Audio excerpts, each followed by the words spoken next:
Good morning. Oh, wait a second here.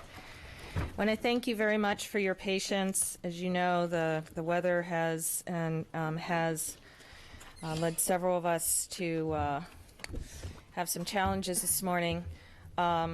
Before we begin on our regular course, I just wanted to make note that recognizing for the same reasons why we had a delayed schedule this morning, the board's interest is always to allow for voices to be spoken and people to public testify. Recognizing that, we are going to proceed according to our agenda this morning, provided any motions of edit that may be made in the course of our agenda under Section 2.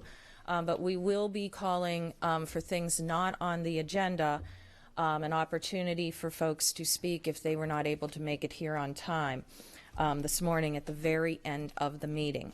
Items on the agenda and to be spoken to on the agenda likewise, and if they are not able to make it, that would defer over back to public comment. So thank you very much for accommodating.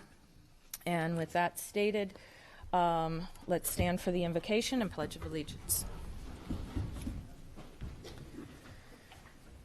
O God, we pray to administer that which is just in all educational policies, being ever mindful of your guidance. Stir us to action with love, wisdom, and understanding. Pledge allegiance to the flag of the United States of America and to the republic for which it stands, one nation, under God, indivisible, with liberty and justice for all.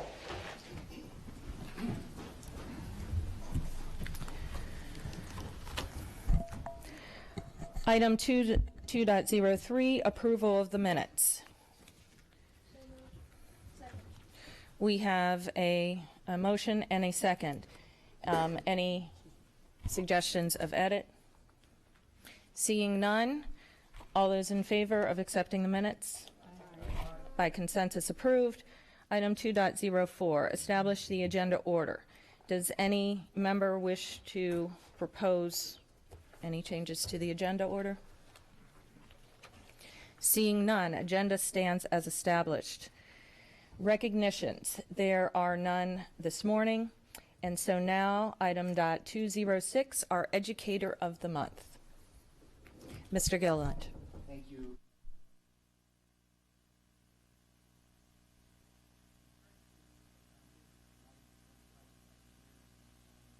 Sciences is the mission of Family and Consumer Sciences courses in Anne Arundel County Public Schools, or in short, provide students with skills they can use in the adult world. At South River High School, Family and Consumer Science teacher Nancy Drury holds her students to the highest level of quality by making it the expectation, not the exception. She does an outstanding job at multitasking and running the Little Seahawks preschool while completing all the normal tasks of an educator. This program is well known in the community, and because of the exemplary program Nancy has developed over the years, she always has a waiting list of preschool students for her child development program. Self-admittedly, Nancy says she is not good with technology, but always embraces and puts in 100% effort with any new technology ideas. She takes copious notes on anything new in order to guarantee her success and promoting positive growth of her students. In AACPS, her Child Development 3 class always has one of the highest percentage of students who complete their electronic portfolio. She has changed her program setup over the years to the point where her expectations, policies, and procedures have allowed her students to learn the importance of acting appropriately and professionally when being given some freedom of management of the Little Seahawks preschool. Nancy makes outstanding contributions to the South River community. Her classes this year and often in the past have been huge contributors for Harvest for the Hungry. She is also a mentor for South River's Sewing Club, the Seahawks Sewers. They have made and donated various items to hospice, local women's shelters, and they are currently working on superhero capes for children with illnesses and disabilities. Recently, the club constructed curtains for the theater ticket booth. Nancy consistently demonstrates a high degree of professionalism from organizing and operating the preschool to her classroom layout and its procedures. She's often asked to allow new teachers to observe her classroom for a day, showing the benefits of having organization for her organization. And those teachers end the day with an overwhelming amount of ideas for their own classrooms. Nancy has a great working relationship with her students. She is the only child development teacher at South River High School. She has many students who stick with their program for all 3 years. You do not get a child to take a class with the same teacher for 3 years if there is not a good student-teacher relationship. Nancy has been at South River for over 10 years and gets along splendidly with staff, helping out wherever and whenever necessary. It is for these reasons and more that the Board of Education recognizes you, Nancy Drury, as the January Educator of the Month. Congratulations, and please join us up front.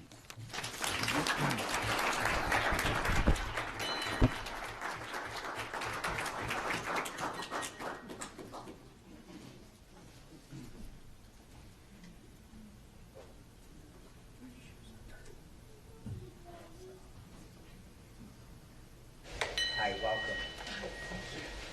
This is always something that will come in handy. And we have a certificate for you. And I am supposed to ask you, how did they get you here today? Under what false pretense? It was a lie. In a meeting and not saying anything. That's what they tell me to do all the time, too. It's fine. I know a number of people came in with you. Who joined you today? My husband Ken, my mom, Hi, Ken. Peggy, my brother Steve, my 2 boys, Kenny, Kevin, and granddaughter Hannah. Awesome. Hi, Hannah. Well, thank you so much. We're going to have some Thank photos you. in a moment. Thank you. Got a picture of them.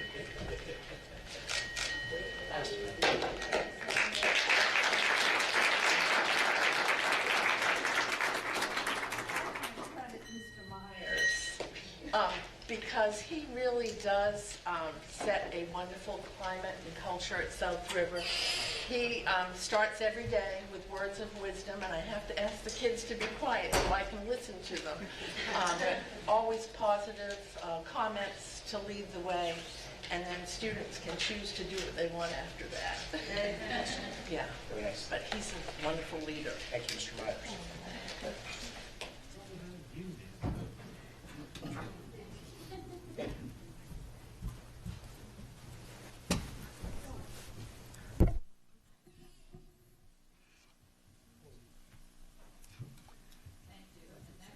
We'll have Employee of the Month. Who's doing? Mr. Live.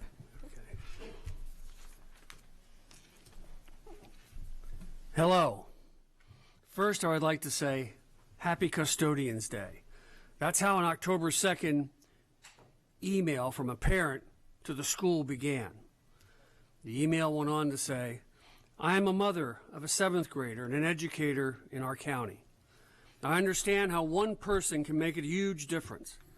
My daughter was having a bad day and was in the bathroom crying. You recognized that she was upset and talked to her about what was going on. After your conversation, you took the time to get in touch with the guidance counselor. The few minutes that you took out of your busy schedule changed her day and possibly her outlook in 7th grade. We're both grateful that you cared to look after her. I have to put your administration and area director on this email because these stories need to be known and shared.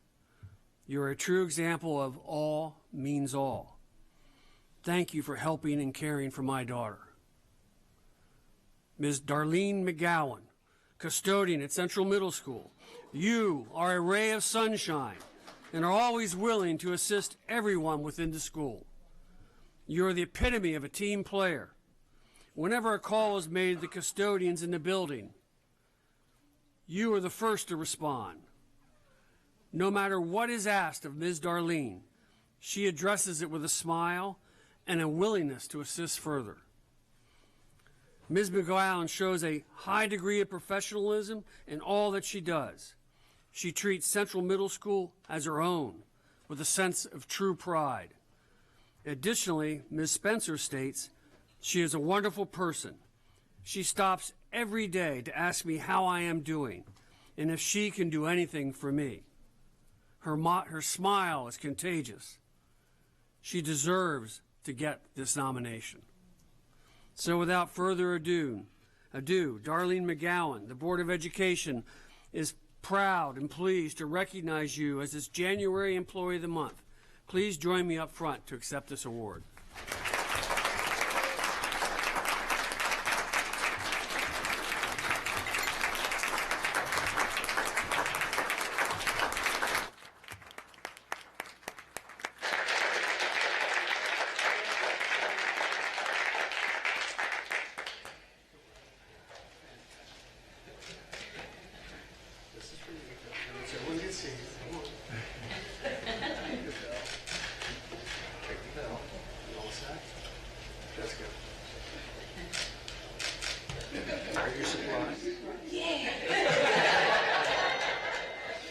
Your husband set you up for it? Did that guy have something to do with it? Just my chief. Your chief? Yeah, my husband in the back. Okay. How did they get you here today? I guess he said we had to go to the board. That's my family back there. That's my chief, and that's my principal, Miss Belt, and my family, my grandkids, and my daughter, and my husband. Outstanding. Well, I'm proud to be part of your family. So come on. Thank you. Thank you.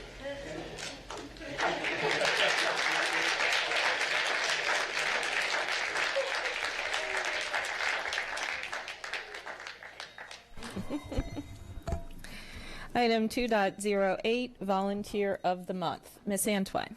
Thank you, Madam President. Happy New Year and good morning to everyone. Volunteers are a much needed form of support and encouragement for many of our students. The children truly benefit from knowing there are people who care about them, and it can't be emphasized enough that taking the time to volunteer is one of the greatest gifts our volunteers give to the next generation. Today, we are here to celebrate the dedication of one such volunteer. Mr. Don Nelson, the Board of Education is thrilled to honor you as our January 2020 Volunteer of the Month.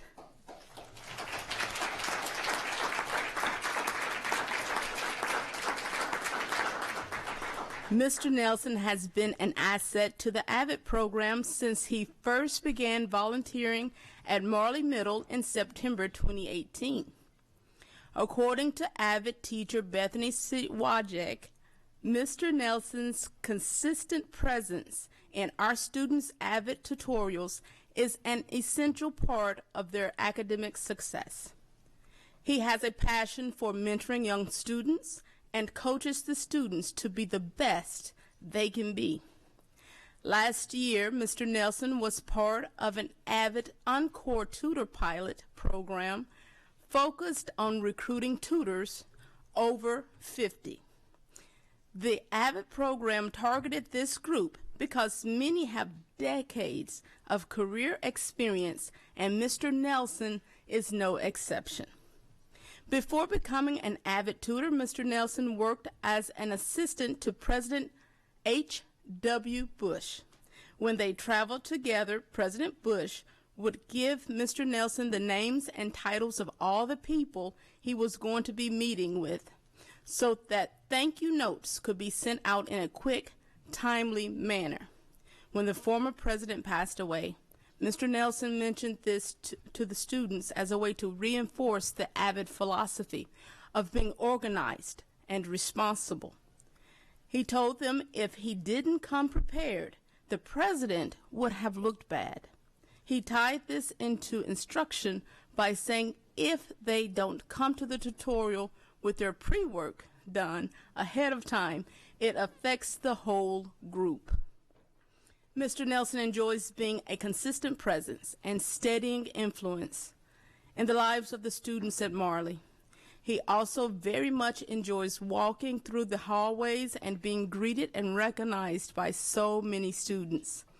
The administration at Marley is happy to have such a positive influence in the school. Assistant Principal Todd Stazion shared, "I am thrilled that our AVID program is able to count on him for academic support. He is a hard worker and is not intimidated by challenging tasks, and he likes to problem solve." Principal Kimberly Winterbottom agrees. She shared, "We are so grateful for Mr. Nelson's assistance with our AVID program.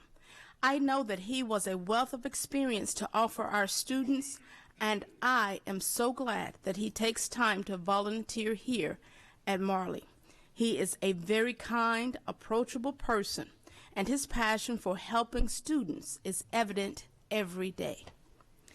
Mr. Nelson, you are a great asset to Marley Middle School and the entire Anne Arundel County public school community. And we thank you for your service as a volunteer and for your dedication to the students at Marley Middle. Would you please come forward? It is with great appreciation that I would like to present this Volunteer of the Month certificate and bell to you.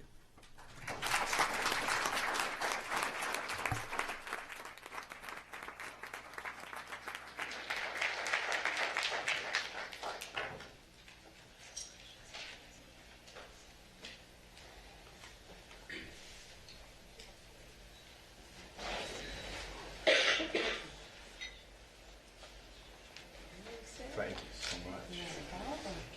Thank you.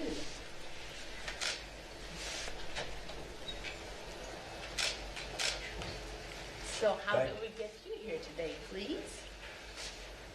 Well, I would like to let you all know that it's an honor and a pleasure for me to have been able to make a difference in the lives of so many of the students at Marley Middle School.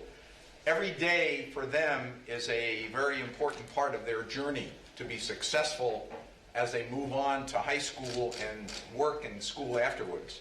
And it's a pleasure to be able to see the difference that those of us that are involved in the AVID program, with Bethany and with Todd's support, every day is a wonderful gift that we can give to these young men and women to help them to be successful as they move forward in their journey as a young adult. And so it's an honor to be able to do this.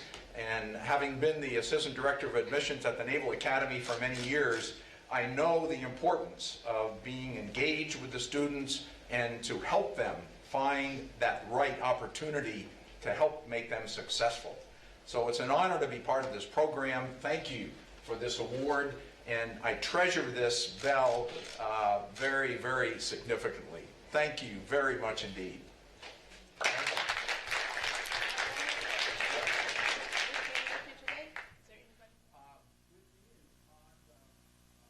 Zion, the assistant principal at Marley, and Bethany Sawajek, who is the AVID coordinator at Marley Middle. So I'm very proud to be able to work with them when we do our AVID tutor programs. So thank you, Todd and Bethany, for this wonderful recognition. I'm very proud. Thank you. Thank you.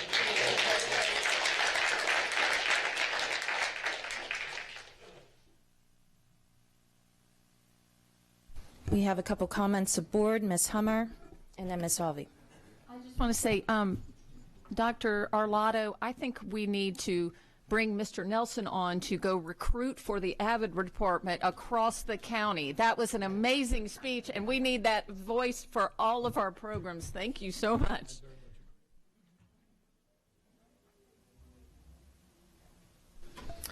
Okay, next, item 2.09, school and community highlights. Ms. Alvey?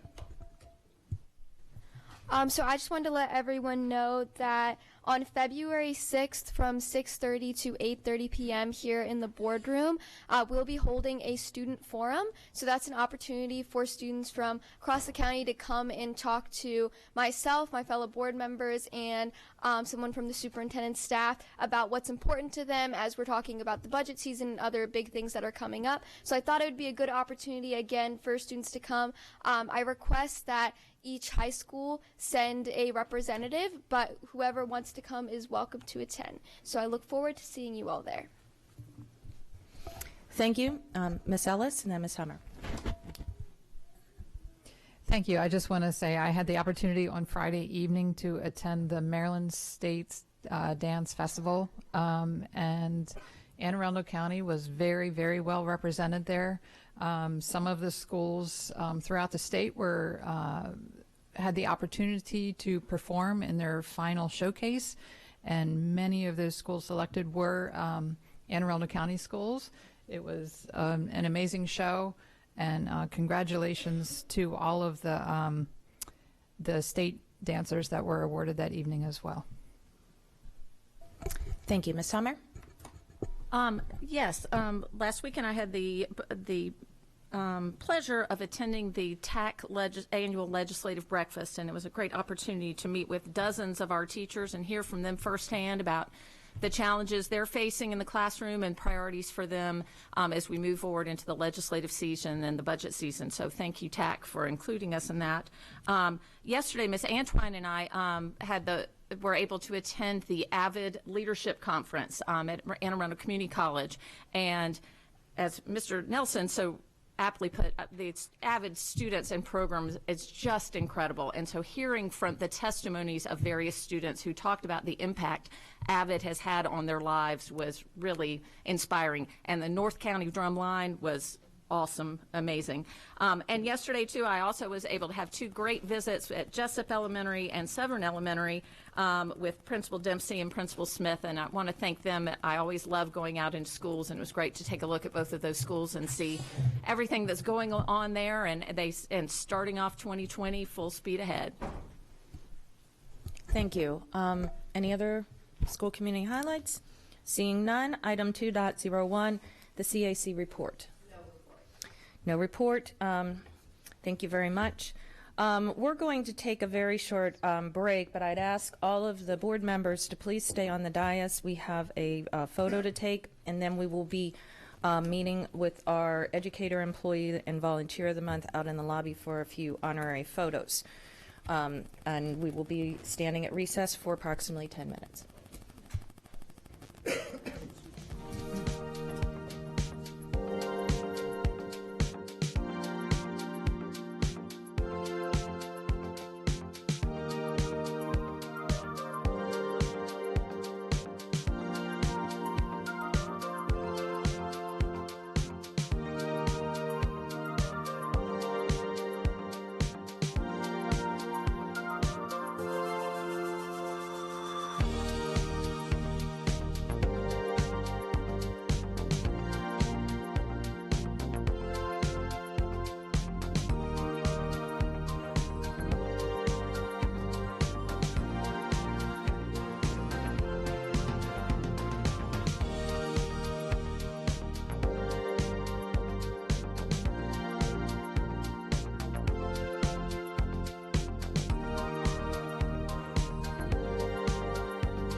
Okay, recess is now concluded.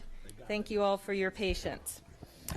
Item 2.11, we have the Anne Arundel County Fiscal Year 2021 Revenue Outlook, and we have some special guests here with us today from the County Executive's Office.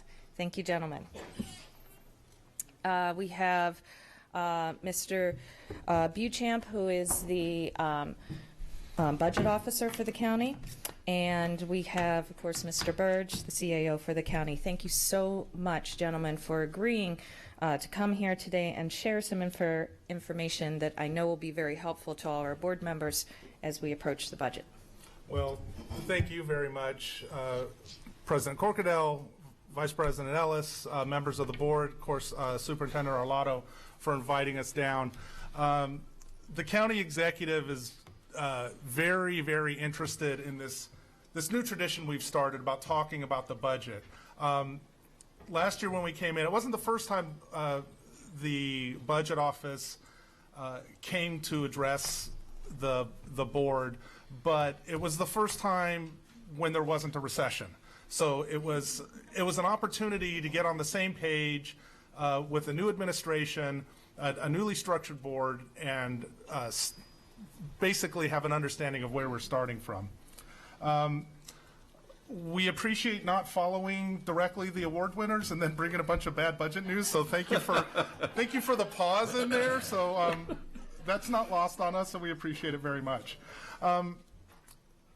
One thing I would like to add, as many of you know, I very much respect the board. As you all probably know, and if you don't, I'll remind you again, my wife was a member of the board and a past president. And if we're invited back again, I'm sure I'll remind you of that again next year as well. Something I know I'm very proud of and love talking about. Once again, my name's Ben Burge, Chief Administrative Officer for the county. I'm joined by Jim Beecham, the county's budget officer. And we're here to talk about, well, Jim's mainly here to talk about the basic fiscal outlook going into fiscal 21. As you all recall, in fiscal 20, it was a very, very, very unique year in this county in terms of education funding. It was an unprecedented increase, not only in dollars, but in percentage. We added teachers, we added counselors, we added all kinds of staffing. We basically took the lead that was provided by this board and funded education, funded public education at an unprecedented level. I know that my family is very appreciative of the effort that went into that, having two kids in Anne Arundel County Public High Schools, reaping the benefits of that very directly. But I know the county's benefiting as a whole. And the folks in the county understand this, and they realize it. We heard it last night at our first of our 7 budget town hall meetings. We heard very strong praise for the efforts that went into the education funding at that meeting last night. But also, for those of you who didn't see it, last fall there was the annual poll that's done by the Center for Community Engagement at Anne Arundel Community College, and 70% of the respondents were in favor of the revenue increases that the administration and the county council passed in last year's budget, provided they were going for the things that were stated. With a huge focus, as you know, with the property tax, going through the property tax revenue cap, dedicating that to education and dedicating things to public safety and to our infrastructure. So it's positively reviewed. We're not sensing there's a huge appetite to make adjustments again this year. So we plan to use the revenues that have been provided in the last enhancement package last year, part of which carry into this year, this upcoming year, and we will look to stay within those means. That said, we had a great working relationship with the board last year. We trusted your guidance. We used a lot of it, funded almost everything you sent to us when you passed your budget. And I would imagine it's going to be a slightly smaller percentage in this upcoming year, but at the same time, we look forward to seeing what your priorities are and working with you in the fiscal 21 budget. And with that, I will turn it over to Mr. Beecham, our budget officer, to go through the presentation. Thank you. Good morning, ladies and gentlemen. How are you? So my presentation is sort of a recap of FY19, a status on FY20 where we are. We don't really have any numbers now for the next year for FY21, but we do have some thoughts on how things may come together that I'll look into. So this may take some experimentation. Let's see if I get, oh, it works just as advertised. FY 2019 revenues, this is for the county as a whole. We've got our FY 2019 budget and our FY 2019 actual and the difference. The message here that I'd like to convey that isn't quite obvious is that difference number of $33.3 million. That is right at a 2% variance. We have economists on staff, we have financial professionals, we have people that monitor the economy, and they're very good at what they do. And when you can be looking 6 to 18 months out in a moving target economy and come within 2%, I think you're doing pretty good. When you would look at FY 2018, they were still between 2 and 3%. They have a track record of being accurate. Equally important, and this is really important, is with revenue, the rule is to be conservative. So even though we're very close at 2%, we were 2% under with our budget. A dangerous thing to do is to be 2% over. You're still close, but if you overestimate your revenue, you're in trouble. So our staff is very good at what they do. We trust their numbers. We live by their numbers. And I have no reason to doubt they will continue with that level of professionalism and expertise. So the FY 2019 end results, there's that same 33.3 where we underestimated, under budgeted the actual revenue. So that wound up in our favor. Conversely, we underspent. There again, if you're going to have a variance, this is the direction you want your variance to go. We set the budget as a roadmap for our departments. It's a roadmap that everyone's had a role in developing and guiding. And as you can see, the variance for the expenditure side of the equation was even tighter, about 1% off. Our departments are very good at understanding what they need to be deploying resources towards, what the goals are, what the objectives are. So in essence, we had almost $50 million in excess funds between a combination of undershooting revenue and overestimating expenses. The county has a longstanding policy of not carrying a fund balance on the balance sheet. So when we have this situation where we're going to have $49 million in excess from that year, we roll it right into the next year's budget. So we don't carry a fund balance. I have a little background in municipal governance, and the guidance for municipalities in Maryland is to carry 3 to 6 months of operating cash in a reserve account, in a balance sheet account. The county is very confident in their budgeting. They are optimistic and positive in the way they structure things. And this is the policy that's been practiced, that the surpluses roll right into the next year's budget. So the fund balance, as I say, we usually don't carry it. It'll roll right into the next year's budget. So we carried forward 89 from 18. We actually wound up utilizing 9 of that, left 80 left over. You can follow through the numbers. I won't read through with you, but we're going to roll into the next budget with 27. The Revenue Stabilization Fund, this is more generically referred to as a rainy day fund, and this more or less functions as a fund balance would for smaller governments. So we keep this stocked up for any times that we do miss or economic conditions change. We have a formulaic cap on how much we want to keep in that account, and we are under that cap.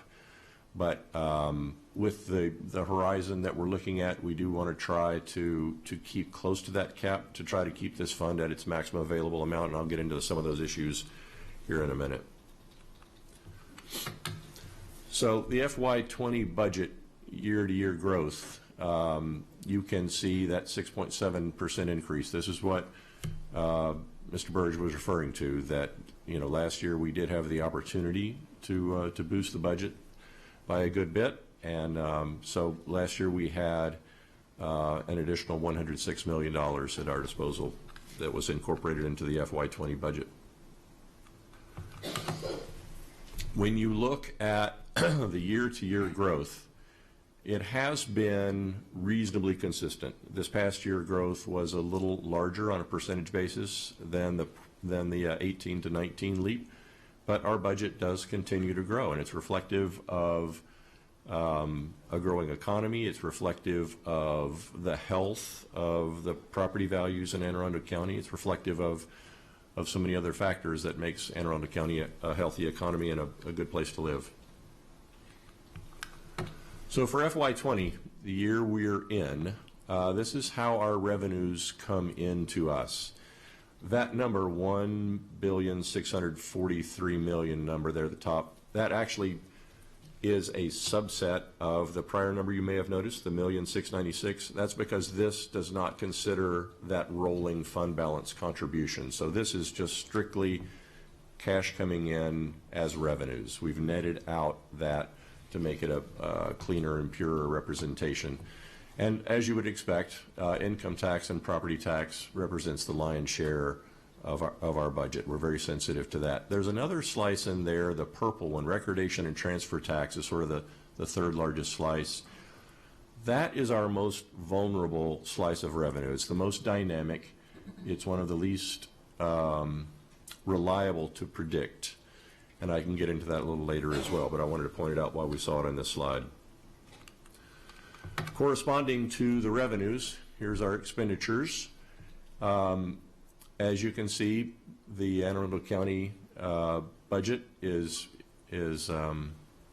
very heavy on the Board of Education, and that's the way it is across the state. Boards of Education dominate the slices of county budgets. You're right at half of our overall county budget, so we're very alert and very sensitive to every dollar that you request and want, and try to deal with it accordingly, but it is the lion's share of what we do. FY20 revenue to date, I'm not going to read this word for word, but we are continuing on an as predicted track. That second bullet, the estimated federal tax impact, $6 to $8 million. This has been a theme the last few years, sort of the slinky effect, if you will, of the recently passed federal Tax Cut and Jobs Act.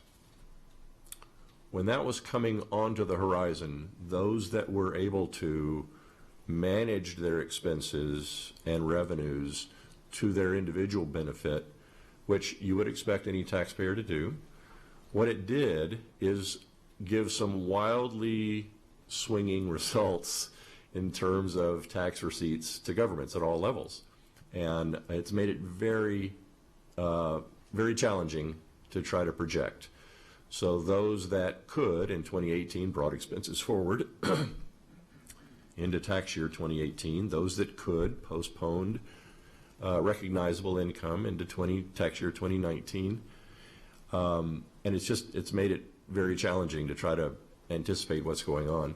Another little subtlety to the way county government works with revenue.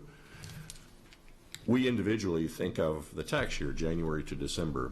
Any given tax year has a three fiscal year impact. So you can get a little guidance in that year one about what's coming forth in the next two, but it's not always all that reliable. And what we saw as a result of that federal act, so many people postponed their final tax payment to October. Everybody that could extended their return to October. Corporations extended. And so there was there was a lot of reconciliation activity right at the end, and we're working with the Comptroller's Office, the Bureau of Revenue Estimates, to try to figure out exactly what that means. Was a lot of that one-time result? Was that, oh, this is the new normal? Again, that's part of our interesting challenge, and I don't think the dust is quite settled yet on how to interpret the cash distributions and the revenue streams coming into governments. When we talk about the recordation and transfer tax being very volatile, you can look at that downslope there that lasted a couple of years. That was the onslaught of the Great Recession. And when that happened, so many individual properties wound up underwater. There was a lot of properties that were not economically viable to be transferred. So that was about a $50 million swing overall over the course of those 3 years, $50 to $60 million. And that's why I say it's very difficult to predict. It's very dynamic and can have a large impact on the available resources for the county. And that's why we are very diligent now in having that rainy day fund at a very healthy level to be able to absorb any shock that comes along. You'll see right at the end of that, our estimate for 2020, we estimated low on that. We traditionally, if we're going to underestimate on a revenue line item, this is the one where we want to undershoot because of the volatility. But that's our estimate for 2020. This is why we're a little unnerved about what may be happening with this line item. As you can see, the number of transactions, the number of units is coming down, but the average price of the units is going up. So when you multiply those out, you wind up with a fairly consistent line, but I'm not sure exactly, and I'll leave this to the economists and real estate experts to tell me what those two diverging lines mean. I don't know if it's larger properties changing hands, if it's a tighter supply market that's calling for fewer units transferring, but this is part of the dynamics of this line of our revenue. Mortgage interest rates, we use that as a leading indicator for the revenue and transfer tax, and for the economy as a whole. The last several weeks have seen a slight uptick, and for those that follow Federal Reserve actions and so forth, it's not unexpected. FY21 and beyond, this is what we're looking at. So there is uncertainty in the economy. If any of you may remember, a couple of months ago, it was all a flutter in the news about the yield curve inversion, a very nerdy economist sort of analysis. Tradition has shown, it doesn't happen very often, but tradition has shown when it does that a recession might trigger anywhere from 14 to 18 months after that point. So it's a very leading indicator, not wholly reliable, but it is a leading indicator of what's going on. Part of my job is to serve on the Pension Board of Trustees. One of our investment managers giving a presentation to the board recently told me that 8 of the last 11 recessions have occurred in the year immediately following an election. So I put those two items up there together because their timing actually lines up. If you go 14 to 18 months past the yield inversion point, and if you go right after the next election, it winds up about January of 21. So that is sort of the warning bell for the second half of our fiscal year 21 budget that we're starting to assemble now. Another early indicator that we got an early estimate from SDAT, their estimate of property value increases for Anne Arundel County. And it was concerning. They told us a 1.4% increase. Traditionally, we are no lower than 3% year over year. I suspect, and I'm reasonably confident that number is going to change from their early estimate and will go up. But the early estimate was a little concerning. They put out a press release last Friday saying that overall the state, I think the number was property values were up 8.9%, which made that 1.4% seem even more confusing. But there'll be more on that later. We're just not sure what that means, but we'll definitely follow up. We stay alert to every little metric that we can. Projecting this far out is not an easy task. The Blueprint for Education, generically known as Kerwin, that is an uncertainty that you especially have in the back of your minds. What's going to happen with this? We, in our office, followed the funding subgroup very carefully and listened to everything they said and tried to stay alert to what might be in our future. Anne Arundel County is not one of the worst hit, and it's not one of the least hit. There will be an impact overall, and funding for that will be an issue and concern, and how we strategically plan to absorb that is a big topic of interest that we'll need to work together on. Another item that we're starting to take a strong look at is resilience, climate resilience. Anne Arundel County is blessed with a lot of waterfront on the Chesapeake Bay. It makes living here unique in so many ways. Unfortunately, resilience to nuisance flooding, tidal changes, and the ultimate sea level rise, which, no matter what may have caused it, it looks like it's going to be a reality that sea level rise will be increasing, whatever the cause may be. Sea level rise looks like it's going to go up. And so we're now focused on trying to make the assets of the county more resilient to those efforts, as well as more severe storm events and so forth. So we're paying attention to that in terms of our capital projects, how new projects may incorporate resilience, and what additional dollars we may need to invest in hardening our existing assets. For FY21 and beyond, that bottom set of bullet points, we do have built-in cost increases that we have to balance out every year. Board of Education is the fourth bullet, but by no means does that mean it's in fourth place. So I'm not here to plead poverty. Anne Arundel County is a healthy financial place to be. Our county is good. I'm not here to preach doom and gloom. We are alert to things that threaten our financial viability, and that's our job to do that. And that's why sometimes we seem like pessimists. That's why sometimes we're known for saying no, because we are the brake pedal, and it's our job to do that. We take it seriously. We don't take it too seriously, but we understand our responsibility, and we're gonna proceed that way. This is an awkward time between all of these variables that I've spoken about here. Trying to predict 6 to 18 months out is a real challenge with all of these things, some unknowns, some predictable, some we can track. So we're going to try to proceed with prudence. We're going to try to proceed with a conservative mindset. We're staying alert. I made some notes here, pardon me for reading them. We're going to try to stay alert to leading indicators for the economy. We're going to be tuned in to the actions of the legislature, which awkwardly coincides on the calendar with the development of our budget. So any last-minute changes the legislature may change will cause a scramble on everyone's part to try to incorporate into our budget, but we're prepared to do that. And we're going to try to understand the impact of all of these events, understand the impact of new initiatives that the Board of Education may wish to proceed, and new initiatives that our county executive is hoping to proceed with. So we've got our challenge ahead of us. We're looking forward to working with the board and making sure that we can do what we can to support your efforts. Thank you guys so very much. Questions from the board of the gentlemen while they're here at the moment? So, really? Really? Okay. Well, thank you guys so very much. We appreciate it. We greatly appreciate it. Thank you so very much. Okay. There we go. Okay. Okay. Next item 2.12, Anne Arundel County Census 2020. And Dr. Arlott, I believe you have a presentation, correct? Sir.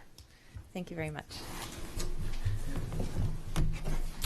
All right, let me do the same test that Jim did. All right, fantastic. Is there a way to make this full screen just for aesthetic purposes? If not, it's okay. But just like Mr. Burge said earlier, I do want to extend my thanks to Superintendent Arlotto, members of the board. Also want to thank Mr. Bob Mosier and Sharon Blugis, who kept me thank you. Who kept me organized and made sure I submitted this in time for today's meeting. So thank you to all.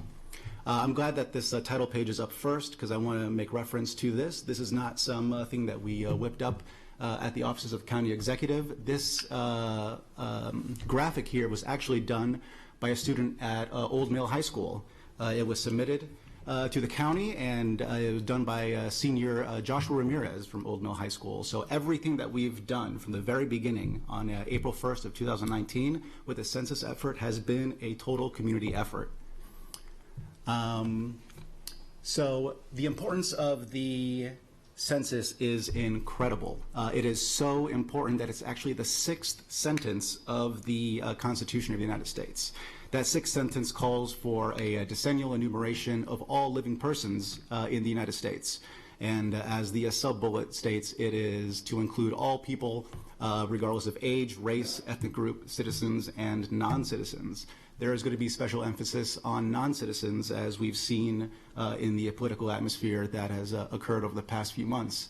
As it pertains to school boards, there was a Supreme Court ruling in June of 1982, Plyler v. Doe, that does not allow any, fees to be incurred to families of students within the school age of any undocumented individuals. So even our children should be counted in the census. For members of the board and those in the audience here, 2020census.gov provides a wealth of knowledge and resources for all of your disseminating needs. These are just a few that I could reasonably fit on a slide that you can take a look at. These are not hyperlinked, so if anyone here wants this presentation, I'd be more than happy to send it to you. But these are it's just the tip of the iceberg for some of the resources that are available for information here. So this is a reference to the county, and I want you to pay special attention to the areas that are highlighted in color. None of the gray areas, but you'll see some green highlights, reds, and oranges there. And if you can kind of visualize what areas of the county those are, it'll help in the next couple slides here, because I want to make reference to those specific points. One of the issues with a accurate census count is taking into account the fact that not everyone either can participate, doesn't want to participate, doesn't know how to participate, doesn't know when to participate in the census. And that's something that the Complete Count Committee has taken responsibility for disseminating to the entire county. So if we go to the next slide, remember these highlighted, you all have some homework here. Just memorize these areas here. Here are some tracks of census designated areas, and this comes from a tool that the census provides. And this year will be the first year that we'll get as close to real-time updates as to the amount of households that have participated in the census. So if you look at the LRS, that stands for a low response score, you'll see the percentage of households within this particular census tract that did not participate. Not individuals, these are households. And as we know, households contain multiple individuals. So it's a greater impact when you think of it on an individual basis. On the left side of the slide, you'll see some statistics.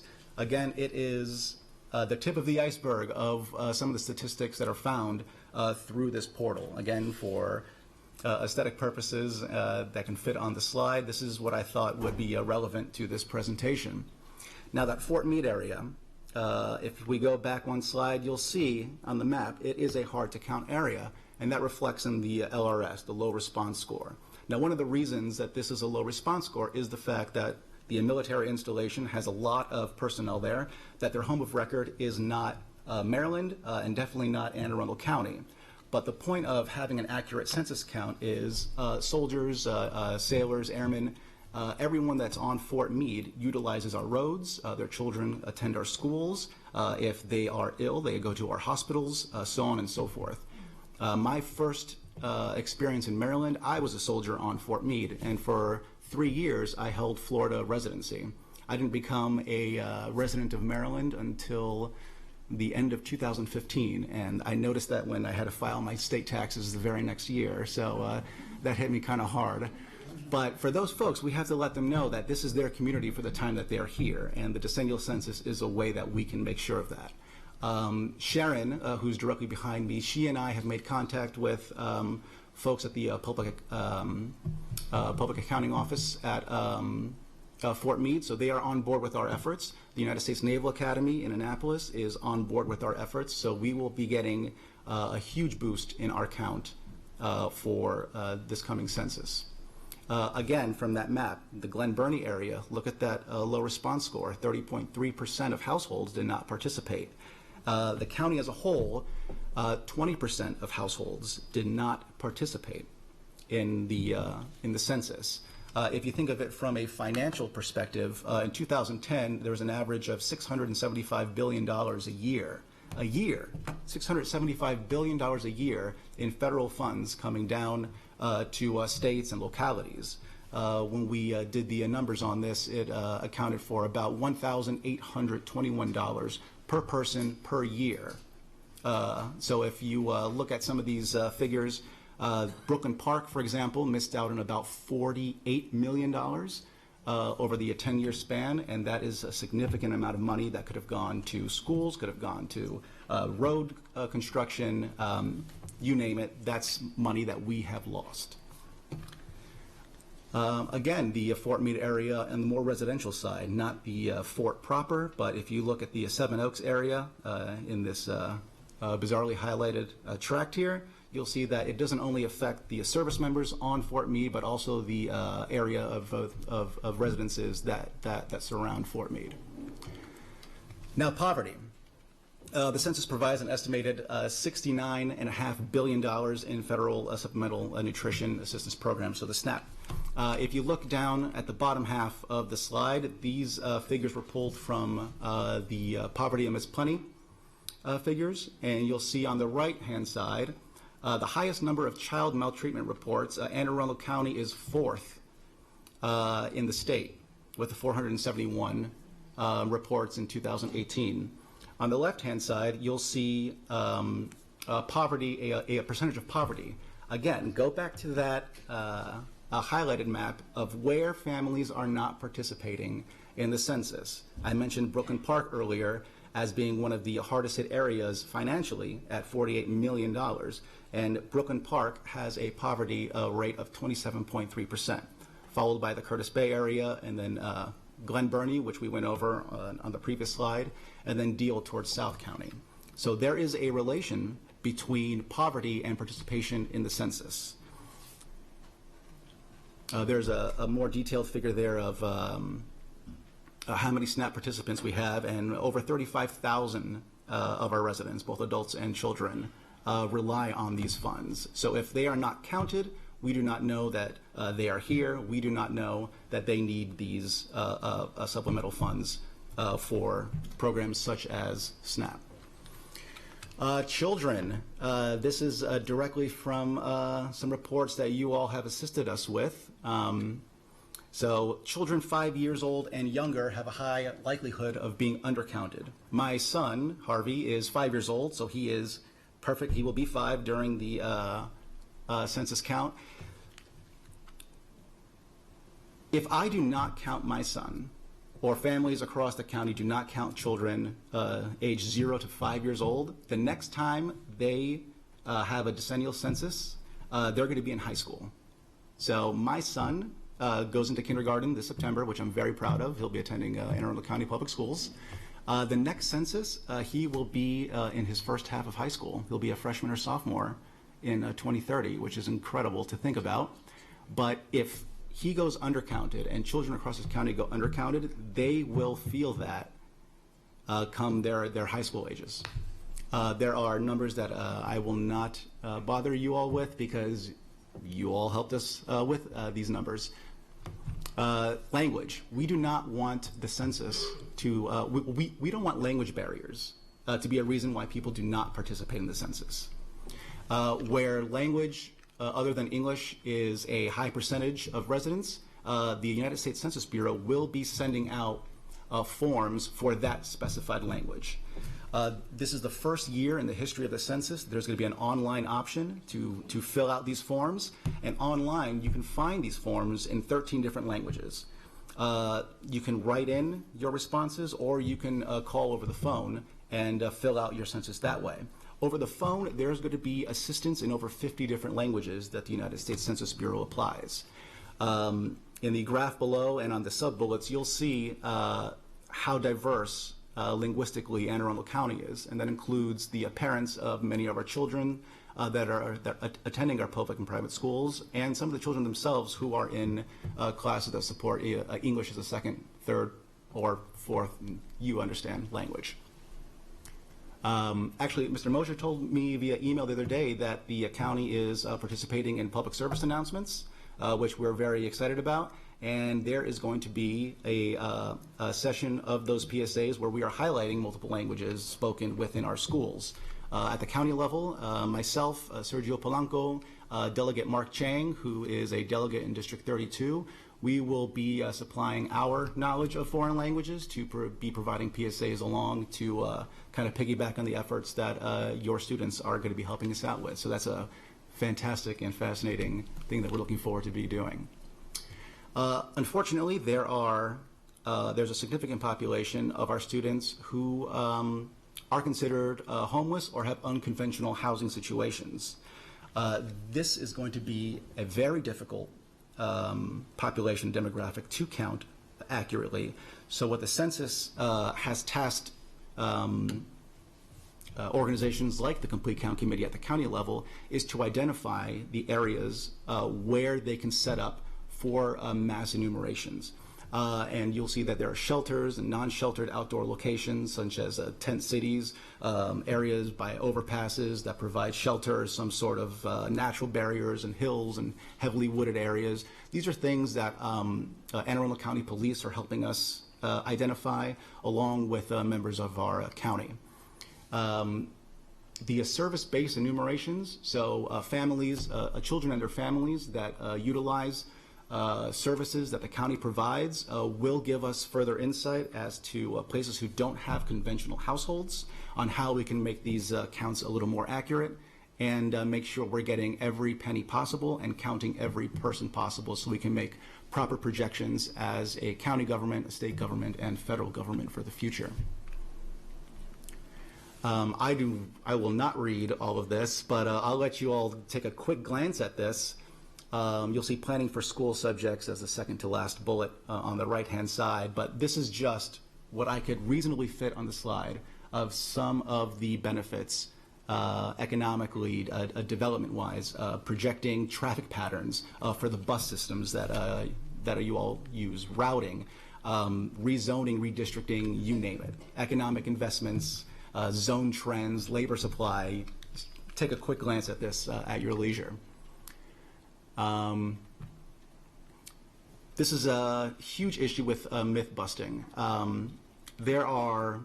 We live in a time of incredible misinformation, and part of the Complete Count Committee that was established here, we are set to combat the myths that are being propagated out there.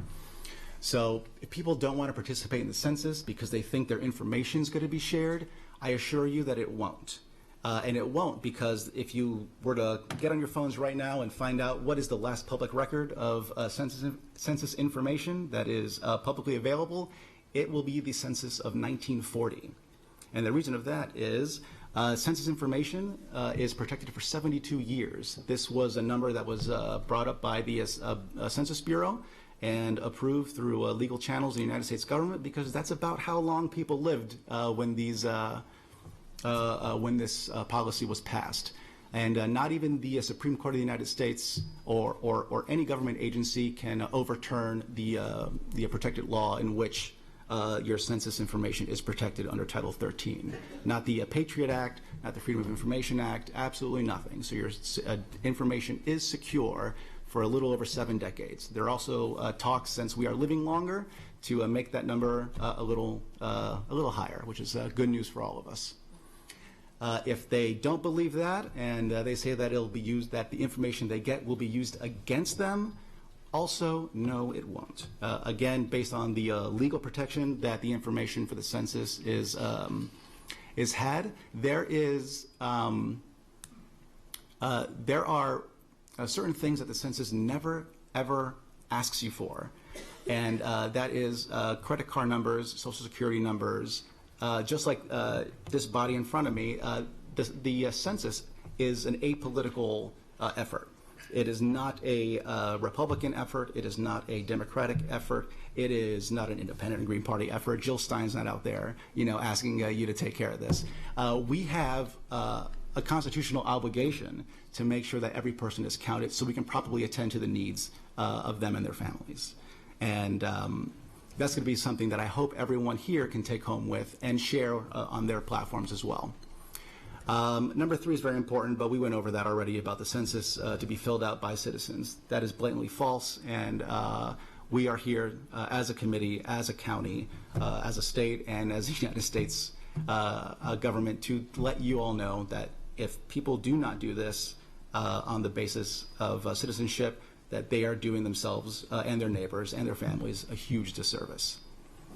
The influence campaign that we are hoping to gain here is for folks such as yourselves, everyone behind me, and those who are listening to use the platforms of influence that they have to share this information.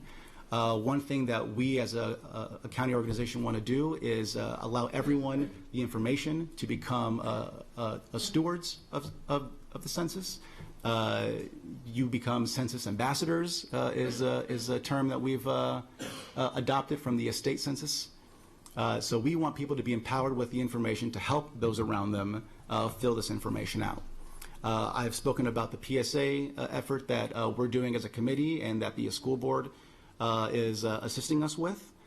There has already been an effort. Sharon Blugis, again behind me, worked with Scott Poyer and our clerk of the court and other members of the county to send out mailers with the last water bill. I know I got mine.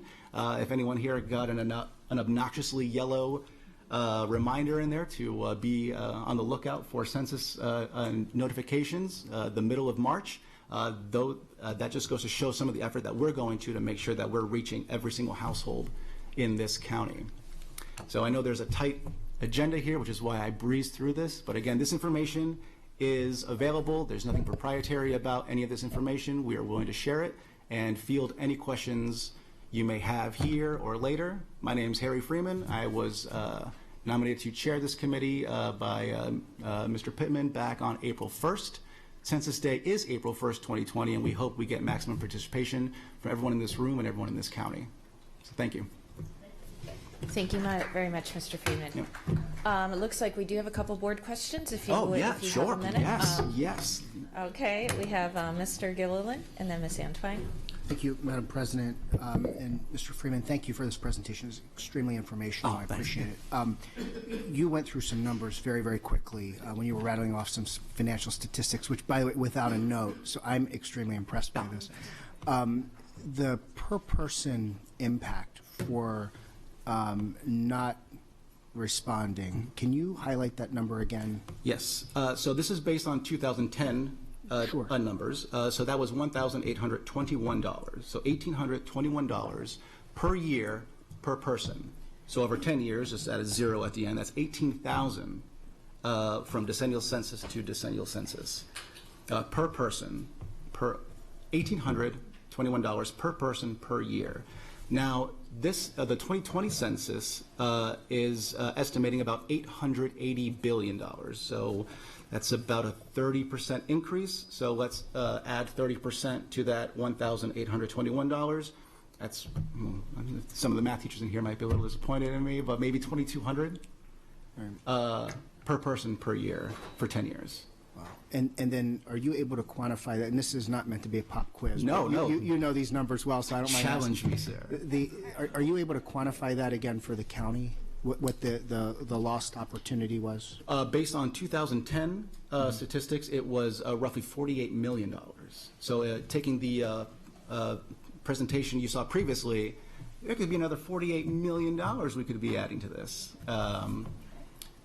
adding to our budgets. And 30% would bring us to roughly 60 if we were correct using that guide. Correct. Wow. And just something to think about is, I know taxes is a huge deal, but when we are not being held accountable for the people in our area and we lose a significant amount of funding, where does that delta get filled?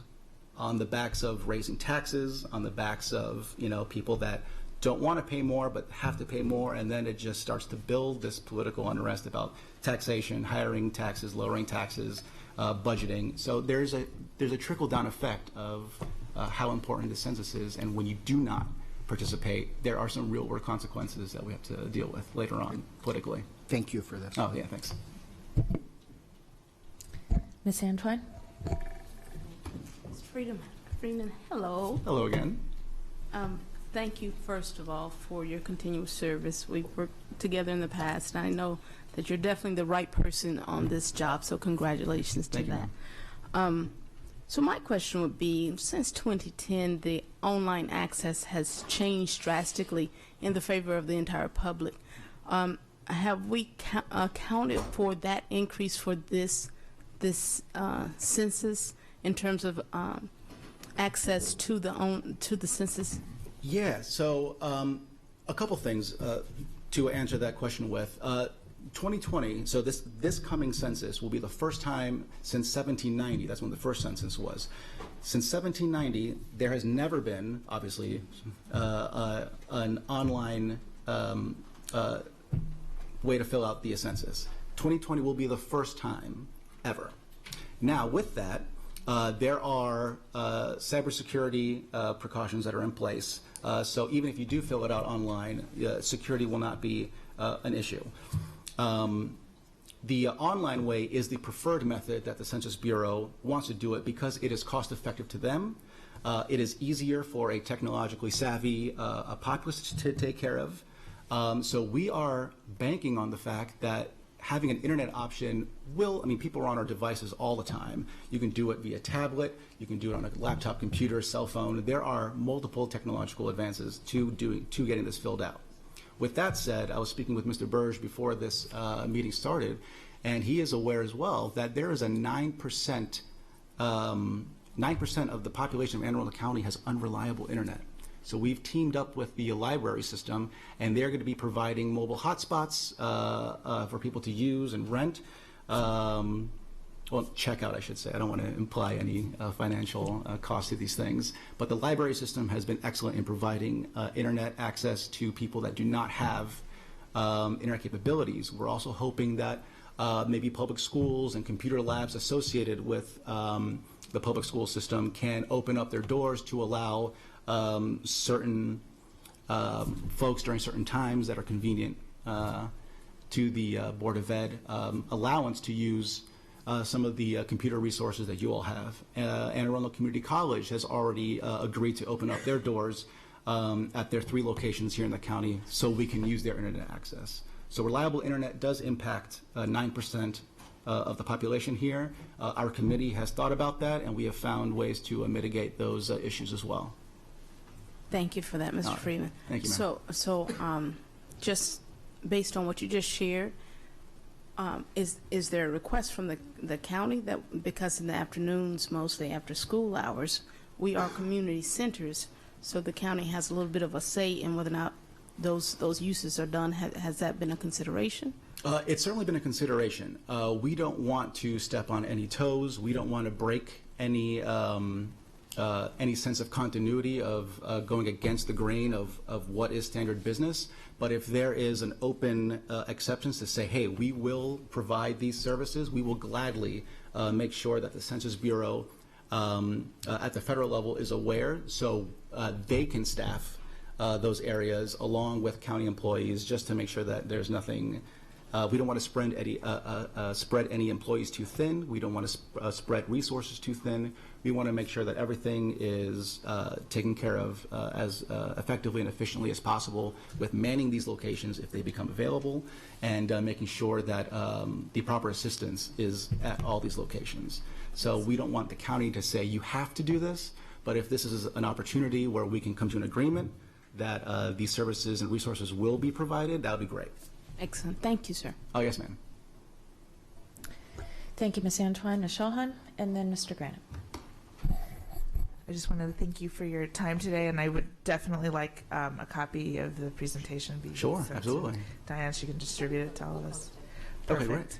Perfect. And then to piggyback on what you were just saying, I found fascinating. I assume, Dr. Arlotto, that you're looking into whether or not we can be of any service in this regard, in terms of opening school doors in any sort of way to help the community participate in the census. And if that's not happening, I'm now requesting that you all look into it.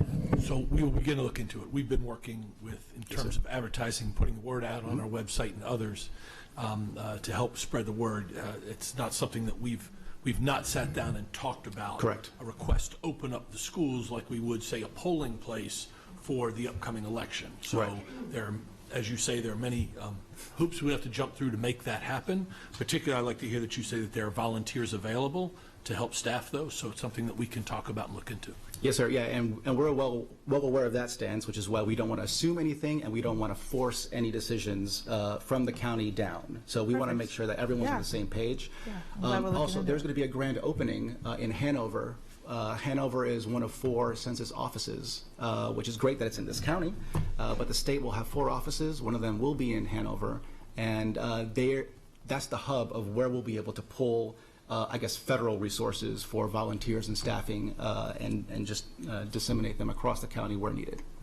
That's wonderful. And just one point of clarification, when is it due? Like, when is the last day to complete? That's a fun question to answer. So notifications will go out mid-March. That's something that the Federal Census Bureau does through the United States Postal Service.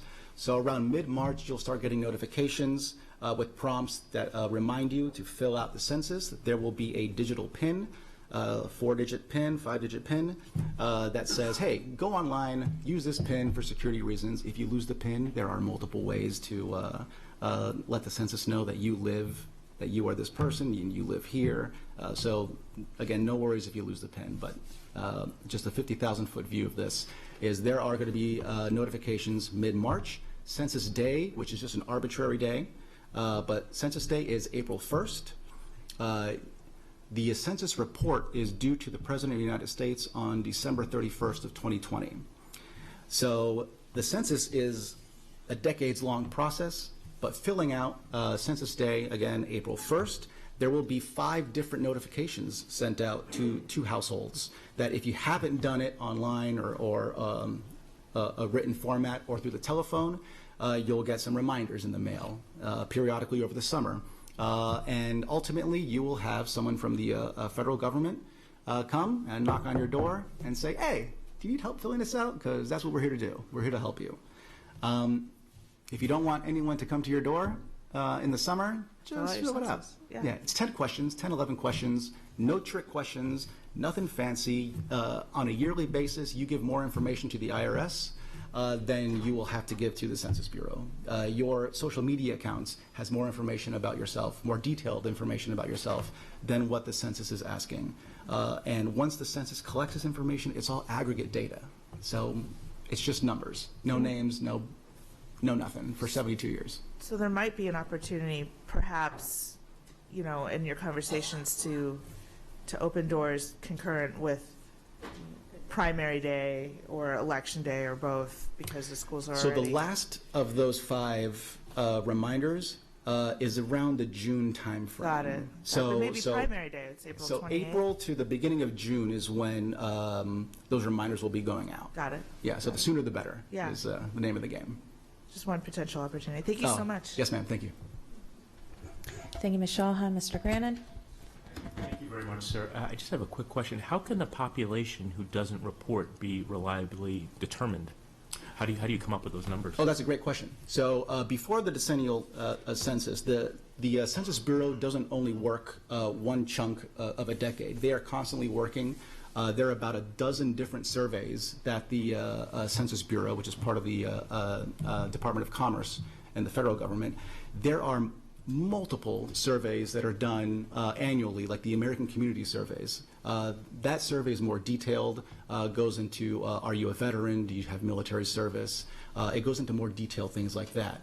But the decennial census, they work tirelessly throughout those 10 years to make sure that they have worked on a field canvassing campaign throughout those 10 years to find out about different households. They work very closely with the United States Postal Service to use data on where mail is being sent to on a consistent basis. If there are homes that get changed from a single-family residence to maybe multifamily, such as a duplex or something greater. If developments go up, the Census Bureau takes account of all of these things. Some of the ways they do that are through real estate and tax records. They do this through voting, driver's license applications.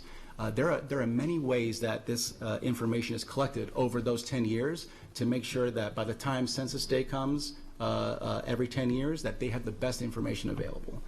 So it is a very complex a system that the census takes, but as our direct liaison between the county and the United States Census Bureau says, this is something they've been doing for over 200 years. So they definitely got some sort of system down.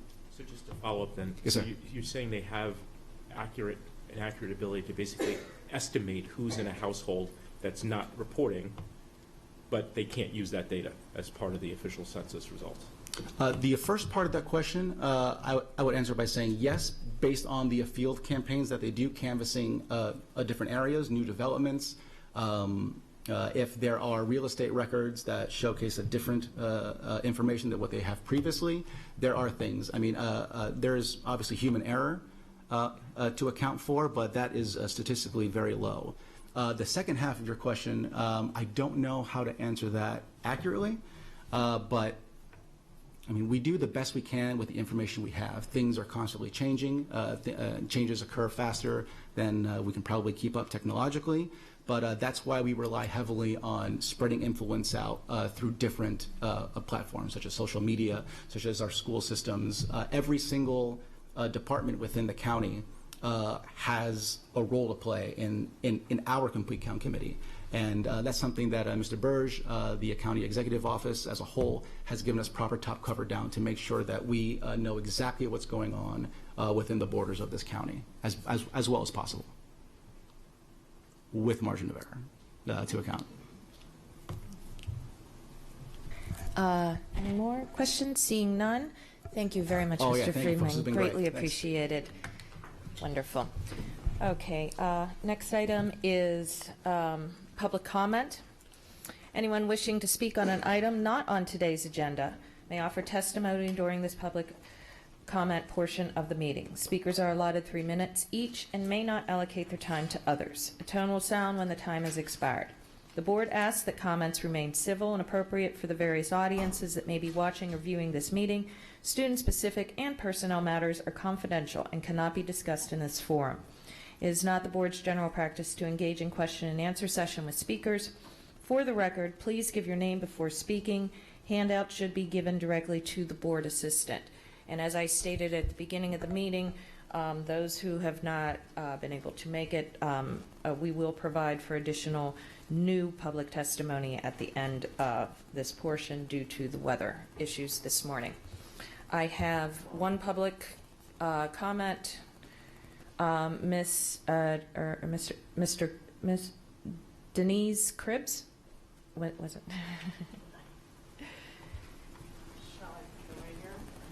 It's your choice. You can sit or stand. Yeah. Okay. Thank you. Good morning, Superintendent and board members. The reason I am here today is to remind the Board of Education that there are parents out here that may not always show themselves at these meetings, but who are out there and support the Start School Later group's initiatives for starting school later, especially for high schoolers. I would also like to highlight the fact that the Gun Violence Preliminary Task Force has now recommended in their preliminary report that schools need to promote more sleep through healthier start times. So now begins another year, and are we going to keep kicking the can down the road, waiting for everyone to agree before we can ever take action? We know that it is not going to happen with any decision you make on just about anything, but we need to do what is right and what is healthy for our kids. I've been a supporter of this movement since before Start School Later even formed. My eldest son graduated already from high school 10 years ago now, and I can tell you I not only commended him for graduating, but for surviving these nonsensical start times. Now I have another sophomore and a freshman to be next year, and I can tell you this year we've been driving my son to school every morning versus him taking the bus just to give him an extra 30 minutes of sleep. Why? Because he is playing more sports this year, and he needs what all he can get. Last year was very difficult, and next year my daughter will be riding with him to do the same, as he'll be able to drive. One thing I do want to point out today that may not have even been discussed before is know and realize that some sports directors or coaches are adding on to the stress of early school start times by requiring their players and parents to include Saturday mornings. Varsity basketball teams across this county, for example, are scheduling their practices on Saturday mornings at 8 o'clock. Sometimes this is after even playing a game on a Friday night. Who here would like to wake up after a long week in a grueling workout on a Friday night and get up at 7-ish and go run and do sprints and suicides at 8 o'clock in the morning the next day? Can I see a show of hands? This is very concerning and troubling. As it is, my son, who is a highly rated basketball player for his school's JV team and who has been playing basketball every year on a team since he was 7, may not even go out for his varsity school's basketball team next year because of this grueling schedule, which would be really terrible for him and the school. He knows how difficult it will be, 6 out of 7 days per week of getting up early. Most parents aren't even doing that, with the exception of these kids' parents.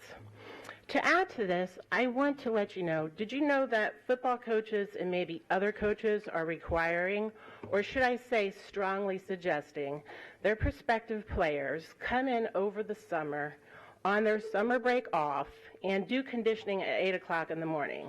Ma'am, please summarize. Well, can also provide written to us as a follow-up for its conclusion thereafter. All right. Well, basically, we know what the research says about what we can really help to alleviate or reduce depression, anxiety, suicidal thoughts, and gun violence. It is more sleep.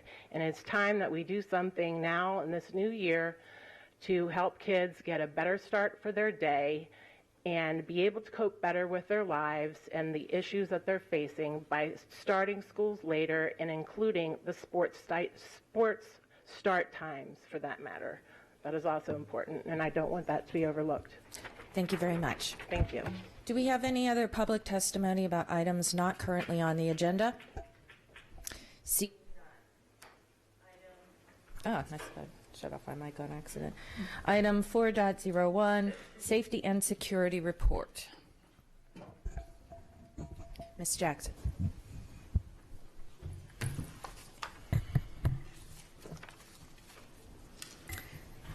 Good morning, President Corkadell, Vice President Ellis, members of the Board of Education, and Dr. Arlotto. For the record, I am Monique Jackson, Deputy Superintendent for Student and School Support. I am providing a monthly update on security as requested. On January 30th, 2020, secondary principals, SROs, and supervision, as well as select central office staff will have a combined professional development intended to accomplish 2 objectives. Number 1, to discuss scenario-based events and incident case studies that highlight successful outcomes and promising practices. And 2, to network to exchange experiences that enhance consistency and continuity. I will update you on this professional development at the February meeting. The office continues to collaborate with school-based leadership to assist in the implementation and analysis of mandated drills. Thank you. This concludes the update, and I'm available to answer questions you may have. Thank you, Ms. Jackson. Looks like we do have a question. Ms. Antoine. Thank you, Madam President. Happy New Year to you, Thank you, Ms. Jackson. I know that you work diligently and hard continuously, so I hope your 2020 introduces some alleviation to all that you do. But I had a question. The last person to testify mentioned the county's gun violence report. Even most recently, our students have been affected by gun violence. Did the county supply you with that report? I have not personally been supplied with a report.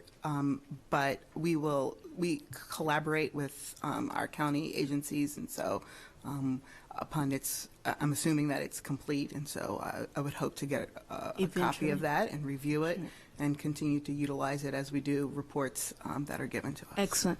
My follow-on question to that would be, there were recommendations out of that. Once you get the report, could you share those recommendations that the county is giving us? Hopefully by next month we'll get that. If you can just share those recommendations so that we can work together to respond to the recommendations. Yes, ma'am. I would update you next month on whatever the status may be at that point. Thank you. Yes, ma'am. What I'm asking is the recommendations within the report. Should you get the report, absolutely, if you can present it to us, please. Yes, ma'am. Thank you. Any other comments? Okay, moving along to item. Oh, absolutely. My apologies. On report, yes. Lisa Van Buskirk, for the record. Is this in addition? Is this in addition? No, it is in addition. It's in response to Ms. Antoine's question regarding the report. It's available on the county's website. So if you just Google Gun Violence Task Force, it will come up as a PDF. So you don't have to get it sent to you. You can Google it yourself right on your phones. Thank you, Ms. Van Buskirk. Okay, item 4.02 is bullying prevention report. Ms. Jackson.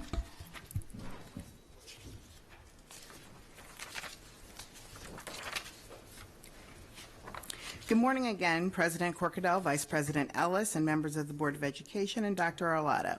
For the record, I'm Monique Jackson, Deputy Superintendent for Student and School Support. I am providing an update on bullying prevention as requested. The Office of Student and School Support will host a bullying prevention work group on Monday, January 13th, for middle school counselors. Topics will include the resilience approach to bullying prevention, an article discussion regarding recommitting middle level education's focus on student voice, revisiting student feedback and suggestions, what middle school structures can we establish to consistently capture student voice. As you know, and I've said before, student voice is very important, especially at the middle level. In addition, as requested previously, the Bullying and Bias Report organized by cluster has been uploaded to the board's private site for your review, and we will review that on a quarterly basis. As of December 31st, 2019, the total number of bullying reports submitted is 441, and the total number of bias reports submitted is 119. Thank you. This concludes the update, and I'm available to answer questions you may have.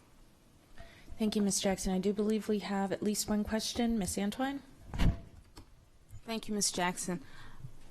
I'm very appreciative of the January 13th for the middle school counselors. Are there plans to do similar for the elementary school and high school counselors as well? Yes, it's aligned with the curriculum, and so we started with the middle school because we are very data driven, and so middle school is where we're seeing most of the issues, and so we have taken a focused approach to that. We will do similar professional developments. Our Office of Professional School Counselors is phenomenal, and so they look at the data all the time and look at and offer suggestions on what type of professional development their counselors need in response to student needs. Thank you. Thank you. Any other questions? Public comment? Seeing none.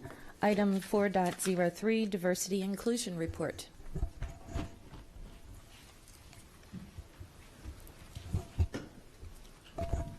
Thank you, Maisha.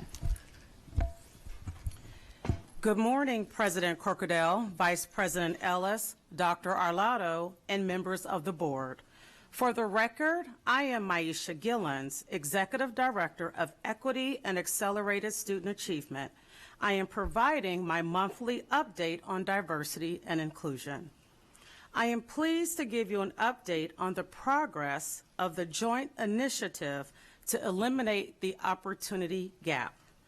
As follow-up from the November meeting, subcommittees reported out the S, the specific problem the subcommittees are trying to solve of their SMART goal. A SMART goal is specific, measurable, attainable, relevant, and timely. Each subcommittee, which are social determinants of education, discipline, family life, curriculum, and structural racism, they're now tasked to create the M and the A of their SMART goal, which focuses on creating a goal that is measurable and attainable. The committee will be holding a progress update community meeting on February 6th at Annapolis High School from 6 to 8 p.m. The purpose of this meeting is to provide the community with updates on the various subcommittees' progress and to seek additional community input. The next joint initiative to eliminate the opportunity gap meeting will take place on February 24th. Since the last board meeting, a request to receive meeting minutes tab has been placed on the web page. I look forward to providing you with continuous updates. Thank you very much. Board questions? Seeing none. Public comment? Seeing none. Thank you very much. Thank you for your update. Item 4.04, Transportation Report.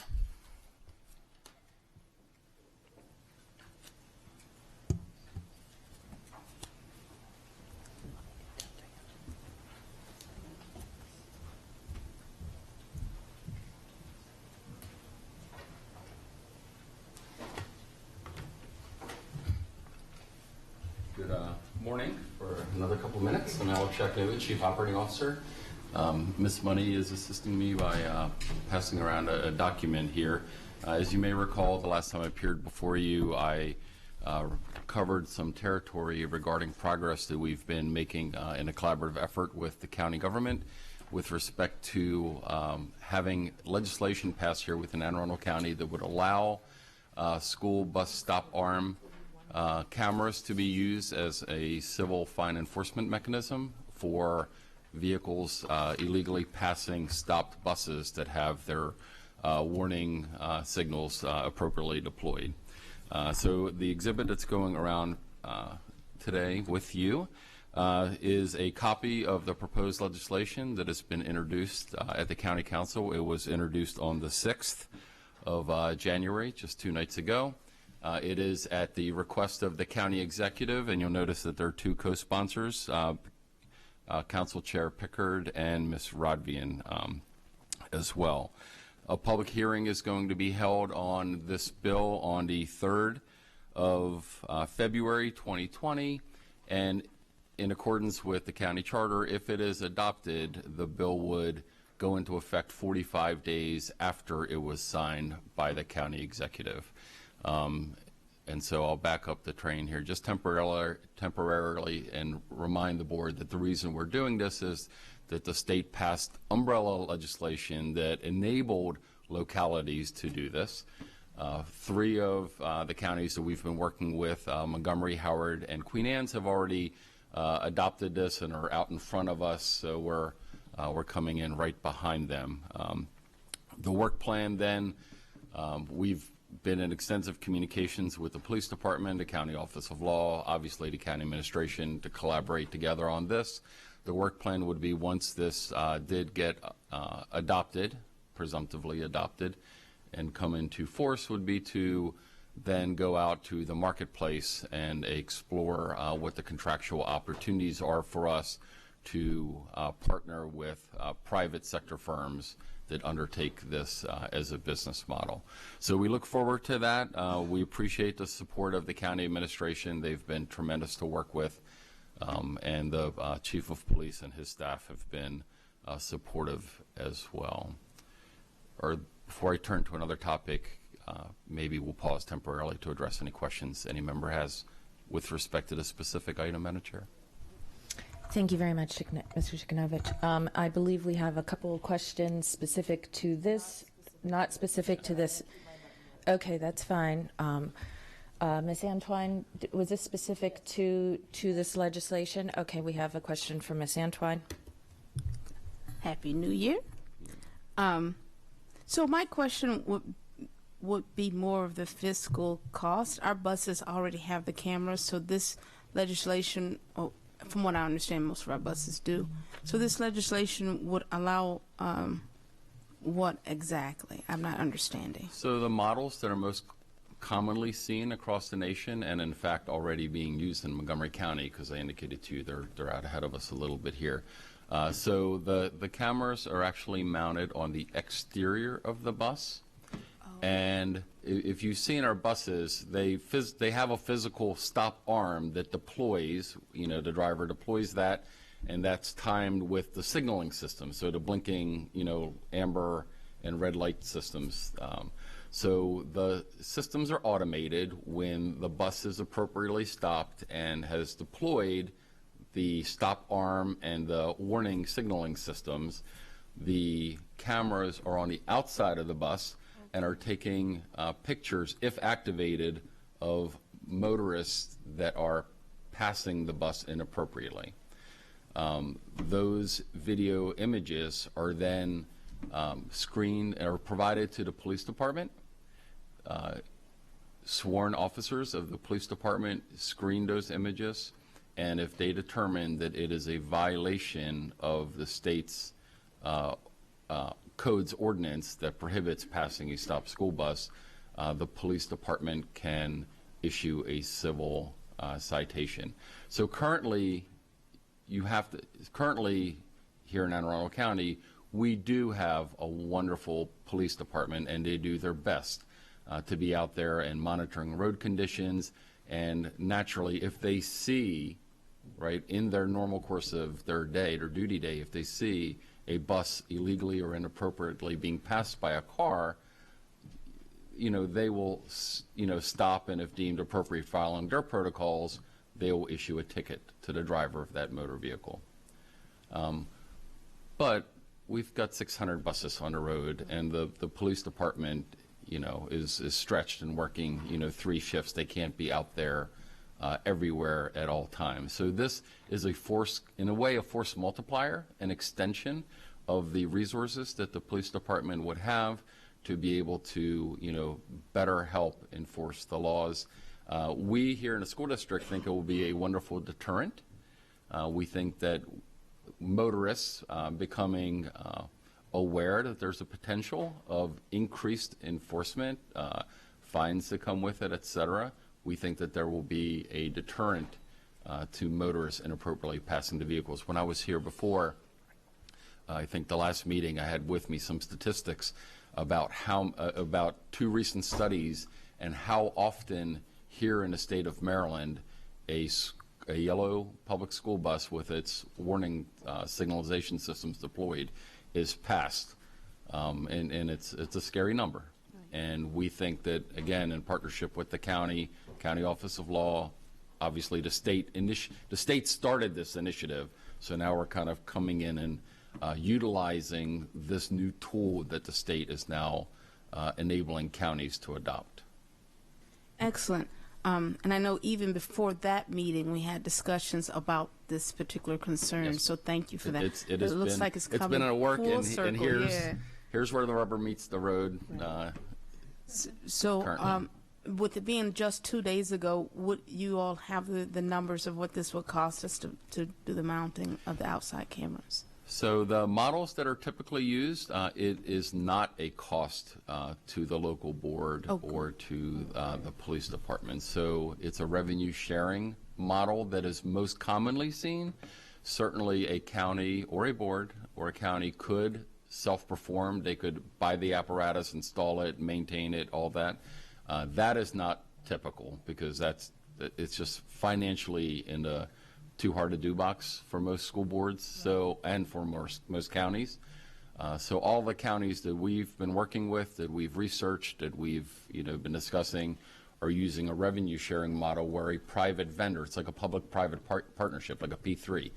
A vendor actually procures the equipment, installs the equipment, maintains the equipment, services the equipment. If it gets damaged, the vendor is responsible for it, et cetera.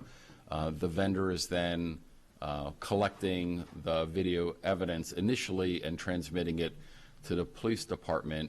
And then there's a revenue sharing agreement that is not with the Board of Education per se. It's really going to be, likely between the county government and this third-party provider.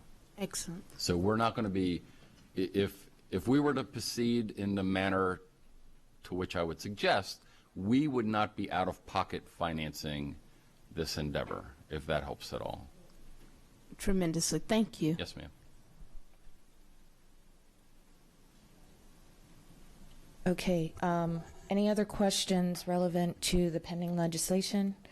Seeing none, I'll just note that I'm very excited to see this. Every time you see on the news where someone doesn't stop, it doesn't matter why, it's got awful, and we have an absolute duty to protect our kids, and this is just one other way, I think, that we can work with the police to ensure that. And Right. thank you very much for spearheading that. Yeah, as I mentioned, Montgomery County is actively doing this, and they've had a relatively positive experience. It's been embraced by their school district as well as their law enforcement entities, and they are seeing, in fact, reductions in violations in Montgomery County. Well, thank you guys for the very hard work. I'm pretty confident that it's going to be embraced by our county government and ourselves as well. Thank you very much. I believe that you had a couple other items relevant just to the one transportation more quick item. Simply wanted to let the board know that we've received the consultant's report from Prismatic Services Inc. Remember, they had a deadline to provide a report, and that deadline really was timed, predicated upon today. So the report is in hand now. It's being bound. If not bound, it's supposed to be delivered by lunchtime for you all. So the plan is you will all have a copy of it before you leave here today. Also, the report was provided in a web-enabled format, so we've already made provisions with Mr. Mosier that that following your receipt of the report, the report will also go up for public review today as well. The format of the report is really as we have contemplated. Obviously, there's a introductory section to it. Very important is feedback from our constituents. Our constituents in terms of transportation are both the families as well as the school-based administration. So there's a surveying element, and the results of those surveys are embedded within the report. They undertook a exhaustive departmental review, including items such as restrictions here within the state of Maryland on the type of vehicles and the type of services that can or can't be provided in terms of transportation. Naturally, they looked at organization, staffing, and management practices in the transportation arena, as well as management of contractors. You've probably heard me speak before that the state of our facilities, the infrastructure that we have here in place to support transportation, both on the administrative as well as on the vehicle storage, fueling, and maintenance of them are, I'll just casually say it, deplorable state of affairs. And then finally routing. So ultimately, Prismatic has arrived at 27 recommendations. They've created a crosswalk. Remember, the RFP was previously supplied to the board. So there's a crosswalk between each and every one of the review items that the board concurred is a subject of review. So there's a crosswalk, and then there's 27 recommendations that emanated out of that crosswalk, and then all of the necessary appendix and supporting material.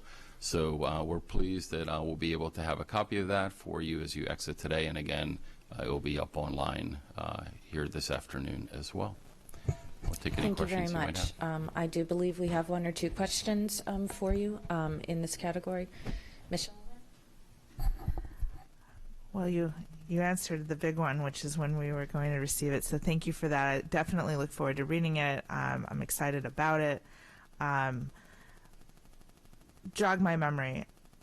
Is there also going to be some sort of either work group or presentation from Prismatic to us about the making of that report, her experience, highlighting recommendations, hopefully highlighting of proposed changes to bell schedules, etc.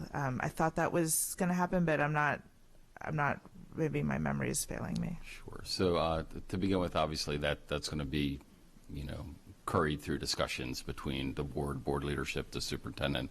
The RFP did not specifically have a line item that said, fly from North Carolina to Annapolis to deliver a PowerPoint or whatever. But certainly that could be arranged. I will say that the report I think is written so the end user can readily utilize it, and so translating what I think is in plain text language into a PowerPoint may be of limited value, but again, that's I would suggest that you and your colleagues take the report, review it. It's 179 pages, and then through conversations with leadership and a superintendent, decide where to go from there. Maybe presentation was the wrong word. Maybe workshop would be a better word. But I do remember something. Is there anything in the RFP that provides us, once we have the report in hand, a feedback loop to ask questions, get clarification, interact with her or her staff in any way? So again, so the answer to that is yes. I mean, you'd be working through the superintendent and staff for that. Okay. Good. Great. Thank you so much. Yes, ma'am. Any other questions? I do believe we have one person signed up for public comment, Ms. Van Buskirk. Thank you, Alex. Good afternoon, Board of Education. Dr. Arlato, Lisa Van Buskirk with Start School Later. I'm really pleased to hear about the legislation presented to the County Council. I think that will help with the safety for our students and re-educate some behaviors of some of our drivers. And I'm very obviously pleased about the report being published for the rest of us to read. It'll be a little light reading, 179 pages. That'll be fun. So until I can read those recommendations, I just wanted to make you aware that the School Transportation News website, through them, they're hosting a webinar on January 15th that is free about buses and bell times in light of the California legislation that mandated no middle school before 8 and no high school before 8:30. That has kind of re-energized the conversation, certainly in the state of California, about bell times. But it can also benefit us here, since nobody from Anne Arundel County Public Schools was able to attend the Pennsylvania workshop in November. Many of the presenters from that workshop are also doing this presentation. So as it states in the little blurb, bell time management is fundamentally about how to best balance the demand for school transportation services. An informed bell time strategy can help reduce costs, address the driver shortage, and support adolescent health and cognition. Just as the morning bell signals the start of the school day, aligning bell times lays the foundation for efficient school transportation systems. So I look forward to seeing how this, along with 179 pages of recommendations, can improve our school system as a whole. Thank you. Oh, yeah, I always call. Do we have any other public comments on this? Ma'am, if you could please state your name for the record, since I don't have a sheet, and maybe get that over to him. Thank you. I was actually here in November to speak, but because everything got pushed back, I wasn't able to. But again, I would have been here sooner, but my children start school at 9:40. So with the delay today, it was 11:40, which is irrational. Now my kids are going to school and going to eat lunch. That's what they're doing now. My son has now been to the point where he doesn't want to go to school anymore because he thinks he gets home at midnight. Because 20 minutes after he gets off the bus at 4:30, it's dark. He, 2 years ago, I had the issue of having to send him to preschool at 12:30 because school was so late and my other daughter had to get on the bus. This year, come September, I will have the same problem with my soon-to-be 3-year-olds. And we can't do that. It doesn't make sense. These kids need to start school earlier, especially Folge and all of Severna Park elementary schools. So whether it's switching it with the high school, because high school does start way too early, an hour too early, as Katie Eckert had said back in the November meeting, we need to see a change. We really do. Like, I want time with my kids. I want them to unwind after school. I don't want to have to drag out the morning and then rush in the afternoon, and I feel like I don't get, I don't get the time that I should with my kids. And, you know, it's affecting them too. It really is. They're early risers. They're not meant to be dragged through the morning to not start learning until 9:40. and then they don't end till 4:05. And that, it went back 5 minutes this year because the transportation changed that. Because there were buses that were late. There's a better way. There is.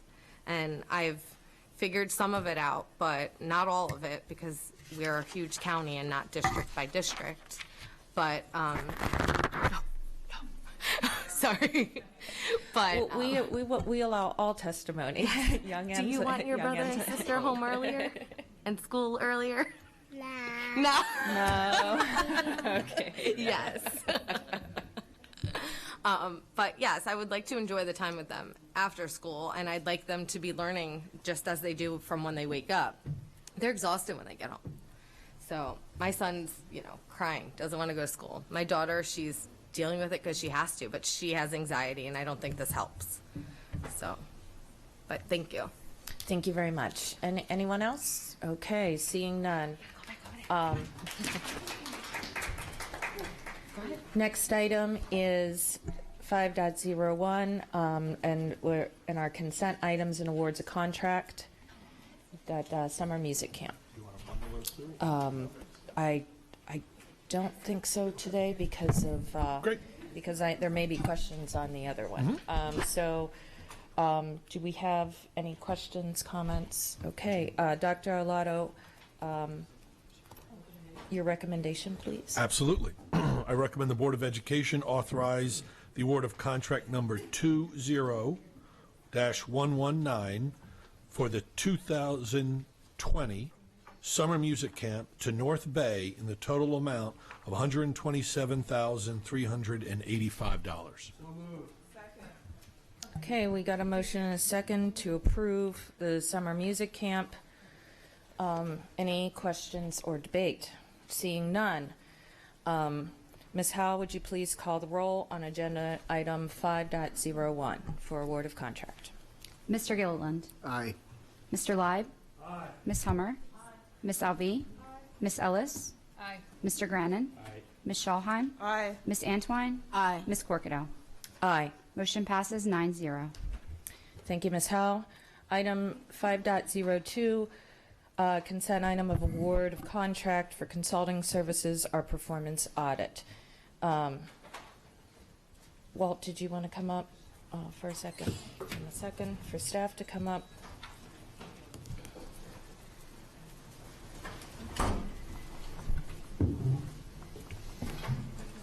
I believe we had a couple minutes of information to brief the board on as to our status of being here. Well, Walt Federowitz, Director of Internal Audit. We had 7 bidders respond. We went back for a best and final and have concluded that Gibson Consulting presented the best product technically and price-wise, so they are the recommended vendor. Other than that, I really have nothing else to add. We have any questions? I will tell you that I just want to highlight something here because it's very noteworthy, I think, for the public, is that as a result of our internal auditor and Mr. Chiknovich's group in procurement, we were able to get a best and final offer, which saved us $49,393, and I just want to call that out, and that is part of our core information. With that stated, Dr. Lotto, do you have a recommendation, please? Yes, ma'am. I recommend the Board of Education authorize the award of contract number 20SC-083, Consultant Services, Performance Audit to Gibson Consulting Group in the total amount of $333,545. We have a motion and a second to adopt the award of to offer the award of contract, item 5.02 for consulting services for performance audit. Any debate or questions? Seeing none, Ms. Howell, would you please call the roll on agenda item 5.02?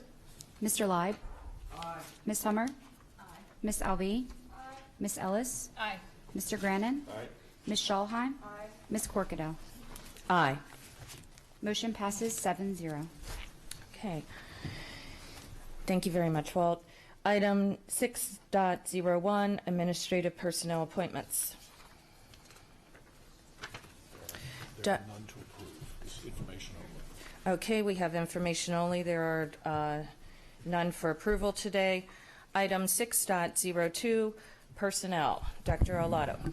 Yes, ma'am. I recommend that the board approve the actions as stipulated on the attached sheets. Do we have a motion? Okay. We have a motion and a second to adopt the recommendations of personnel and contained in item 6.02. Do we have any debate or questions or inquiry for staff? Seeing none, Ms. Howe, would you please call the roll on agenda item 6.02 for personnel? Mr. Gilliland? Aye. Mr. Live? Aye. Ms. Hummer? Aye. Ms. Alvey? Aye. Ms. Ellis? Aye. Mr. Grannon? Aye. Ms. Schalheim? Aye. Ms. Antwine? Aye. Ms. Corkadell? Aye. Motion passes 9-0. Thank you, Ms. Howe. Item 6.03, sabbatical leave. Dr. Olato. Yes, ma'am. I recommend the board approve the sabbatical leave request. Second. Okay, we have a motion and a second for approval of the sabbatical leave contained in 6.03. Do we have any debate or questions? We do have a question, Ms. Antwine, for staff or Dr. Olato? Right? Either way. Or either Dr. way? Dr. Okay. Olato, please. So just for clarification, please, the sabbatical leave is being requested for educational reasons and not necessarily religious reasons?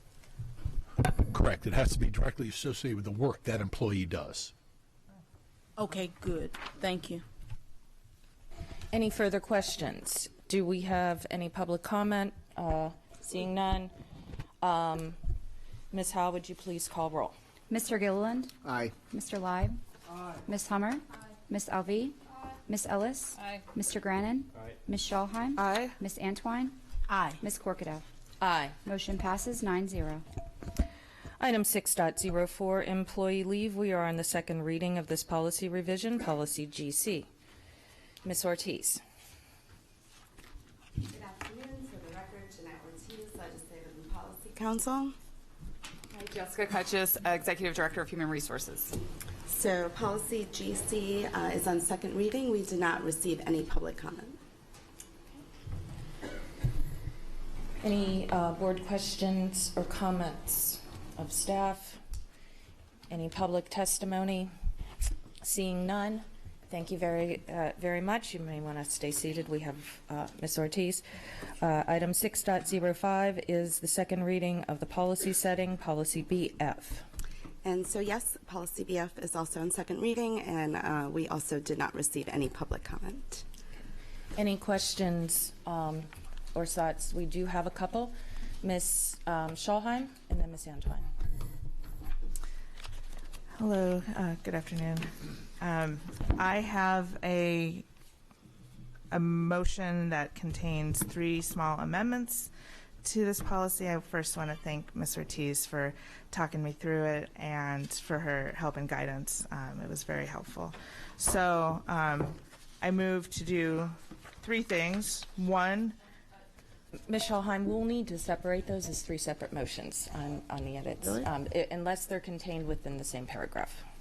all right. Well, just know that there are 3, so don't move on from me because I want to do all 3. No worries, no worries. And under first page, under C position, number 1A, I want to align the wording of this small paragraph with what is already included in our handbook, and also in light of the fact that we are going to go down a board member at the end of this year, and for consistency, and to also allow for other members of this body to attend meetings on occasion in a non-voting fashion, I would like to move to change the no more than 4 board members to no more than 3.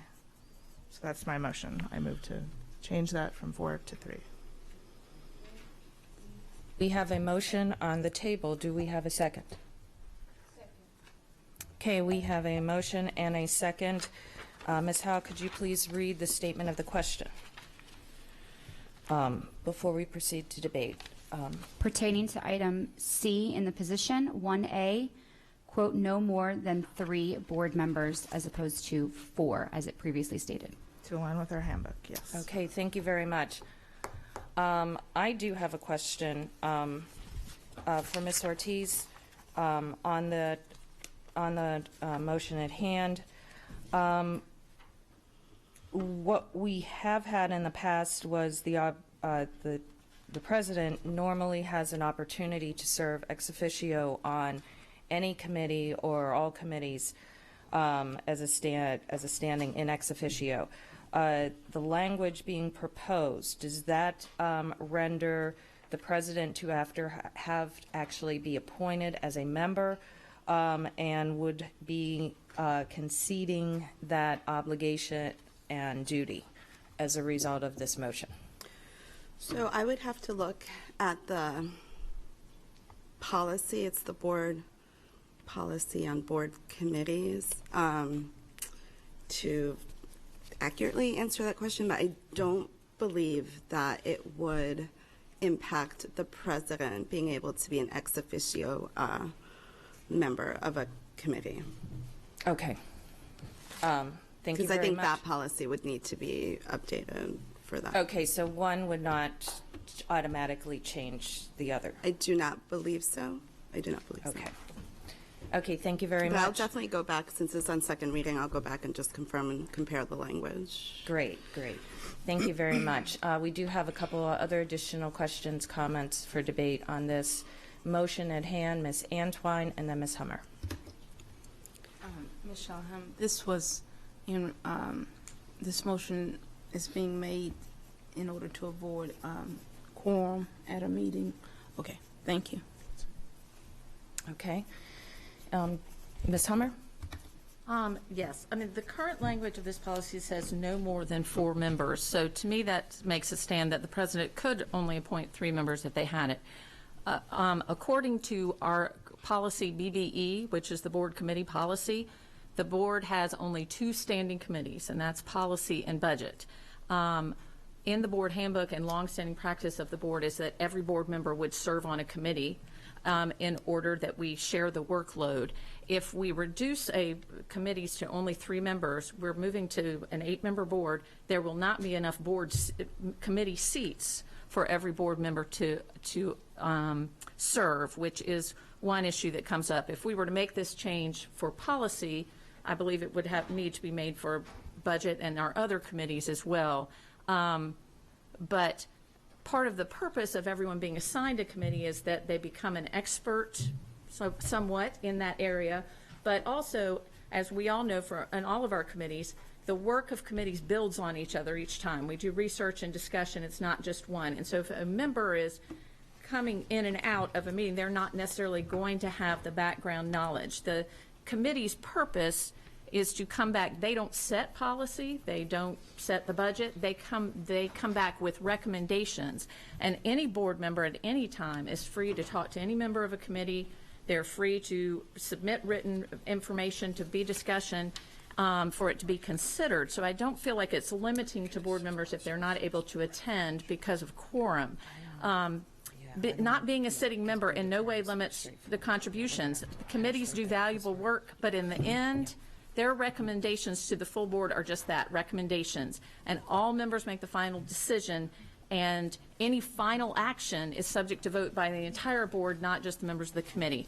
I just feel that this motion is not necessary. It's already included in here to designate no more than 4 board members, and that could be 3 or however may be needed. I just don't, I think with the current committee structures and what we have set up, that this is actually limiting to the board voices.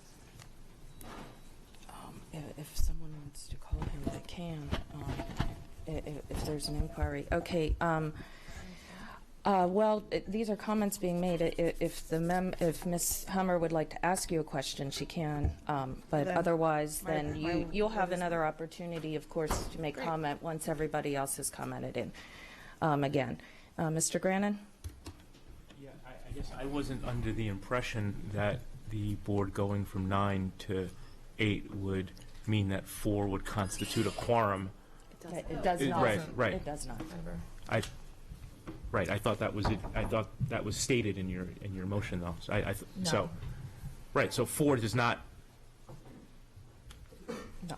I thought had you not stated that there was a connection between the board going down from 8, that somehow that would impact this going down to 3. So I'm asking her a question. So, Sure. This is somewhat sparked by recent events where we've had members who have requested items be brought to policy committee and then have not been able to participate in those proceedings because we already have 4 members in the room and a 5th would be quorum, and then you'd have to get into the whole OMA stuff. And so this helps avoid that, so that in going forward as a fully elected board, beholden to voters in our various districts, if a member of the board had a policy they were working on with Mr. Ortiz or questions about an agenda item on the policy committee, they would not be a voting member of that policy committee, but they would have an opportunity to sit in on those proceedings and ask questions as appropriate. And right now, we don't have that because we have 4 members on the board in the policy committee, not even including the ex officio thing, which would make it 5, which I don't know how that would work. And so this would just allow for more participation as we move to a fully elected board this coming November. Mr. Lehman, anything Yeah, else? thank you. Okay. I did have a question as a result of that, Ms. Ortiz.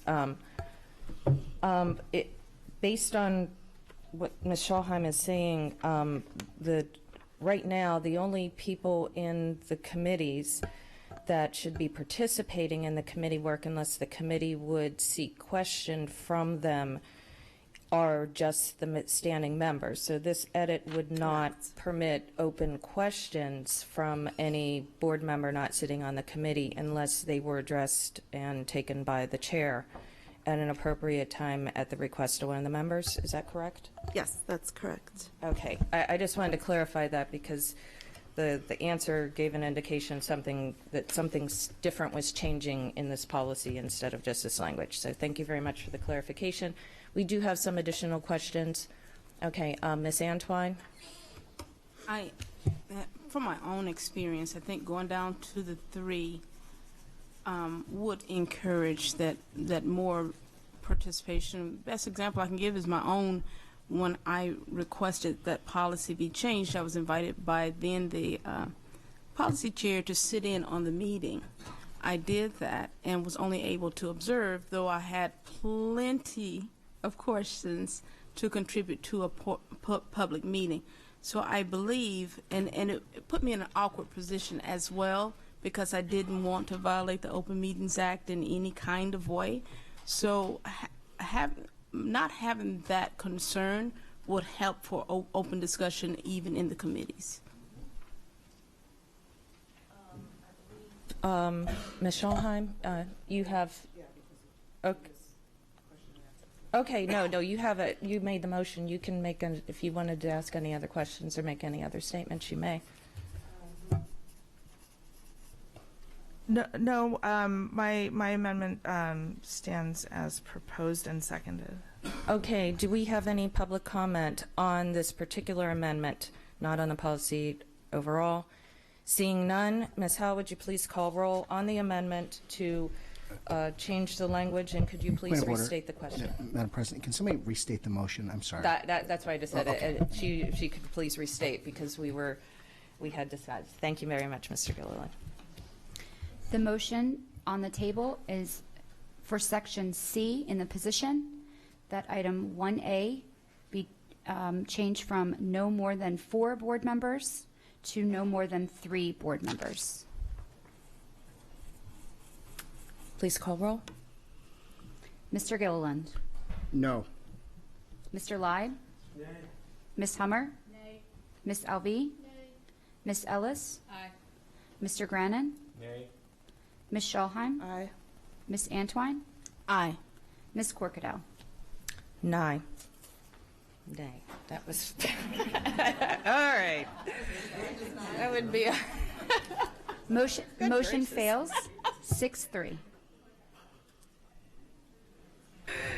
Okay, Ms. Schallheim, your next motion, please. Okay, so my next motion, if we go to page 2 of 5, right down at the bottom, number 2, policy development process, item B, I move to rewrite that sentence to state a member may also recommend a policy for review to the policy committee to determine whether to develop or amend the policy. As it is currently, wait, should I wait until I'm seconded and then? No. go on? You, All right. you want to explain it? Yeah, You yeah. wanna explain So what you the do? reason why is, as it's written, it says board. Now, if that were to go through, then my reading of that, my interpretation of that, was that we would have to have some sort of consensus about what we are bringing forth to policy committee in order to do so, and that, I think, limits the voices of individual members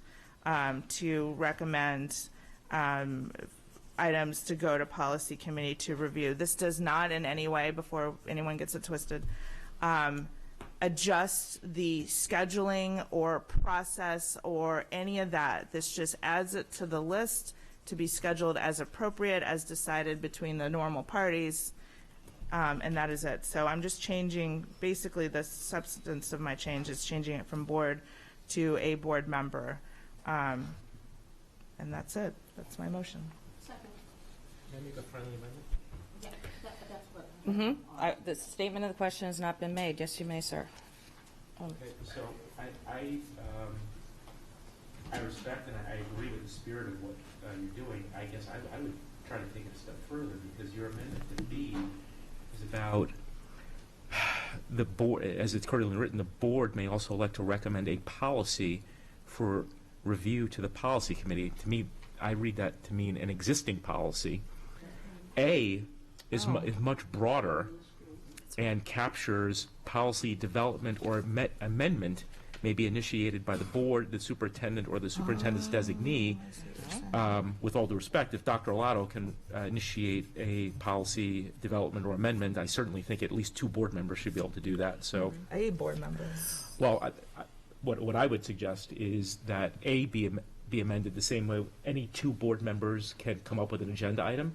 Just the idea being, if one board member is not able to convince at least one other board member that a policy should be developed or amended, that kind of thing, then it probably is not going to have the legs to pass the whole board. So my suggestion to capture what you're trying to get at is that B could be left alone, and A should be changed to include somewhere in the serial designation of those entities. I guess I could say initiated by the board or any 2 members thereof, comma, the superintendent or the superintendent's designee. Can I offer a friendly amendment to your friendly amendment? Sure. Well, it's your motion. I don't think that as a board member elected by the people, that I need to ask Mother May I for a second to recommend to the policy committee. So I would just want to limit it to a board member. Okay. Okay. I don't accept that. Okay, so Ms. Schallheim, could you please restate your And motion? let me give the reasons why I don't accept it, since Okay. it may be Sure. instrumental for people's vote. If we're going to change the process by which we have agenda items listed so that any one member can do that, that would be a different story. But to me, to say that a single board member could initiate a review or a new policy or that kind of thing without having at least a second person support it is not in alignment with what we do just for agenda items. Okay. Can I point something out? Yes, please. Thank you. No, I just wanted to point out, so B does say may recommend a policy for review to policy committee to determine whether to develop or amend the policy. So I think that gets at part of Mr. Grannon's question about a new policy, not the other part of it, but it would cover a new policy. It doesn't address the 2 members, but it would cover a new policy. Thank you. Thank you, Ms. Ortiz, for the clarification. Ms. Schalheim, would you please restate your question? We are actually just on friendly technical amendments. So, okay, I just want to clarify. This is not because the motion. I'm going to keep mine as stated previously. Okay, if Ms. Schalheim is previously stating that no technical amendments are being accepted, No, then I'm in not which saying case that. we I'm would not accepting- make a. Okay, I'm not saying that. I'm saying I'm not accepting the friendly amendment. Ms. Antwine. Thank you. So my friendly amendment would actually align with similar to what Mr. Grannon has said, but I would expand the motion not only to include A, so that there will be no confusion in terms of initiating a policy or developing it or amending it, but also a member of the board with the consensus of the board. Therefore, the board is saying that we do this. I believe that's going to be important. Although we have some level heads here on the board, we do not want to just start arbitrarily throwing out policies. And we also want to be in consensus as one body in how we move forward, especially in our obligation to policy. Ms. Schalheim, do you accept the friendly amendment, or is your amendment standing as item 2, subsection B only? Well, these 2 things are a complete departure from what our current practice is, and what our current practice is that allows you to say, I want to see this policy looked at or reviewed. Okay, Just we the need to same limit as this because now we're getting into debate that has not yet occurred. It's either accepting the technical or to modify on your own, but we need to move the statement of the question along. No. Okay, that has not been accepted. Since I'm presuming these others are comments to the debate, for the debate of the question, Ms. Howe, could you please restate Ms. Schalheim's original prior to the suggestions? Yes, so referring to policy BF, page 2 of 5, section 2, policy development process, subsection B, change the board to a board member. Yeah. May also. Okay. That's already there, so I didn't change. Well, no, there's some other substantive changes to the sentence. Do you want me to read it, or? Sure. Yeah. So a Please. board member may recommend a policy for review to the policy committee to determine whether to develop or amend the policy. So we're striking also elect to. Okay. Okay. Ms. Howe, can you restate the question based on that modification, please? Yes, so with the addition that Ms. Schalheim just gave,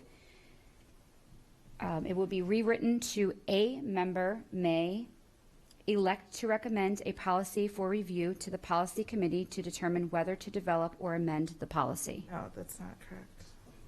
Do you have it written that I you have can it share written with right Ms. here. Howe, then, Yes. please? If you wouldn't mind. Here, I'll tear off that part because I need the other part for the third amendment.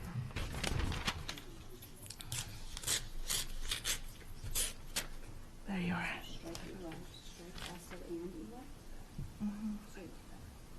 Oh, yeah, because it is, one was not, yeah. It's germane to this, doesn't have to be germane to the other, yes. Ms. Howe.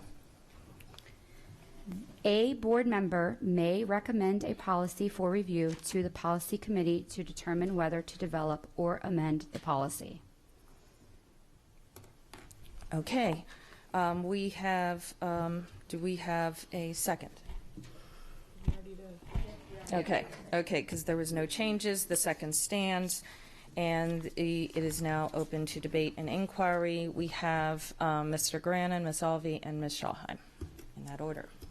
Mr. Grannon? Oh, no, that was from my friendly amendment. Okay. Ms. Alvey? I just wanted to say that I agree with Mr. Grannon that we should use the same practice that we use to put items on the agenda to bring them to policy committee. So if there's at least 1 second, then you can suggest that policy to the policy committee. Thank you, Ms. Alvey. Any other? Ms. Schalheim, you may re-summarize. That would be quite the departure from what our current practice is and has been for quite some time. So for quite some time, if please, Ms. Ortiz, correct me if I'm wrong, a board member can suggest either during open meeting or otherwise that a policy be looked at for review. We've seen that several times with me over the last year. We've seen that from other board members, including Ms. Antoine sitting next to me. So getting a second would be a huge departure from what we've been doing and what has been beneficial to all of us. And again, I'm not in any way suggesting that we change around the timing of the scheduling or any of that. That is all clearly outlined and defined in subsequent pages of this amended policy, and so I'm not monkeying with that at all. It's just up for suggestion for review to be scheduled at a appropriate time. Okay. Do we have any public comment on this amendment? Oh, I'm sorry, I didn't. I see Mr. I'm sorry, Mr. Granite. And now my light is Yeah, on. okay, your light's back on again. I just want Okay. clarification because I heard a question to Ms. Ortiz, so I would like to hear your response to the history of. So historically, how we've done since I've been here for over 3 years now and prior to me, I get suggestions, throughout the year, whether it's from staff or the board. And then obviously with new laws, and today is the first day of the legislative session, and I'm sure they've already convened at this time, or state regulations. And so I'm like putting together a list. And so what happens is I send out this sort of draft list based on all of the things that have been brought to my attention or I'm aware of because of law and regulation in the summer, and that's shared with staff and the board for feedback. And so board members have provided feedback on suggested policies to review, and sometimes throughout the school year, because things may come up that perhaps we're not thinking of in July and August, policies have been recommended. And so what I have done is working with the policy chair and determining if and when we'd be able to look at the policy, because we do a lot of policy. We also have legislative things. Sometimes we're not able to get to it in the school year, but definitely we're able to review it, if not start with amendments to a policy. And if it's not something of an of an emergency or something of high importance, and then if it needs to go into the following school year. There have been times when the board has specifically requested that the policy committee, review and discuss a policy, maybe at the next meeting or in a couple of meetings as well. And so, yes, there has been currently board members have made recommendations. I mean, typically it's funneled through the policy committee chair so that they're aware of what's being suggested. Thank you, Ms. Ortiz. Mr. Grannon? Yeah, so I'm just going to state now the reason why I'm going to vote against this, with all due respect to Ms. Schalheim, with whom I agree, again, with the spirit of what she's doing. I think frankly, it's a bit of a sort of a solution in search of a problem, because there's not been any history of the policy committee or any members there over the chair thwarting any member from having anything considered. I do think we should, however, have an alignment between, to whatever extent you have this as a threshold for things to get on the agenda and things to get, I guess, officially to be considered by the policy committee. I really can't. So, for example, I have said publicly and privately that I will support any board member getting anything on the agenda for this meeting. Obviously, that's not absurd, regardless of whether I agree with it, because I respect the prerogatives of my board members, of my fellow board members, to have things discussed in public, and I think transparency is the most important thing that we do, frankly. So I can't imagine a situation in which there would not be a second, just out of courtesy to another board member, to have a policy considered by the policy committee. In the event that there really were a case that there was literally only one person in support, there's probably a reason for that. So I'm going to vote against this, and I'm going to, if it fails, resuggest the language that I suggested earlier. I think it belongs more properly in A, because A talks about initiation, and I'm going to, if this fails, I'm going to suggest again the language after board or any two members thereof, comma, to go in A. Thank you, Mr. Grannon. Ms. Schallheim, Ms. Antwine, and Mr. Gilliland. My fear, and the reason why I'm bringing this up, my fear is that we need to follow policies as written. And so maybe my interpretation of board is off, but board to me assumes some sort of consensus as us acting as a body instead of having our own individual voice to bring forward suggestions. And so that is why when I read this, I reached out to Ms. Ortiz and we talked it through, and that suggested edited text to the proposed edited policy. That's how it came up, because my read of this, and if this goes from red to black, is board may also elect to recommend a policy. Well, what does that mean? To me, that means us as a body, and so where is my individual voice as an elected person or any other elected person sitting now or to come in December have in that? So that's why. Thank you, Ms. Schallheim. Ms. Antwine, and then Mr. Gilliland.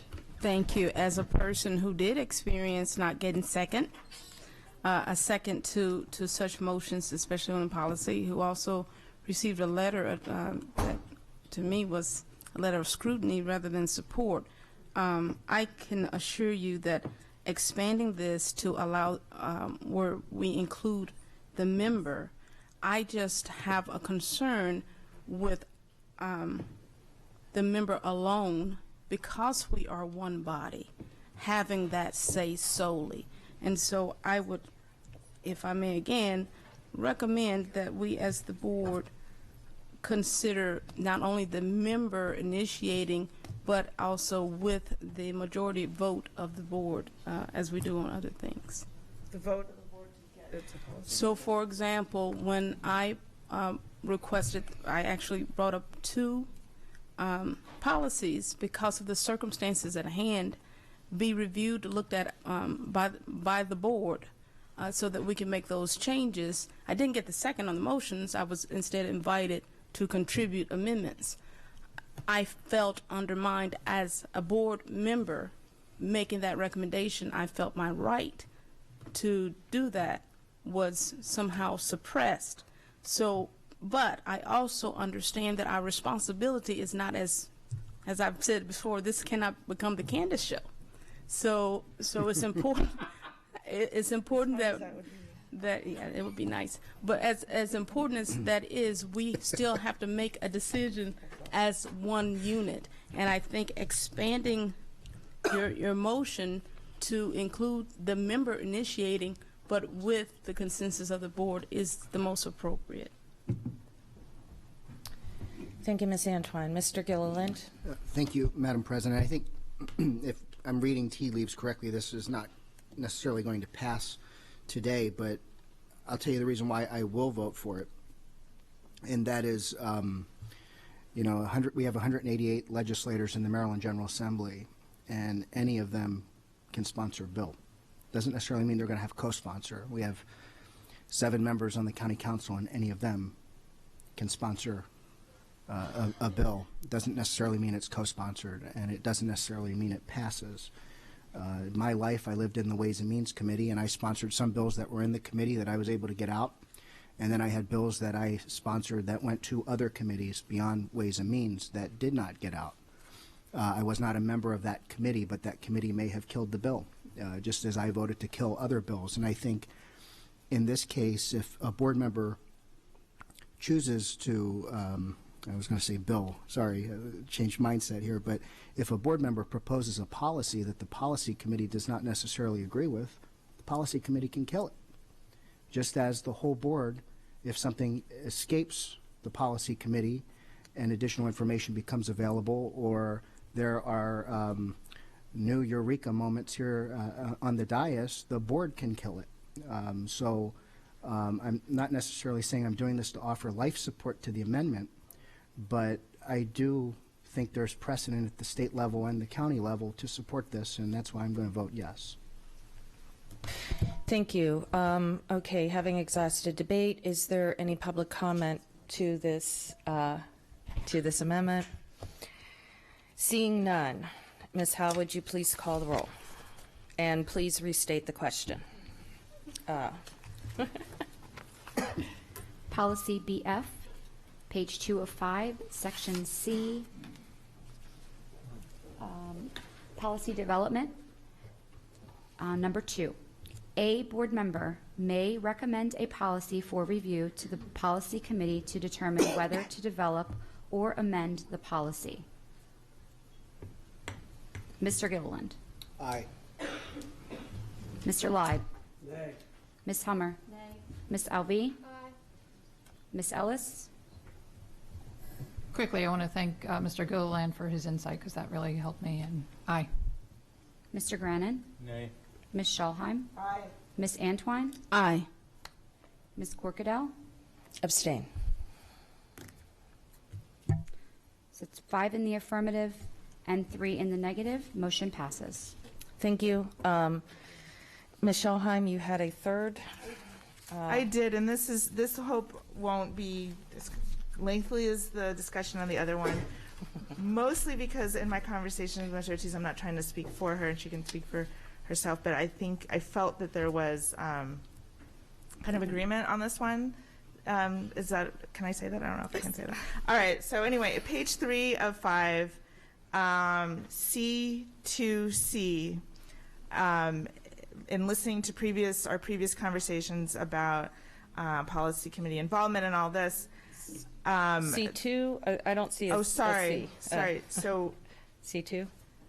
Page 3 of 5 at the first paragraph. How about we stick section with that? C. Okay, yes. thank you. Yes, ma'am. So that would be C2C. Yeah, and so my motion is to amend the very first sentence. Maybe that thing. Oh wait, no, there are 2 sentences. Okay, so the first of the 2 sentences to read: the superintendent or the superintendent's designee and appropriate staff, comma, my new text, in collaboration with the policy committee, comma, shall meet to review and develop draft policies in accordance with the policy timeline scheduled for review in the upcoming year. Second. We have a first and a second. Miss. Well, we're going to state the question. That would not, unless there's an edit, technical edit. Will Ms. Howell please state the question? Page 3 of 5, section C2C. The superintendent or the superintendent's designee and appropriate staff, comma, in collaboration with the policy committee, comma, shall meet to review and develop draft policies in accordance with the policy timeline scheduled for review in the upcoming school year. Okay. The question has been stated, and we have debate. Ms. Ellis. I want to thank Ms. Schalheim for this amendment. I have been very concerned about this policy not really giving policy belongs to the board. The board should be part of the development of policy, and without this amendment, I don't feel that it's really stated within our policy that the board is actually developing policy. So I support and I thank you for the amendment. Okay. Any other comments from board members? Seeing none. Any comments from public? Seeing none. Ms. Howe, would you please call the roll after restating the question? Again, page 3 of 5, Section C2C. The motion, the superintendent or superintendent's designee and appropriate staff, comma, in collaboration with the policy committee, comma, shall meet to review and develop draft policies in accordance with the policy timeline scheduled for review in the upcoming school year. Mr. Gilliland. Aye. Mr. Leib. Aye. Ms. Hummer. Aye. Ms. Alvey. Aye. Ms. Ellis. Aye. Mr. Grannon. Aye. Ms. Schalheim. Aye. Ms. Antwine. Aye. Ms. Corkadell. Aye. Motion passes 9-0. Thank you, Ms. Ortiz. Okay, we have a couple more items coming up. Mr. Grannon. Yeah, I guess in view of what passed for 2B, I still think we need to make an amendment to 2A to make it parallel, because I hear what you're saying, Ms. Ortiz, but B to me, even as amended, says a member of the board may also recommend a policy for review to the policy committee to determine whether to develop or amend the policy. So even if you're right that that's not literally limited to pre-existing policy, it makes it sound like the person has to come with a draft policy.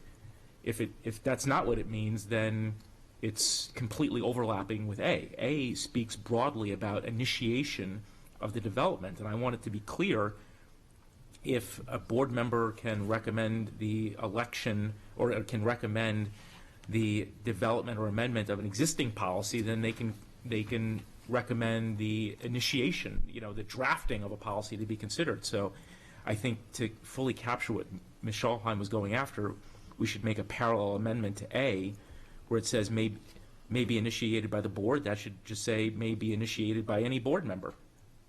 That would make it parallel with B. So that's my amendment. Second. Okay, we have a motion and a second. Ms. Howell, please state the question. I can restate that. Thank you. So That's why we do that now. to make 2A parallel with now amended 2B, I would like to strike the board, so just those two words, the board, and replace those two words with any member of the board. Everything else would stay the same. And that would make it, to me, parallel with the majority view on the amendment of 2B. Okay, we have a couple comments. We have Ms. Hummer first. Now it's open to debate. Okay, not on something else. This is on the amendment being proposed by Mr. Grannon. Do we have debate and comment? I saw Mr. Leib, and then Ms. Schalheim, and then Ms. Ellis. I would just ask if Mr. Grannon would just accept a technical change rather than say any member of the board, a member of the board. Yeah, Ms. Ellis had the same Just a concern. little That's better. fine, to keep it Okay. exactly parallel. Thank you. That's fair. Okay, if we have consensus on that, let's proceed. And we have one comment left for debate, Ms. Schalheim.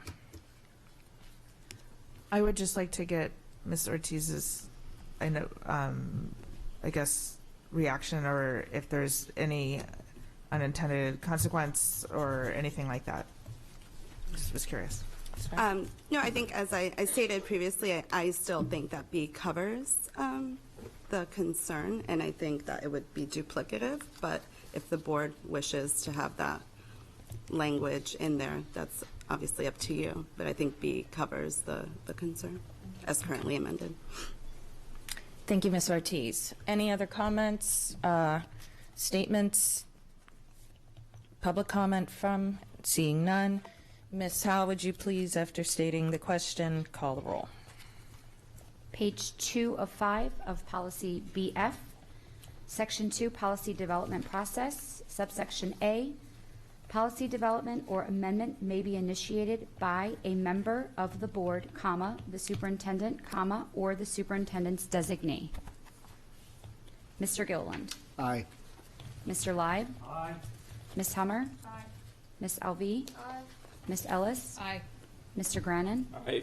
Ms. Schallheim? Aye. Ms. Antwine? Aye. Ms. Corkadell? Aye. Motion passes 9-0. Okay. Ms. Hummer? All right. So I have an additional amendment. One of the most, I'm sorry, I don't have my mic on. Okay. Policy is one of the most important jobs of the board, and I think we really strive to be transparent about it. Our policy committees are open to the public. We take lots of public comment. We have a 30-day public comment meeting after first reading. I think one area that we could improve on this is that often, as in today, when it comes to second reading or third reading, we make changes to the draft policy that came out, but we do not put those back out for public comment. So we're sometimes making changes that the public has not been as aware of. So I have, and I've passed these out to members so that you have it in writing, and I'm actually going to make a change to what I have on here. But on page 4 of 5, Section D, I would like to add there, if the board makes substantive amendments to a policy on third reading, the policy shall be posted on the AAC website for another 30-day comment period before the board can take final action on the policy. And I would also like to add in there that I didn't have as I thought about it more, if the board makes substantive amendments to a policy on second reading, the policy shall be posted on the ASCPS website not for 30 days, but for public comment between the second reading and the third reading. So that would be a shorter time. It wouldn't extend it. But if substantial amendments were to be made at third reading, I believe that those need to go out to the public and give them full opportunity to review it before we take a final vote. Second. Okay. We have a motion and a second. Is this for a technical suggestion? Yes, we do have Ms. Hummer, Ms. Antwine would like to make a technical suggestion before we state the question for debate.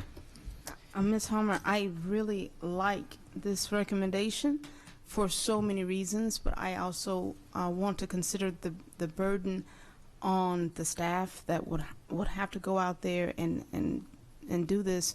We would be looking at basically 60 days total on policies, and sometimes our policies come through from state mandate and otherwise. So my friendly amendment would be a 2-week period afterwards rather than 30 days. Ms. Hummer, are you accepting or rejecting?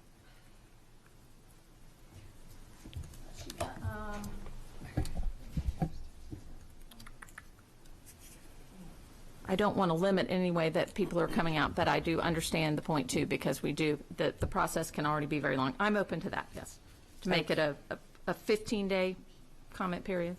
Do we have consensus since we already had a second on that? We'll just, is there any opposite? Okay, so Ms. Howell, we have that. It looks like this is only for technical, as in changing just a word or two. Just as a reminder, we have Ms.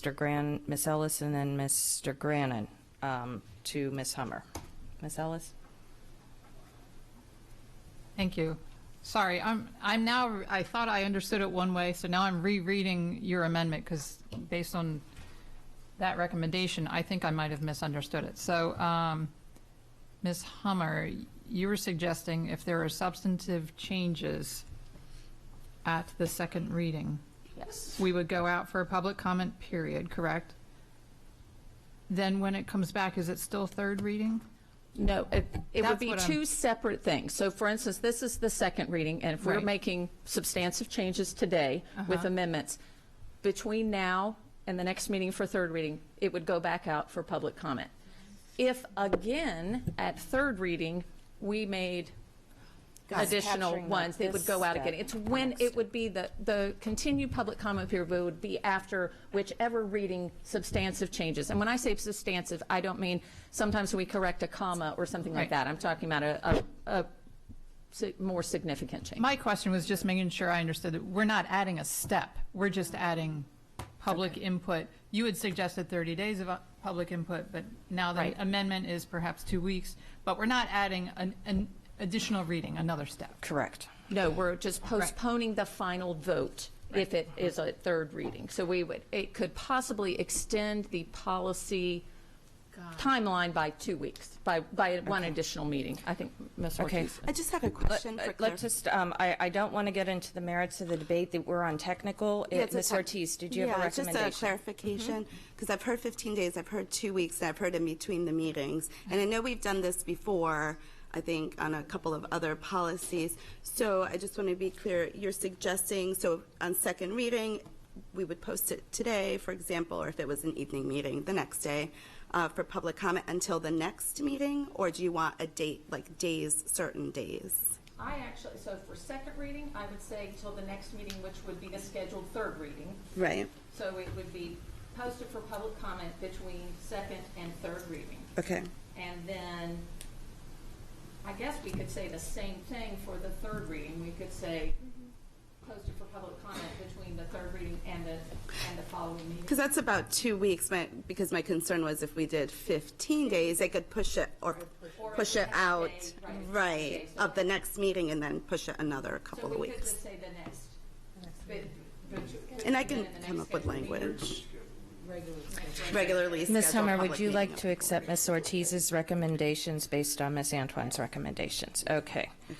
Okay, and as I said, technical, very technical in nature. Please limit and save the debate for the debate time. Mr. Grannon. I guess you can style this as a technical friendly amendment. I would suggest to Ms. Hummer that after the language where it says substantive amendments, propose inserting, carroting in the phrase substantive amendments warranting further public comment.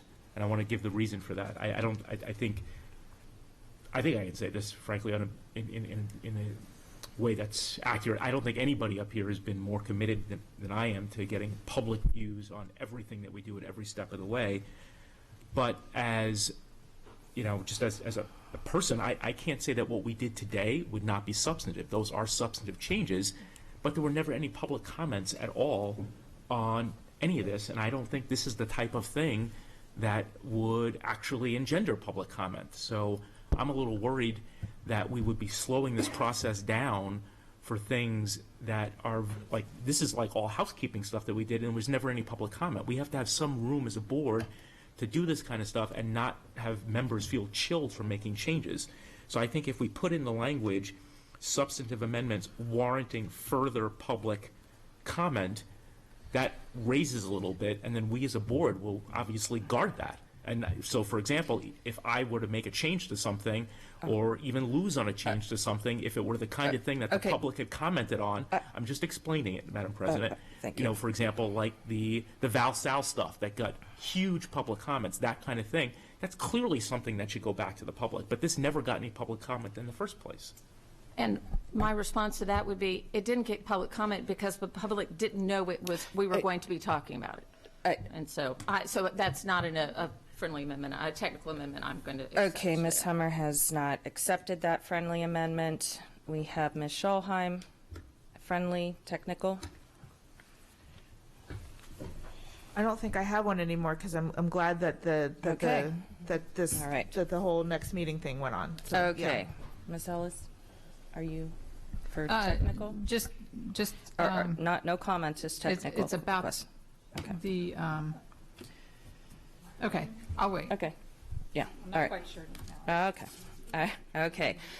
Ms. Howe, that being said, I believe Ms. Antoine's and subsequently a slight was taken on. Could we please state the question inclusive of Ms. Ortiz's recommendations so we can enter debate? Okay. So, policy BF, page 4 of 5. Add, if the board, I'm sorry, section D, if the board makes substantive amendments to a policy on second reading, the policy shall be posted on the AACPS website between second and third reading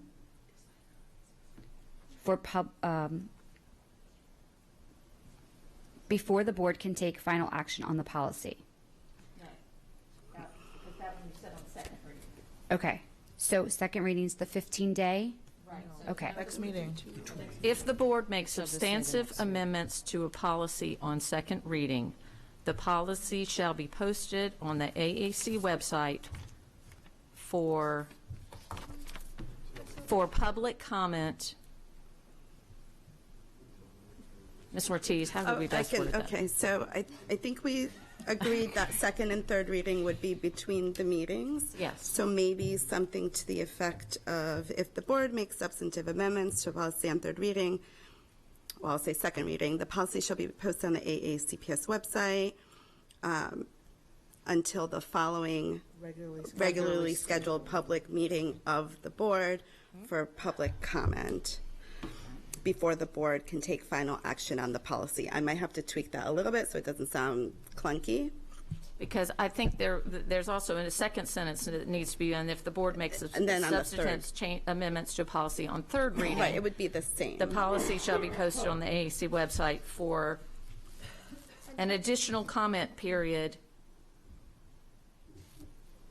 until the next regularly scheduled So we board can meeting. add that, an additional public comment period until the regularly scheduled public Until the- meeting of the board of the before the board- board can take final action. Before the board can take final action. I know that we're still not So they helping would Diana be, in reading it. just to be clear, they would be identical for second and third reading. Right, the language would be identical between the two, except to change for second reading to between Third. second and third reading and third reading and final Right, okay. action. Ms. Howe? Okay.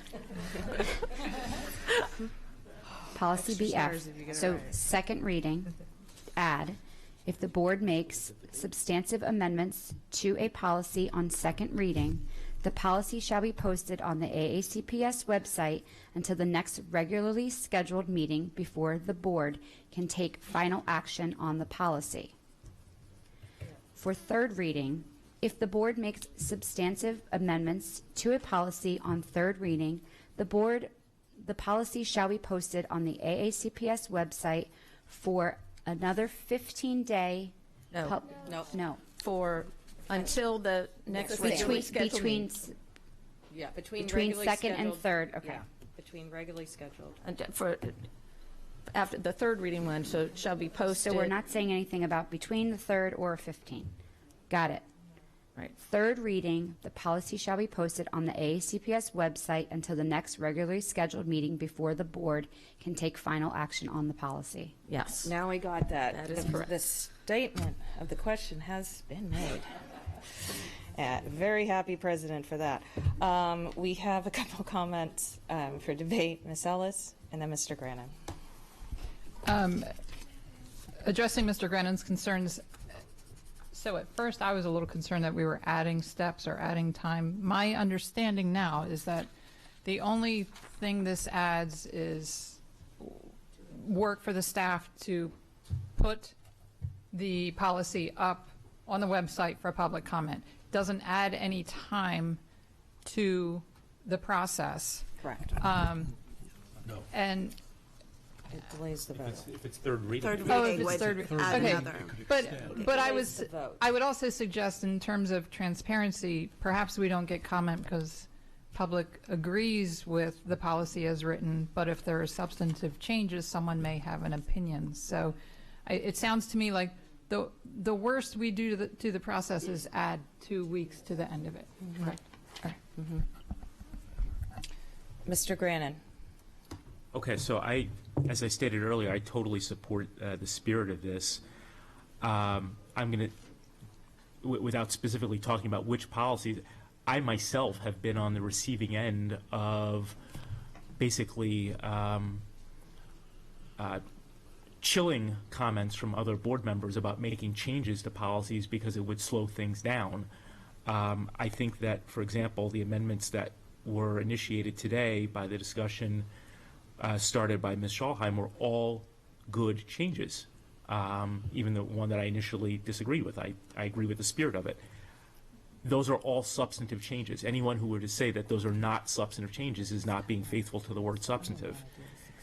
that would slow all of this down if we were on third reading for something that had not really engendered any public comment in the first place. So I'm not I don't think I'm mincing words when I say that to say something substantive amendments warranting further public comment, I do think that would better capture the spirit of this. For anything that certainly had gotten public comment or a sufficient number of board members thought, hey, this is a big enough change where, we really need, to get some further public comment on this. I don't think that we are miscarrying our responsibilities by changing the language that we did about how things get before the policy committee that the public never commented on and is almost certainly never going to comment on. And I think the fact that it could slow things down or it could slow down the adoption will be used actually against board members to discourage revisions.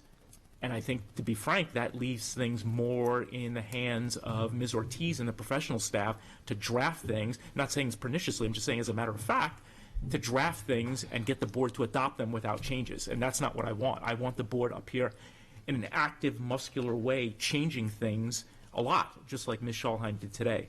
So I'm going to vote against this as stated, but I would totally support something that said substantive amendments warranting further public comment, and think that's a good idea. Thank you, Mr. Grannon. Ms. Hummer, and then Ms. Antwine. Yes. I would say that the purpose of public comment is to hear any views that are out there, and I don't think it's upon us to determine what warrants public comment. What may not seem important to us or substantive could be to the public. They have no knowledge of this. Any changes we're making today, the public was not aware of at all. So, of course, they didn't come to comment because they didn't even know these amendments were going to be put out there. And now they're put out, and perhaps they won't comment on them, and perhaps it won't warrant. But I don't think we should be shutting it off because we don't deem it important. I don't think 2 weeks is going to be significant in policies. And then we do have a procedure in this policy itself that if we need to have it done quicker than that, we can vote as a body to move it forward. So it doesn't have to be a delay if it is something time sensitive. But I think an additional 2 weeks does nothing but increase our transparency and give the public more of an opportunity to weigh in. Thank you, Ms. Hummer, Ms. Antwine, and then Ms. Schalheim. So if the concern is that the policy review period is being extended, if we do the 2 weeks between second reading, and then could we do a friendly amendment to your amendment, Mr. Grannon, and for the third reading, place in there about if it warrants this from the public, so it wouldn't extend the period. To clarify, if we do changes, so for today, any changes we would make today under this change to this policy would go out again for public comment between now and the next meeting. It would still come up for third reading. There would be no delay. The changes had already been made. Unless changes were made, additional changes were made at third reading, we would vote next time. So it's not going to delay anything. It's only if changes are made at third reading itself that there would be an extended period. Second reading changes will not make an extended period. Only changes made at third period would warrant an additional length of time to seek public input. So perhaps we can include Mr. Grannon's amendment for the third reading. That was not on the tape. That time has passed. That was prior to the statement of the question. Okay. There would have to be a different. This is a different friendly amendment that she's making after debate. It's a different one that I proposed. No, she was proposing off of yours, and that was not accepted. So she can state, including yours, if she wants to amend the existing motion. Because Ms. Hummer has already rejected it, or take it up as a second. So what I am offering because Mr. Grannon's statement is definitely a concern to some of these policies. We definitely need to move, right? And things do come up. That we put the 2 week period between the next meeting for the second read as well as the third read. So what I'm... It wouldn't be both.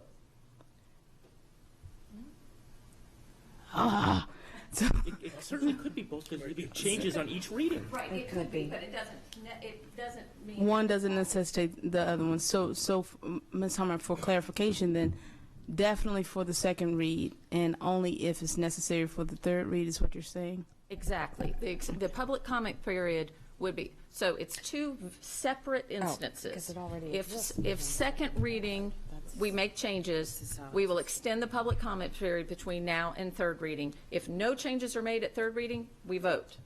Okay, if let's say no changes were made at second reading, but we get to third reading and somebody makes a change, then we would put it out, and that amendment passed, then it would go out to the public for an additional period. Okay, so we are still with the statement of the question as stated. Ms. Schalheim, Mr. Grannon, and then Mr. Lack. I like this idea personally, so I'm going to be voting for it. I just had one question for Ms. Ortiz. Does Ms. Hummer's amendment in any way conflict with our speeding up of the process? I think is outlined on page 4F1 and 2. Yeah, that's why. Like, does that dismantle that in any way? Like, if we wanted to speed it up and suspend our rules and whatever and vote unanimously, or how, like, does that? So it doesn't, because this is sort of like I think Mr. Burns calls it like the nuclear option. But for further clarification, if you want to be clearer, we can add in on page 4 of 5, paragraph F, notwithstanding any other provision in this policy, the timelines for introduction, and then the rest. And so that just makes it clear that you can still do this regardless of what's already stated. So that's used in state law quite often. Great. And so we can still do this and have Ms. Hummer's amendments, both part the second reading and the third read for substantive changes, and be fine. Yes. Yeah, great. Thank you for clarifying. Okay, Mr. Grannon, and then Mr. Ladd. Yeah, I think reading between the lines of Ms. Hummer's comments, when we're getting to third reading, this again is going to have a chilling effect on board revisions of policies at third reading, because it's going to be invoked as a reason not to do it, that it's going to slow things down. That's the same type of mentality where the board is presented with contracts or other items, and the board is told, you must vote it on at this meeting. And many board members are seeing it for the first time or have not even had an opportunity to discuss that kind of thing. I think that is bad for the board, and I don't think that this board is going to make changes to policies without giving the public an opportunity to comment on them, and I know that we have done that in the past. So once again, I'm going to use the examples that were made today. So I guess I am disagreeing with Ms. Hummer here. Had Ms. Schalheim made the very same revisions that she suggested today on third reading, all of this would be now held again for public comment when they never commented at all in the process. So that's the reason I'm voting the way that I am. Okay, Mr. Ladd? Call the question. Okay, we have an immediate motion to call the question. Does not require a second. Ms. Howell, please call the roll. Yeah, this is on to call the question. Yes. Policy BF, section. No, we're I'm calling just the voting to call question. the question. I apologize. There was I a call to apologize. question to end debate. Mr. Yes. Gilliland. Aye. Mr. Lyde. Aye. Ms. Hummer. Aye. Ms. Alvey. Aye. Ms. Ellis. Aye. Mr. Grannon. Aye. Ms. Schalheim. Aye. Ms. Antwine. Aye. And Ms. Corkadell. Aye. Debate is Motion. now closed. Ms. Howell, could you please state, one more time the question that we will now be voting on?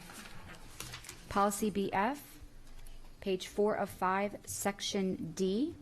Add if the board makes substantive amendments to a policy on second reading, the policy shall be posted on the AACPS website until the next regularly scheduled meeting before the board can take action on the policy. Also, If the board makes substantive amendments to the policy on third reading, the policy shall be posted on the AACPS website until the next regularly scheduled meeting before the board can take action on the policy. Mr. Gilliland? Aye. Mr. Leib? Aye. Ms. Hummer? Aye. Ms. Alvey? Aye. Ms. Ellis? Aye. Mr. Grannon? Nay. Ms. Schallheim? Aye. Ms. Antwine? Aye. And Ms. Corkadell? Aye. Motion passes 8-1. Folks, I know that everybody's been waiting a long time, but the board does need to take a brief break, and so Ms. Ellis, please, if you may. Madam President, I move that the board go into closed session to consult with counsel. Oh, my apologies. Nope, we're not done yet with that agenda item. Ms. Ortiz, my apologies. I did not catch that. Mr. Leib. Thank you, Madam President. When in line with just what we've passed, I believe it's important that we've made substantive changes to this policy on the second reading. And even though we have not, our new changes are not formally adopted, we should post this policy back on our website after this reading until our next meeting, and go to make sure the public has a chance to see it. If I need a motion, I'll make it, but with the consensus, I Do we have think can do that. consensus to post as new again? Okay, looks like we have consensus on that. Thank you, Mr. Leib. Anything else? Okay. Seeing none, Ms. Ellis. Madam President, I move that the board go into closed session to consult with counsel to obtain legal advice on a legal matter. We got to take a break. Do we have a second for Ms. Ellis's motion? Okay, all those in favor? Aye.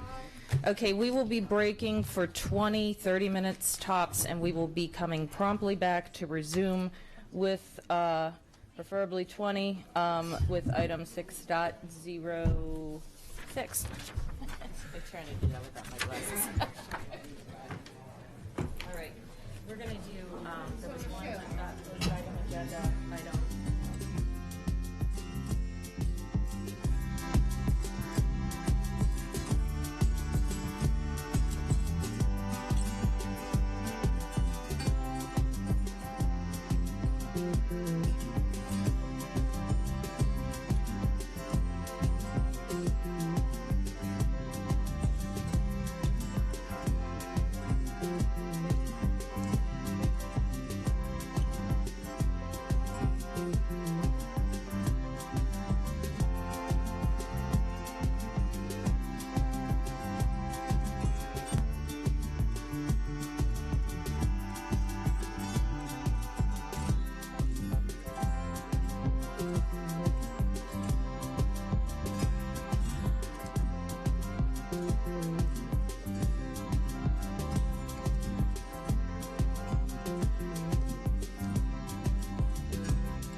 although I very much appreciate their patience, I also respect their time.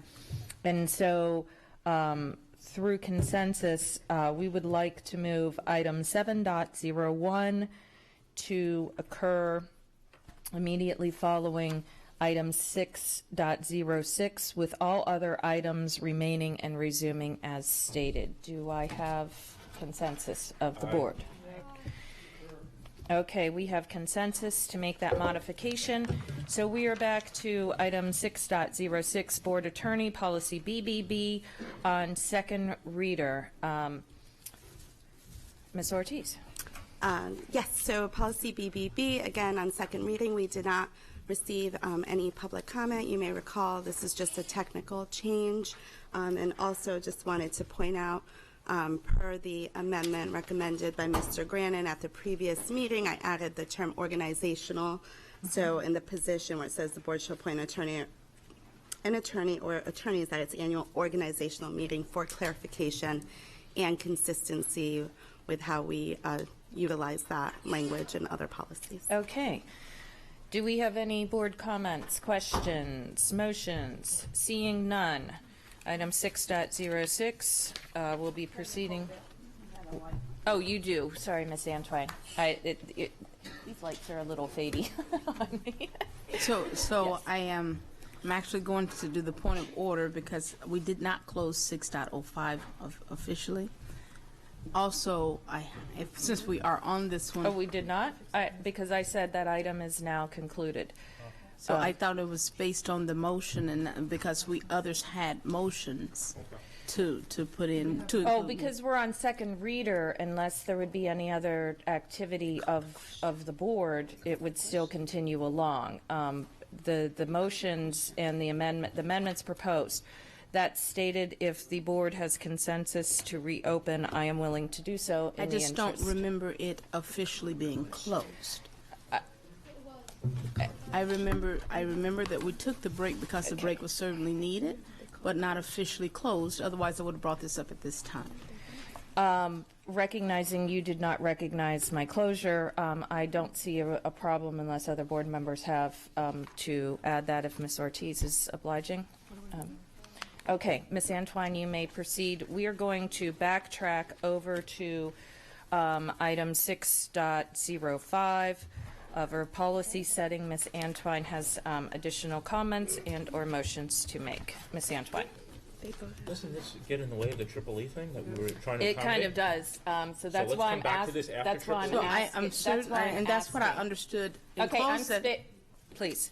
I'm asking for consensus to reopen it, and so do we have that? I mean, to reopen it after Triple E, yes. Okay. I'm fine with that. Okay. Item 6.06 is remaining on the table, and do we have any comments? Ms. Antoine on 6.06, Board Attorney. Yes. So my question is, in this one, when we have extenuating circumstances where we may have to go outside of even sort of like conflict of interest based on a case, how does our policy cover us going outside of even our board, the board attorney that we hired? I'm sorry, can you repeat the last part of your question? So if there is, for example, if there's a conflict of interest and we have to hire another attorney to cover a case or circumstance, or get counsel from even another, does this cover that like this, or should we include language that would address that? So that's not specifically addressed in the policy as drafted. I do not recognize the closure of 605 and would like to revisit it closer to the end of it. I did not hear Ms. Ortiz's answer. Sure. So that specific scenario is not addressed in the policy as drafted, and this policy doesn't have any regulations. Yeah, just for clarification, we did make a motion to that effect as a separate motion item, so it would not have conflicted with the policy. It's my understanding from our attorney, so that may be where it's coming from. And I believe we have a. Do you want to? So So if it's not in there, my question to you then would be, when conflict of interest is introduced, how do we have the authority to go outside of our policy and get additional counsel? So I haven't dealt with that specifically. I don't know if Mr. Burns has dealt with that particular issue. I don't know if Ms. Corkadell was referencing a previous time where that has happened, but I don't have any knowledge of that having come up as an issue in the past.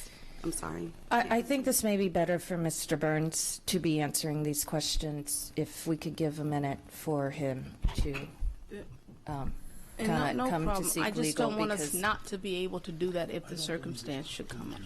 No, it doesn't say we can only have one. We understand that, but Ms. Antoine has still asked nonetheless. So, Mr. Burns, if you wouldn't I would mind, like to also Ms. state Antoine's that question. being condescending on this dais is not appropriate, and I will call point of order on that. Point of order is noted. Members shall refrain from making side comments, especially ones that can be heard, of any board member, of motive or otherwise. Thank you, Ms. Antoine. You may proceed. Mr. Burns, my question was, since I have served on the board, there has been introduced conflict of interest on some cases. And I was asking Ms. Ortiz how that is covered in this particular policy.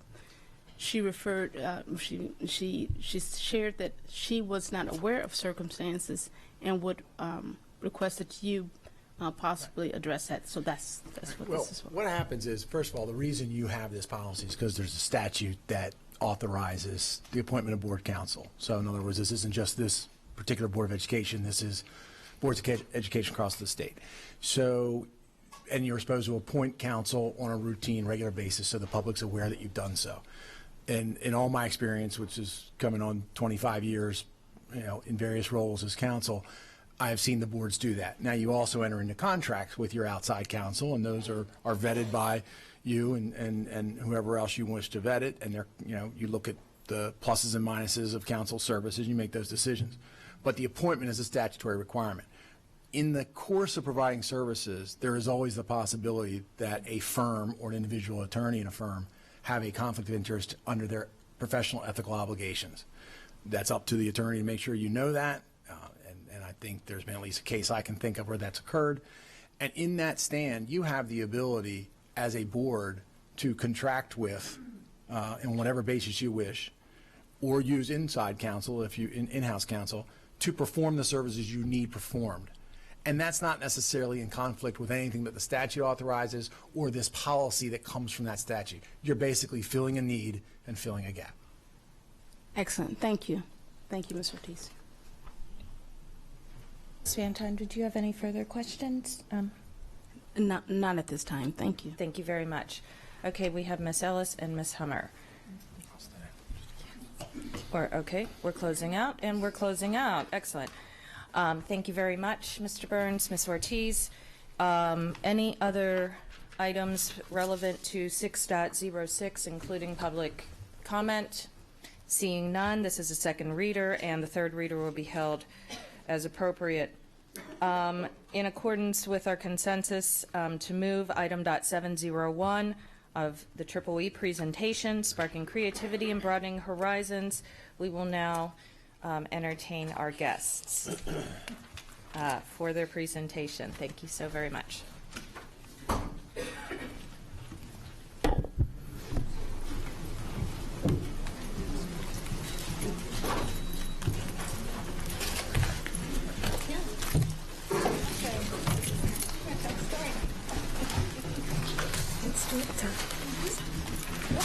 Good afternoon. My name is Mary Talara, and I am the proud Assistant Superintendent for Advanced Studies and Programs. It is an honor to be here today. In fact, the EEE team and I are thrilled to present the EEE this afternoon. At this time, I'd like my distinguished colleagues to introduce themselves. Hi, I'm Chris Hanks. I'm the teacher specialist / cheerleader for our EEE program. I'm Melissa Major, and I am the Global Studies EEE teacher at Bodkin Elementary School. Hi, Farouk Butwala. I'm the Arts and Humanities teacher at Glendale Elementary in Glen Burnie. As you're aware, there are 4 themes in EEE: STEM and Society, Global Studies, Arts and Humanities, and World Cultures and Language, which is specific to the IB Primary Years Program, or PYP. Yeah, I'm going to tell you the story of our 3 pillars of the EEE program. We do have little story bags for you in the back that contain a little bit more information and brochures and even a little handmade puppet from students for you. So that's for later. Can you please, before we forget, extend our gratitude, and if we had the students' names, we could thank them handwrittenly or similarly, perhaps. I can give you the classroom, yeah. It was a group effort. Or to the classroom. Yes, however appropriate. Yeah. I think I would speak on my other members that we want to extend our gratitude in as many ways as possible to our students. Thank you. Yeah, they're thrilled to be included. So I'll walk you through the 3 pillars. Our first pillar is that we strive to create student-centered spaces. So our EEE classrooms are unique learning environments. You might see students sitting on pillows, laying on the floor, at stand-up desks, working in pairs. So our larger goal is to create a space where the students feel like they have a shared ownership of the learning environment. Our second pillar is that we focus on transdisciplinary concepts. Many people are familiar with interdisciplinary, meaning I might do science and math together, or I might do a writing activity in social studies. We try to take that to the next level and introduce transdisciplinary concepts like systems or structure and function, those sorts of things. I'll talk to you a little bit about, so systems is an idea that we talk about with our students. And if you understand a system, you know that it has an input and output, there are boundaries and interactions. So once I understand that framework, then I can apply that inside and outside of all the classrooms and even outside of the schools. So for instance, I can understand an ecosystem, a computer system, that language is a system, and even try to apply that to our government systems. Our third pillar is that our primary method of instruction is project-based learning. So many people have an understanding of projects, so perhaps you've done in school or you've done with your students or your kids, a diorama at the end or a poster at the end, and that's typically what's understood as a project. In a project-based learning classroom, we really are focused on the project being the main course of the instruction versus something that gets tacked on at the end as a dessert. My favorite example of what project-based learning looks like is a story about my grandma. So when I was young, I spent summers with my grandma in West Virginia. She was a fantastic woman. She baked bread every day. Somewhere in my 20s, I realized I probably should ask her how to make bread because I didn't yet know how to do it. So if my grandma had taken that question and turned it into a project, we would have maybe sat at the table, read about bread, done some math with the recipe, maybe answered some questions about bread, and then maybe I would have made a poster about bread. But my grandma was not that kind of lady. So we went into the kitchen, we took out all of the ingredients, and what she did for me was very much like a project-based learning experience. She asked me some questions about what I was interested in, what kind of bread I liked to make. She walked me through the process. When I needed help, she modeled for me. I didn't know how to knead a dough, so she stepped in, showed me how to do that, and then very quickly stepped back and let me do the work. She gave me feedback along the way, too much, too long, too hot, too cold, those sorts of things. And we had lots and lots of discussion points and inquiry points along the way that made the learning my own instead of her talking at me. And at the end of this process, I had a loaf of bread, albeit a little burnt and a little dense. I had a loaf of bread that was a powerful demonstration of my learning. So this authentic product reflected the process. And in our classrooms, that's the type of learning that we're trying to recreate, is that the students are engaged in the process and creating authentic products that give them their feedback on their learning. I'm going to turn it so that you can see 2 specific projects in our classrooms. Melissa's going to tell you a little bit about a project that she does at Bodkin Elementary School. Hi. So if you look inside a EEE classroom, you'll be in awe of what students produce. This program showcases student creativity through innovative, authentic products. Today, I'm here to share a vibrant story of learning with you and to showcase some of these incredible student-made products. So first grade students at Bodkin Elementary have already completed their first module in Global Studies on African mass and emotions.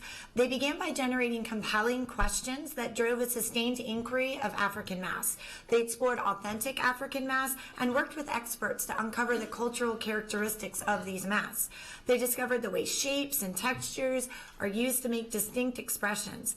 Then they studied books from children's literature and built their own capacity for recognizing and identifying specific emotions.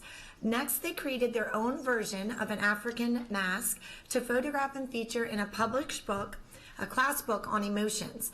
These books are now in the Calm Down centers throughout our school to help assist students in navigating their emotions throughout the school day. Now, when the students first investigated the African mass, their general reaction was fear. Slowly, through questioning and further experience, they began to shed this fear. They began to see the beauty that was inherent in this art form.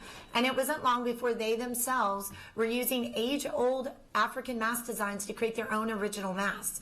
Art from other cultures isn't scary or confusing when you take the time to learn about it from a reliable source.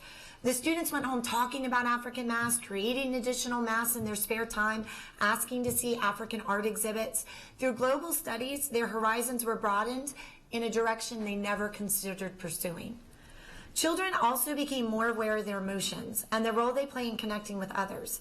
Before, they used words like good and bad or happy and sad, but over the course of this project, they acquired a rich vocabulary for their feelings by accurately naming their emotions and recognizing them when exhibited by others. Through the writing of this book and the activities that comprise the research for it, they had a window into others' perspectives, a way to connect with others and their experiences. They learned that all people experience emotions. Emotions tell us what we need and show that we're part of a common human experience. We all belong. Reluctant learners who often feel unsuccessful in other classrooms blossomed in unexpected ways. Their peers viewed them differently, and more importantly, they saw themselves differently. They learned that they could belong, they could connect, they could make needed contributions. Presley noted, with time and effort, I can do really great things. In fact, we all can. Students find the real-world processes that we use in global studies rewarding because they are like a mirror that shows them their hidden inner talents. Some students might masterfully shape the masks, the clay, to create an amazing mask. Many students excelled at the writing process, finding just the right words. Jacob wrote, "My mask feels angry. It feels like you're upset and your body is filling with lava. You'll probably want to stomp off to your room. You'll wish you could do something to get your mind off whatever upset you." Another spark for students came in the publishing process and how we shared this final product. Aside from using the books in Calm Down centers, students imagined them being gifts for their teachers, donations to the African Art Museum of Maryland, a new inventory for the Mountain Road Library. As Kaden pointed out, it felt good to work week after week on something I cared about. I never knew I could make a mask like this or that I was a great writer. I'm proud of what I've done and I want everyone to see it. When he found out that I would be presenting their work at the board to you today, he stood up and clapped. Project-based learning is a vehicle for broadening horizons and expanding minds. Students develop a sense of the world, a sense of belonging, and a sense of self. But most importantly, they are left with a sense of wonder. Thank you. I can't speak now because I'm all choked up. So, Mr. Kuwala. This is normal. That's okay. First off, I want to thank everyone for allowing us to come here and talk about Triple E. It's personal and we love it to the extreme. So today I'm going to be talking about a second grade unit, a puppetry unit that we created called the Paper Bag Man, or also known as PBM if I put it into short form. It really deals with social emotional learning, so we try to introduce the concept of empathy to our second grade students. We ask students to step out of their comfort zone and to try something new and thinking outside of the box. There are a lot of errors that happen, a lot, and a lot of frustration, but it is okay and we embrace it because that allows for their personal growth to happen. So we want mistakes. We want that safe environment to occur in our classroom. We talk about the 4 C's of 21st century learning. So creativity, collaboration, communication, and critical thinking. For the paper bag unit, paper bag man unit, we use a lot of communication and collaboration. It takes 3 people to manipulate paper bag man. It's not a one-person job, and paper bag man is then interacting with a fellow human. So there's 4 people in a group. I actually brought a life-size paper bag man, if that's okay if I can show you. So this is my buddy. He stays with me all the time in my classroom. And the cool thing about paper bag man is it takes 1 person to hold the neck and the arm, 1 person to hold the waist and the other arm, and then 1 individual can manipulate the feet. And the cool thing about this is that students can then, they have a fear of being in the public and doing it in front of people, but once you start putting that focus on your puppet, it's not about the student anymore, it's about that puppet. We have to work together to make that puppet come alive and tell a story. So one way we do it is by breath, by making it breathe. So you push down. And the second step is focus. So allowing your puppet to have real life emotions or focus.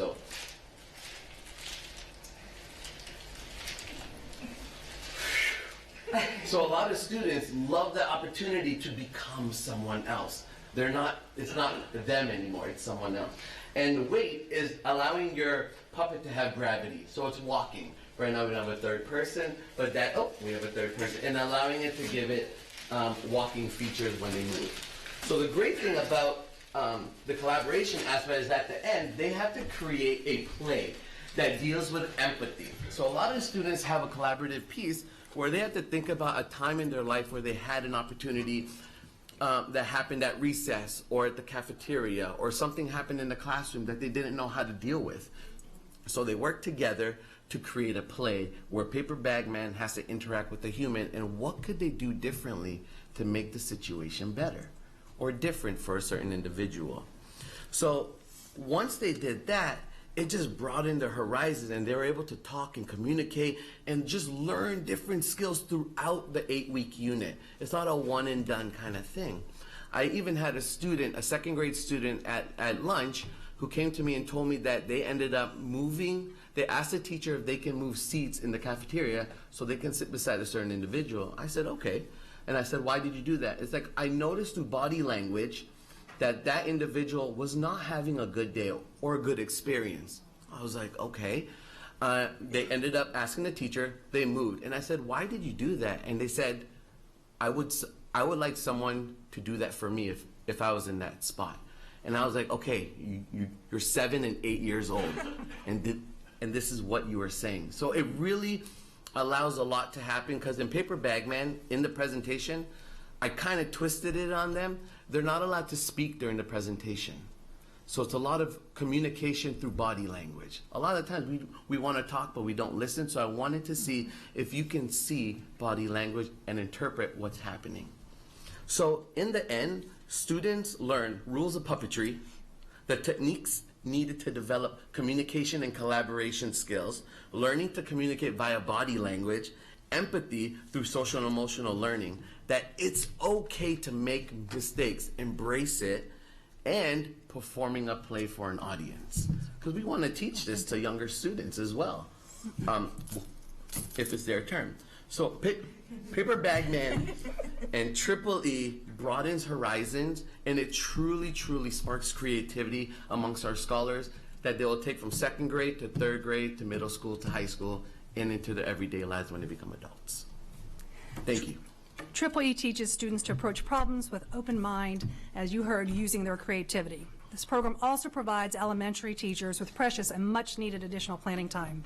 This year, with the inclusion of Broadneck and Glen Burnie, we initiated our 8th cluster. The result is 26,448 students being served. If the superintendent's fiscal year 20 budget is funded, 42.4 teachers, all county students will afford their students the Triple E experience, where students love learning and recognize their own strengths. This concludes our presentation. At this time, we are prepared to answer any questions.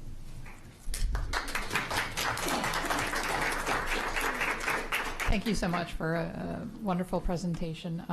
There are some questions. Ms. Shalahan. Thank you so much for being here and for that amazing presentation.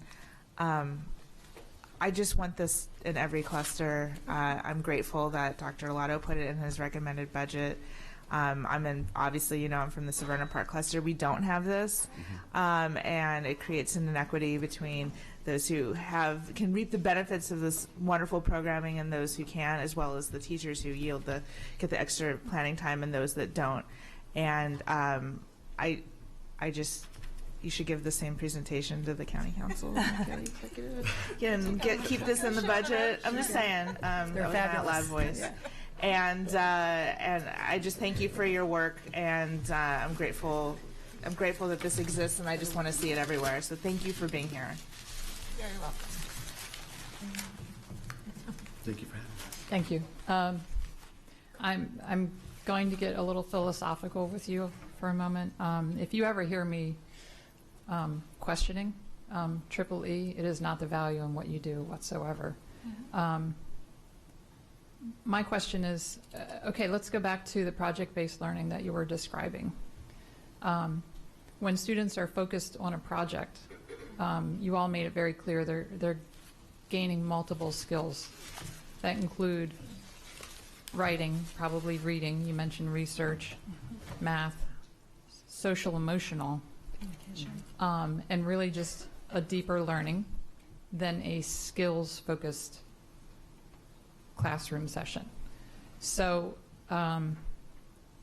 is there an argument to be made that this is how learning should happen every day in elementary school? So I would share with you that the project-based learning and that approach to learning is definitely being seen more and more in the curriculum. We believe in the facilitated aspect of our educators in front of their students, and then having our students take accountability, learning the skills through a very immersive experience. So one of the incredible things about Triple E, and Dr. Arlotto challenged us from the very beginning of its initiation, is that we don't want it just to be within the four walls of the Triple E classroom.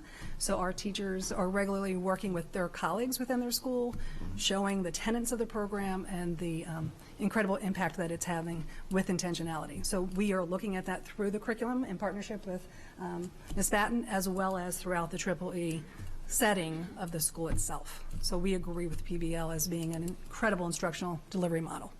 Okay. And Triple E itself, as far as the student experience, it's 1 hour a week, is that right? That's correct. Yes, ma'am. And then do you have, are you tracking any data as far as academic improvements that has been a result of students participating in Triple E? So we've had incredible focus group results by the adults as well as the students in terms of the impact of Triple E. Last year through the IDD office, we actually saw a greater correlation in academic results on the park with some of our schools. And then this year we are actually involved in a study, a longitudinal study, to see the long-term effects and the sustained impact. As Chris said, we're really building, well, Farouk said, incredible 21st century skills, as well as an opportunity to be a part of a school community from results, and we want to see that result being able to be shown to you in a more purposeful way. So to make sure I understand, you saw gains in park scores by implementing Triple E. Yeah, the IDD office did a breakdown of Title I schools with Triple E and Title I schools without Triple E, and there was a difference between the schools that had it than that did not. So potentially moving all students towards a daily classroom experience of project-based learning could result in some great gains. Yeah, absolutely. And we have experts. So the other benefit is we have these teachers in every building soon, yet we will, who are experts, because we do a lot of deep training in project-based learning. So they're there to support the other teachers as they venture into these practices. Thank you. Yes, ma'am.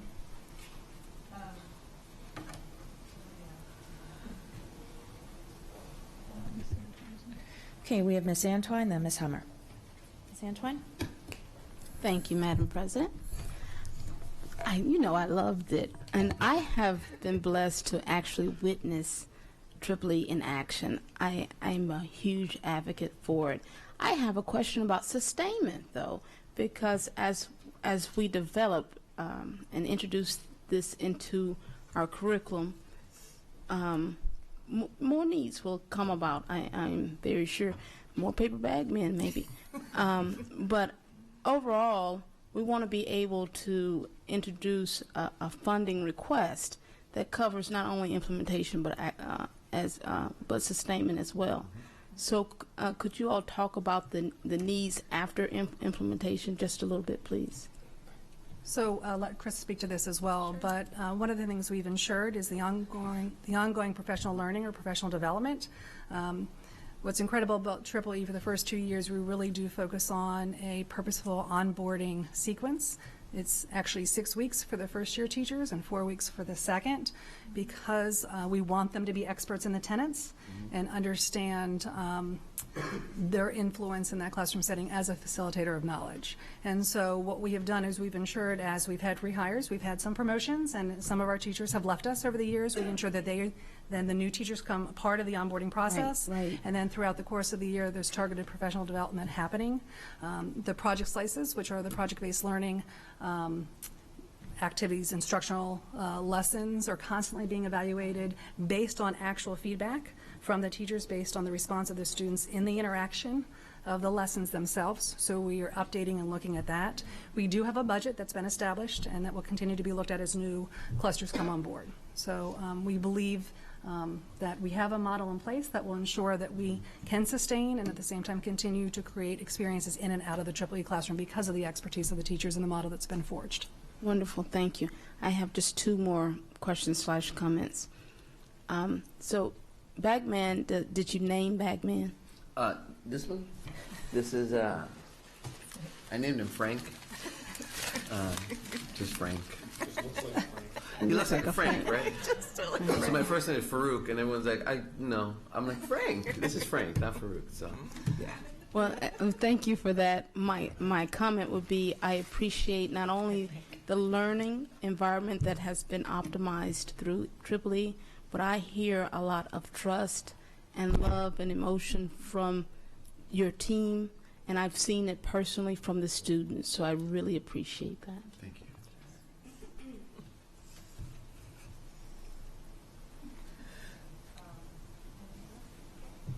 Ms. Hummer. Yes, I just want to thank you again. I've been thrilled over the years to see that we're getting more and more, and I hope that this year we'll be able to come through. And I think it would be very helpful for us in the budget process if you would go to Mr. Pittman's town halls and take Bagman and have Frank speak at the town halls and encourage full funding for the education budget when it comes about, including for the expansion of Triple E to all of our schools. So just putting that plug in for Frank to get out there and help us out. I'll check his schedule. I think we can make it happen.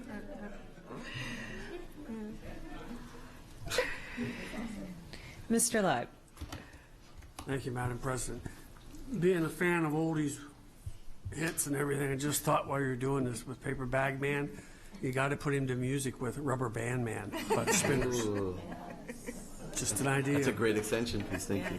Brings in arts in a different way. Great job, fellas. Great job. Absolutely. Thank you. It's from board members at this time or questions. Seeing none, any public comment on this agenda item? Seeing none. Thank you guys so very much. Thank you so much. Excellent. Okay, resuming regular order of agenda, item 6.07, Arundel Middle School Classroom Addition, Design and Development. Okay, we will need a vote to add to agenda. Once an item has been closed under parliamentary, we would need a board member to motion to re-add, because it's not common, and then to be voted on. Is that what we would want to do? Is that what you want to do, Ms. Antoine? Okay, so moved. So moved. Okay, we have a motion and a second to add to the end of the agenda item a reopener of item 6.05. Ms. Howell, please call the roll. Mr. Gilliland? Aye. Mr. Lyde? Aye. Ms. Hummer? Aye. Ms. Alvey? Ms. Ellis? Aye. Mr. Grannon? Aye. Ms. Schallheim?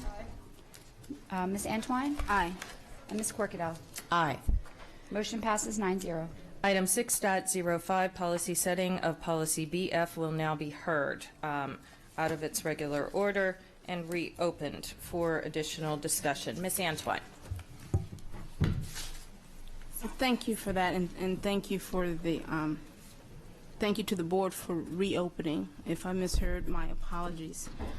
In consideration of the time and much that has already been addressed, I will just request some questions, and then my amendments I'll bring up on third read.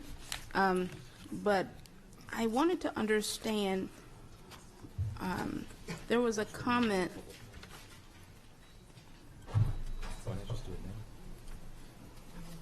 I want us to be, my personal opinion is that we won't be as focused as we need to be on some of the amendments I plan to bring up, and I want us to be united in our decision making. So I'm choosing to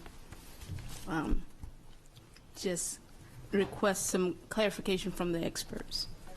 I would just say, just as a process opportunity for my fellow member, that you can introduce and we can actually hold vote is another option in addition to placing it at the third reader or placing it up for vote today. That is an option that you could also entertain.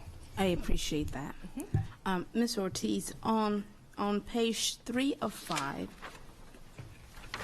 where it has the deleted B, the introduction of C, and under it, it says the policy development shall consider, and then it has a list of considerations. How does, in circumstances where the immediate need has changed for our policies, where do we identify in this list that being a stipulation of developing? For example, when we have most recently, if we had not brought up some of our bias and our sexual harassment, bullying, we would have had cases of testimony that would have encouraged us to bring that up. So I see that as the immediate need of the system for development and change. Of this list, is that encompassed, or is that something we should add to?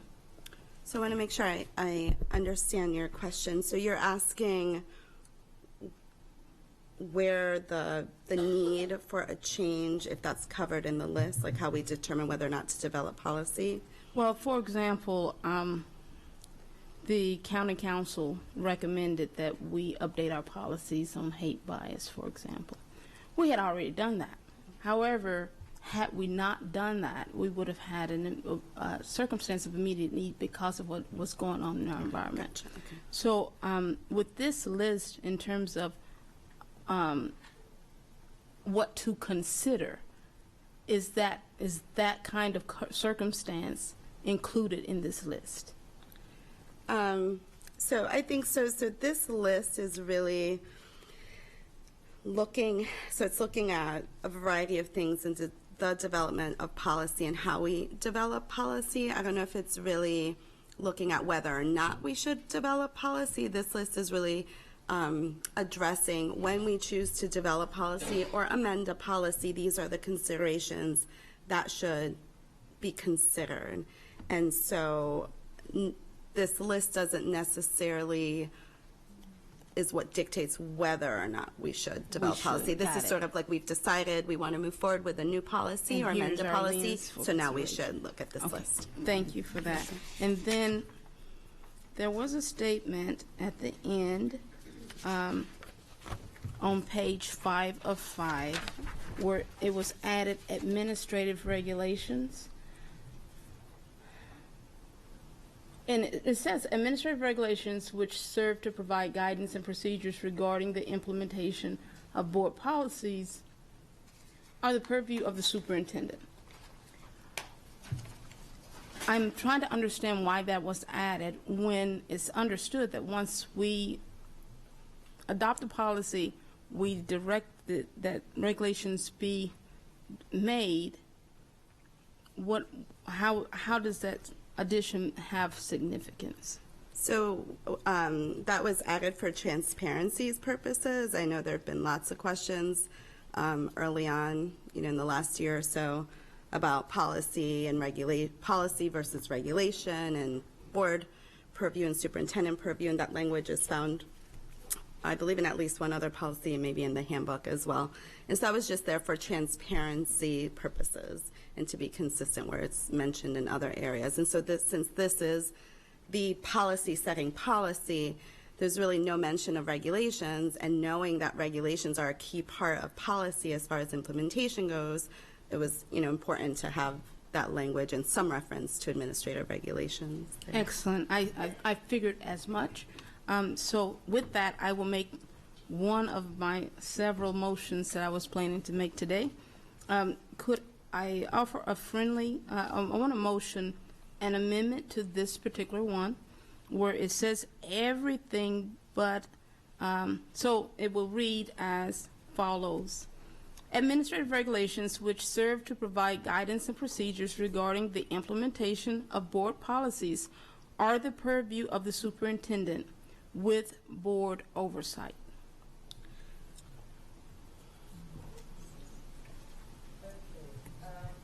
We have a motion. Do we have a second? Okay, we have a motion and a second. Ms. Howell, would you please state the question for debate? Board Policy BF, page 505, section 7. C7. Subsection. C7. C7, yes, thank you. Administrative regulations which serve to provide guidance and procedures regarding the implementation of board policies are the purview of the superintendent with board oversight. Okay, the statement of the question has been made. Before we begin debate, I would like to ask Ms. Ortiz a question concerning the proposed amendment. The word oversight, how would oversight be interpreted legally with its inclusion, recognizing I don't believe we have defined it, at least for the purposes of this policy. So if I could get some insight onto its definition, that would be great. Thank you for the question. I was kind of thinking about that too. So the board has oversight of the school system. The superintendent is an employee of the board, so you have oversight over the superintendent. And so that's the process now, and that's how the structure now. So the regulations, I don't know. I would have to think about that a little bit, if there's another way to word what you're getting at, because obviously the superintendent, reports to the board and advises the board. So my only concern with maybe the order in which it's worded, that it would seem that the board has oversight in determining regulations, which that's not the case. Yeah, because my follow-up, based on what you're saying, which we're not 100% sure of, would be, does that create a conflict in the core duty assignments that are established by state law and distributed through our policies and regulations? Right, because the regulations are basically the administrative functions of the school system, which is solely the superintendent's role. And so, but then of course the board has, it's just the wording.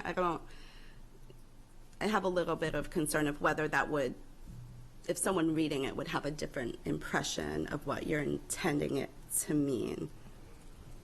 If oversight were to move forward, would your professional opinion be to define it for the purpose of this policy somewhere else contained therein, or similarly, in order to reconcile that? Or is it presumed that it would be read, oversight would be read in the same standard way that oversight would be read technically and legally in other policies? So because it's not defined in other policies, I would hesitate to give it a different definition in this policy. So I don't know if there's another word that could be used other than oversight. So for example, even though regulations are superintendent's purview, we always bring them to the policy committee And so anytime a policy comes forth for a new policy or an amended policy, we always attach the regulations. The policy committee sometimes gives feedback. Sometimes the board here in meetings gives feedback. Oftentimes, where we take that feedback and we're either able to answer the questions or provide clarification. So there is notice given to the board, and the board does give feedback, and oftentimes it is collaborative. So I just don't know if the word oversight is really the proper word. And also, even if I'm not bringing a policy, if it's just a regulatory change, we still bring that to the policy committee for review, discussion, and sometimes there may be suggested additional edits and things of that nature. And so I'm just not sure that oversight is the correct word to describe sort of that collaborative relationship. So I don't know. I think Ms. Antoine said she would hold. I don't know if you're holding for a vote today or for third reading. If I had some time to kind of think about maybe a way of clarifying that. If oversight were to pass, would it legally be recognized as a diminishment of or reiteration of the superintendent's duties? So that's because this section was to a reiteration specific that already has in other policy, and that's fine. If it's a reiteration, I don't think there would be a problem with it, but that's why I'm trying to get clarification on, because unintended consequences. Thank you. I think so. Adding that language, I guess bringing it back to kind of what you initially referenced, that the law is very clear on the board's role and the superintendent's role, and so my concern is that it could potentially create a conflict in the legal roles of the board and the superintendent as currently proposed. It could be interpreted as such. Okay, thank you very much. Okay, we have some other questions here. We have Mr. Grannon, Ms. Ellis, and then Ms. Antine. Mr. Grannon. Thank you. I think Ms. Ortiz's last comment may have addressed one of my questions, but I guess I'll just state I have a little bit, I certainly support the spirit of what Ms. Antine is suggesting, but I have a little bit of a concern, maybe it actually goes the other way. I think the board already has full oversight of everything the superintendent does, so I think by specifying it in one place and not everywhere else, I have a concern about that. So I just think that's a little, that leaves room for potential misinterpretation if we're just putting it here, whereas we have oversight, full oversight of everything the superintendent schools in. The other thing is, I think you addressed this, there's already a mechanism if for any reason the board thought that any regulation promulgated by the superintendent was not faithful to the policy, that we can change that or direct that it be changed, correct? Isn't that what you described? So I mean, obviously, if we have a policy that says night and he comes out with or he or she comes out with a regulation that says day, we don't just have to live with a regulation that's at odds with our policy. We must obviously need to be able to change that. Right, yes, if you have something that's glaringly in conflict, yes, of course, the board can always adopt a new policy or amend existing policy to address concerns.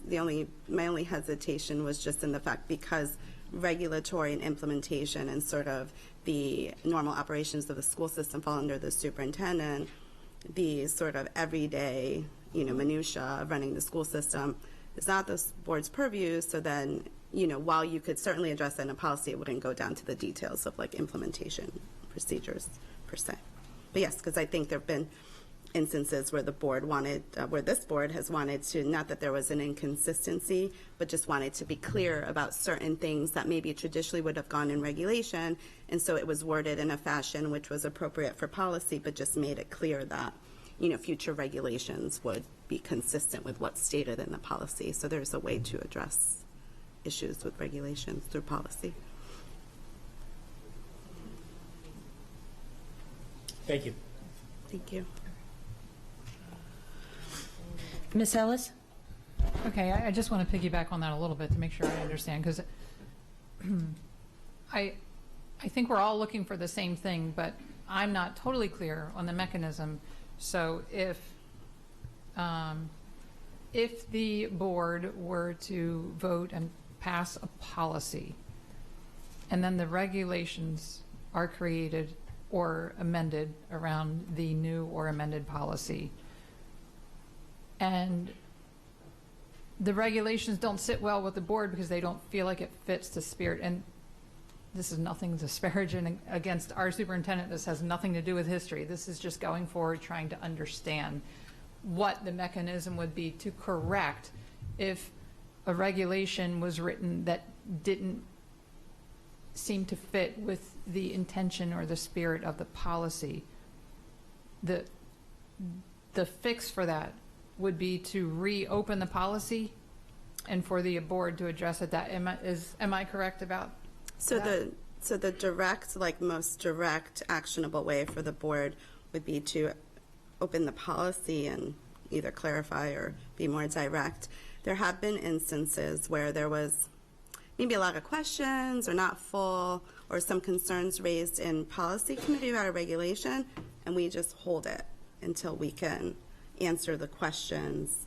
Right, so a follow-up, and this is something that pertains to now. I have seen regulations, and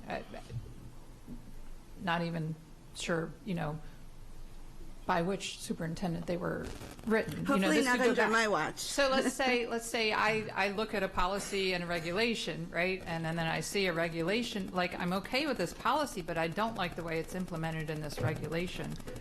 So the way to it, in other words, I might not feel like anything needs to happen to the policy, but the only way I can change that is to address it through policy. Well, so is that right?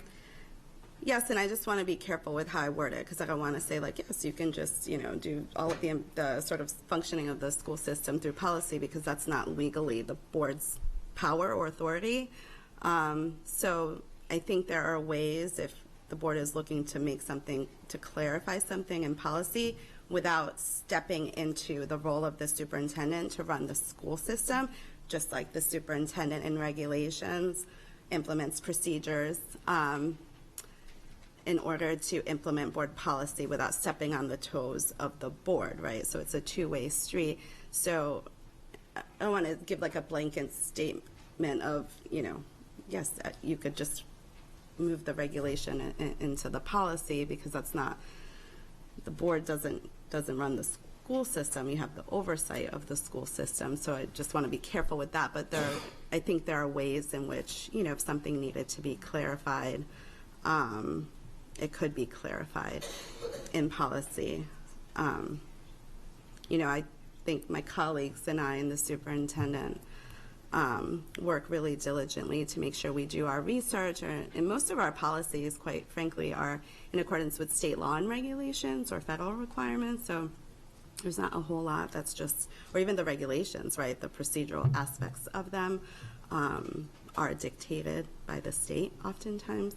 So there's not a whole lot that's just being sort of created necessarily from scratch, but we certainly ensure that we move forward with the spirit of a policy and our duty as a school system. And also, as I mentioned, the policy committee is part of the process. Most importantly, you have your 4 colleagues there, and if there are concerns, certainly they have the opportunity to raise them. Other board members have the opportunity to raise them, whether through the board, the policy committee chair or the superintendent or board leadership, or sending things directly to me. I don't have any experience in my time here or in my predecessor where we would just push through a regulation if there were concerns raised. So we definitely work very collaboratively with the board. Right, and my questions, I want to be really clear, my questions have nothing to do with the actual people that are involved, because I agree with everything you said. But as a board member who's not a member of the policy committee, we'll vote on a new policy. In other words, it's come through the committee, we vote on it. I don't see the regulations that follow if there's any changes to that, right? So typically, there. No, I know we have had a new one recently that I thought Oh, I'm because of the category.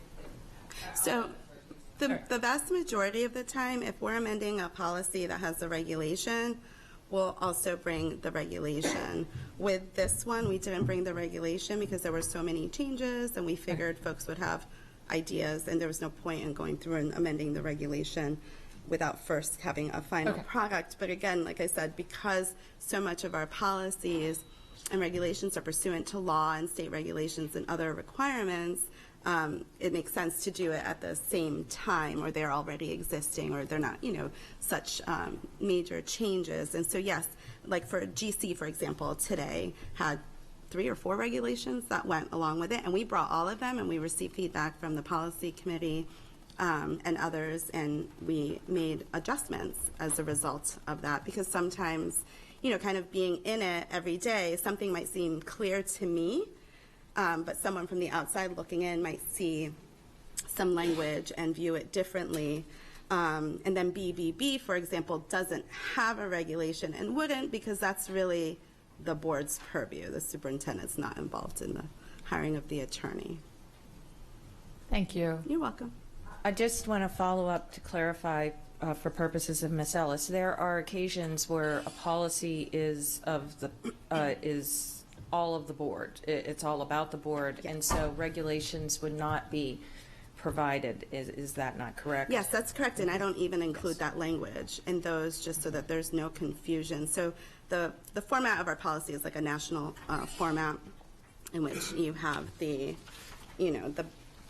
purpose, the issue, the position, and then the implementation. And so BBB, for example, I didn't even put the implementation because the superintendent would not implement regulations for you hiring your board attorney. And so those B policies in particular, most of them don't have regulations because it's really the board's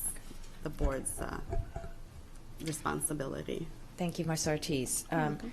Ms. Antoine. So I do want to make it clear that I understood this particular language was introduced for transparency and emphasis. Therefore, especially with changes on the way, it is important that we also emphasize the board's responsibility, rather than introducing something that would look like, don't touch that because that's the superintendent's. We have a responsibility to the superintendent and to this entire system. So that was the purpose of using board oversight. And with respect to you saying, hey, that may be misinterpreted legally, I am certainly willing to table the motion. If you could please share some alternative terms. We just want the spirit of this section to channel through all the way back to the board as well, so there'll be no confusion. Okay, so we have an amendment to the amendment to hold to a determined time to be, do we have a second? Okay. Seeing a second, this is a non-debatable. Ms. Howe, if you could please call roll. Yes, this is to hold, to hold the amendment to the next meeting for vote, to third reader for vote. Yes. Mr. Gilliland? Mr. Leib? Ms. Hummer? Ms. Alvey? Ms. Ellis? Mr. Grannon? Nay. Ms. Schalheim? Aye. Ms. Antwine? Aye. Ms. Corkadell? Abstain. 5-3, 1 abstention, motion passes. Okay, so this will be held for vote, and so at this point we will close out debate, and my understanding is that Ms. Antwine and Ms. Ortiz will be working on to clarify or confirm whatever the case may be, and will be open to be brought to the table for vote at the third reader. Ms. Antwine, you had indicated additional items on this policy. Yes, ma'am, but I'm willing to hold those at this time. Okay, it's been held. Before we close out, any other comments? Ms. Ellis? Ms. Corkadell, my apologies. Yes, sir. Yes, ma'am. I just want to make sure I have everyone's vote correct. Ms. Alvey, aye. Miss Ellis, aye. Miss Scholheim, aye. Miss Antwine, aye. Mr. Gilliland, aye. Nay, Mr. Leib. Nay, Miss Hummer. Nay, Mr. Grannon. One abstention. Thank you. Thank you, Ms. Howe. Okay, Ms. Ellis. Okay, since we reopened this, I think this is going to take 20 seconds. But to be consistent with the policy, the change we made to item 6.06 went in, so with the currently open policy, under section C, position, subsection 1, A, at the board's annual organizational meeting. Oh, good call. Can we just change that wording? I believe, Ms. Ortiz, if you're in concurrence that this is a Yes. technical in nature and that no formal motion would be taken, do we have consensus of the board of agreement to that?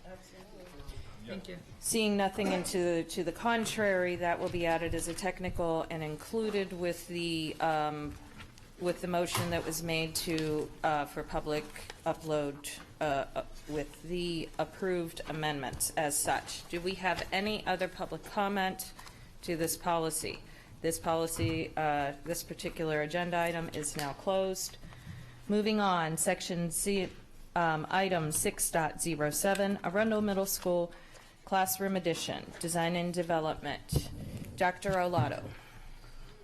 Yes, ma'am. Yes, ma'am. I recommend board approval of the Arundel Middle School Classroom Edition Design Development. So moved. We have a motion and a second to approve.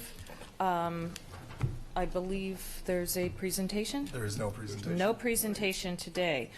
Ms. Howell, could you please state the question to allow for questions? What question? There's no question. State the motion. The motion? Nope. To approve, right? For to approve? Yeah, okay. We're approved? All right. Any questions? No. All right, let's go to vote. No, that's what I mean, just state the question so we could go, because there's no questions today on it. I had jumped over to the other because we don't have any questions, so that's okay. Mr. Gilliland. Aye. Mr. Leib. Aye. Ms. Hummer. Aye. Ms. Alvey. Aye. Ms. Ellis. Aye. Mr. Grannon. Aye. Ms. Scholheim. Aye. Ms. Corkadell. Aye. Motion passes 8-0. Thank you. Apologies for the confusion, Ms. Howe. That's on me. Item 6.08, the 2019-2020 Board of Education Public Session Hearings and Workshops dates. Dr. Olato. Do you have any recommendations or comments? Okay. Okay.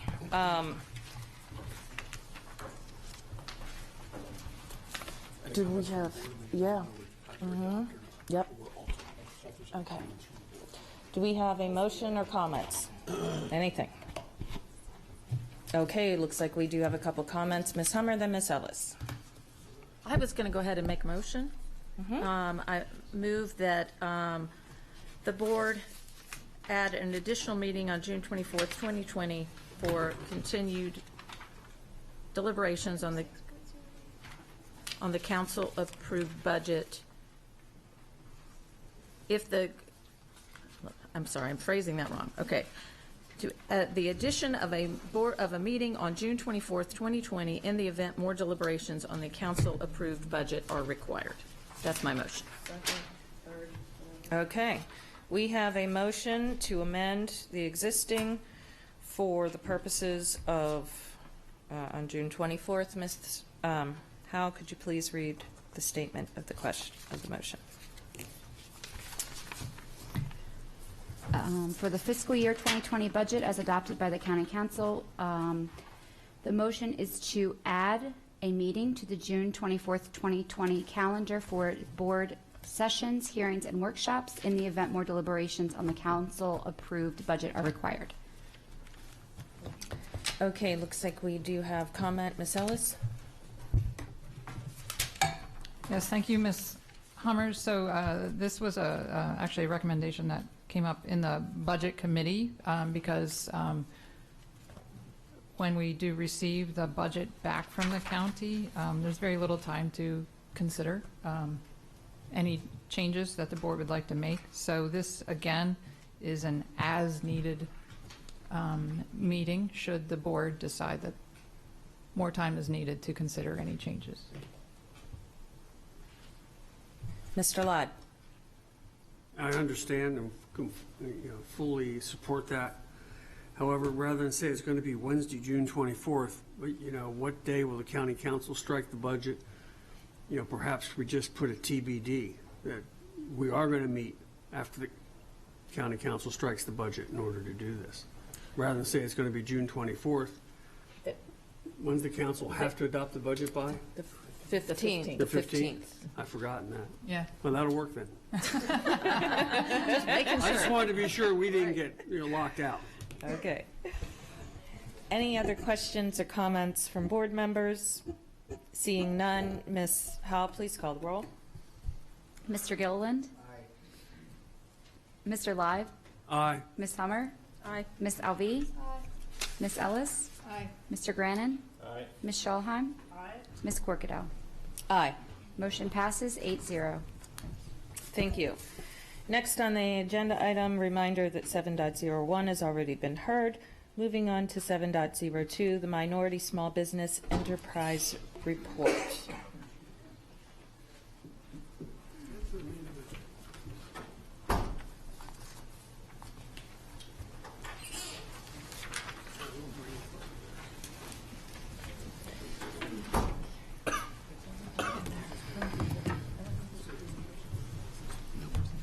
Okay. Any questions or comments from board members? I wanted to just to thank you guys, of course, though, because I know that the board has asked for this information, and I want to just express appreciation.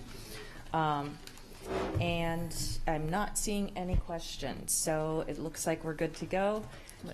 Any public comment on this agenda item? Seeing none. Oh, we do now have some lights. Boy. Okay. So I am very sorry. I misunderstood. I thought there would be a presentation, so I was like, no, I don't have anything yet. Okay. I just wanted to understand when you, as the Minority and Small Business Office, do your demographic outlook, do you consider veteran-owned businesses as well? Not at this point. Okay. And is it because it's just, we've just never requested it, or is it because it? Sure. So the state of, Alex Sheckner, Chief Operating Officer, so the state of Maryland actually has prescriptive procedures for this. And at the present time, the state's procedures, and we are obligated to follow the state's protocols, the state's procedures do not explicitly, there's not, it's not embedded within the state system, and therefore our conformance with the state system doesn't really allow for that. If and when that was to change at the state level, we most certainly would. So I love that until the end. My concern is, after reading the presentation that you guys did share, and I thank you for that, I saw some opportunities for us to address some of the concerns that were here in terms of the outreach, as well as those responding to some of our solicitations and otherwise. And one way to do that is if it's veteran-owned, veterans cover a multitude of the minority category.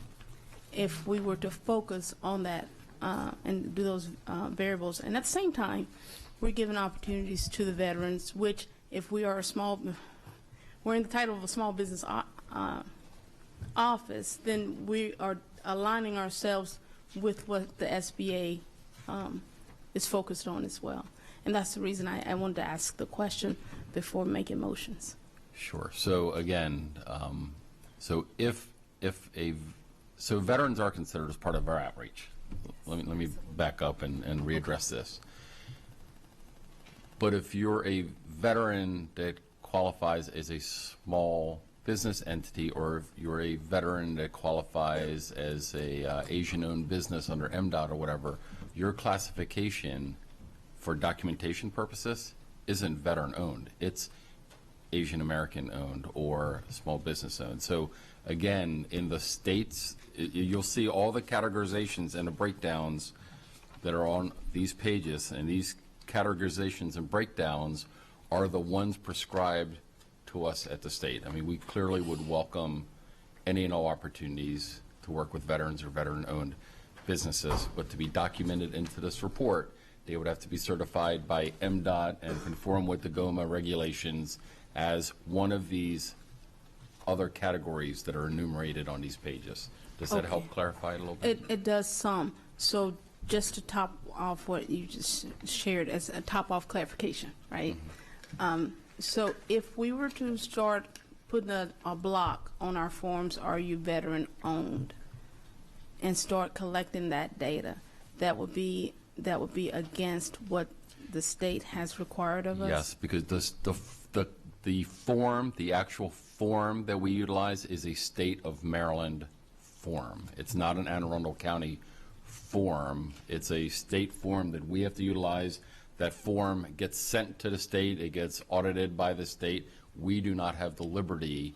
The form is designed to be in conformance with state law and with the Administrative Procedures Guide of the state. We don't have the liberty of altering that state form. Again, I think I hear what you're saying, and I think it takes leadership or action on the part of the state will trickle down. So I think we need a state action. It needs to be that direction. We don't have the latitude to push up against the state. We need the state to take action. If they accept that as a categorical area, if they alter their form, that all 24 counties use, it's a uniform form. We don't have like our version of their form. Understood. Then we'll be glad to do it. So we're not being in opposition. I think it's a procedural area, and we need the state to take action or leadership in this area, and then we will more than certainly comply fully. Yes, sir. Well, you're not giving me opposition, and I appreciate that. You're just giving me the straight of it like you always do. But based on what you just shared, I kind of know what actions to take based on that, and it may not come through this board, right? My other question was about the decrease. We often use the phrase spirit and intent. Well, the spirit and intent is to give opportunity to these businesses. So if there was a decrease in almost every category, from what I could tell, what would be some of the reasons for that decrease? In regards to the supplier law? Okay, so there's, well, I'll let Ms. Avery, if you want to, there was a change in law that you can't compare last year's apples to this year's oranges. Oh, got it. Right, absolutely. And the decrease was really attributed to the 60% supplier law that went into place October the 1st, 2017. So really, what happened in the past, when contractors use suppliers, they could use the entire contract amount, the 100%, towards the MBE goal.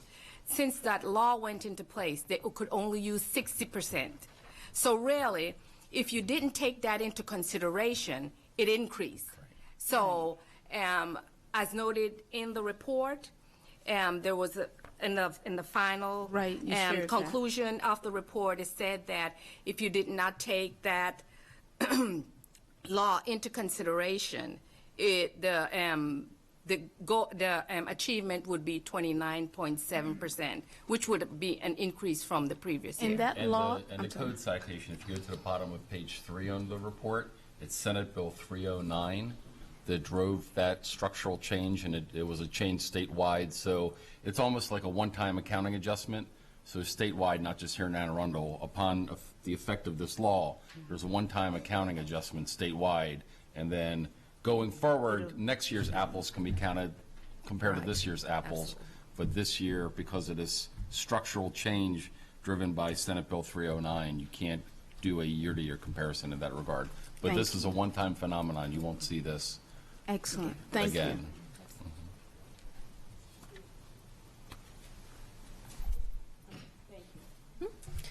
Ms. Hummer. Yeah, I just want to thank you. This is great work. I know y'all really focus on this. Mr. Shagnovich, you brought up something. You said that we do reach out to veteran business. It's just not listed on this report. I know when it comes to any of our jobs, we have extensive list that for contractors that we send out notices for that come. Are there veteran like association groups that are specific, like an association to help veterans get jobs that we contact and make sure they get that information?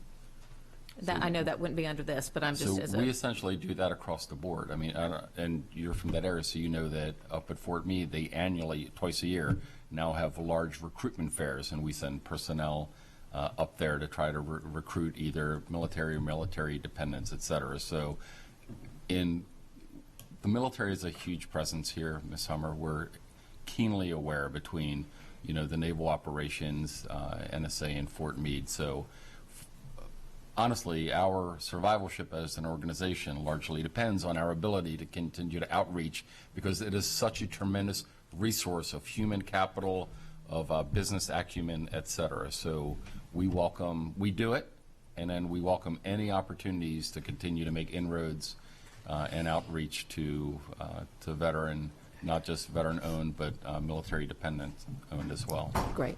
I was sure that was.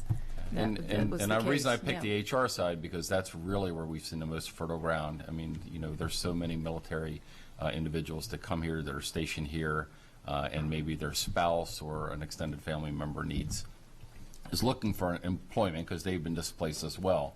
So we really try to pursue those opportunities, knowing that it's a great opportunity for a marriage. They need a job, we need talented employees, and we're in a way lucky to have both the naval operations and Joint Force Army operations up in Meade. And if there could be a change in the state law to include that, that would just be a benefit to us, because that's already an area that we really reach out for. Right. So, thank you. Any other questions or comments? Any public comments? Seeing none, thank you guys very much once again.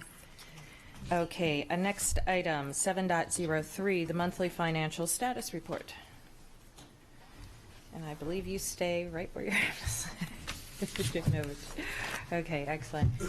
There will be no formal presentation on this. Ms. Ellis. Thank you. I just want to ask about two categories.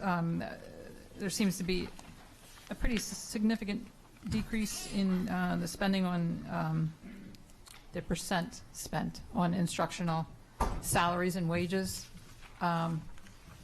Is that because of the challenge we have had filling open positions? So it's mostly attributable to turnover. So we had in excess of 600 of our more veteran teachers retire, and more junior tenured folks. And then layered in on top of that is the amount of new FTEs that we received. They're typically brought in at a lower salary level, so that's the second element. And then yes, to the extent that there are vacancies or departures, whatever, that works in this as well. So we had a significantly higher number of retirees Yes. this past year than the previous. Right.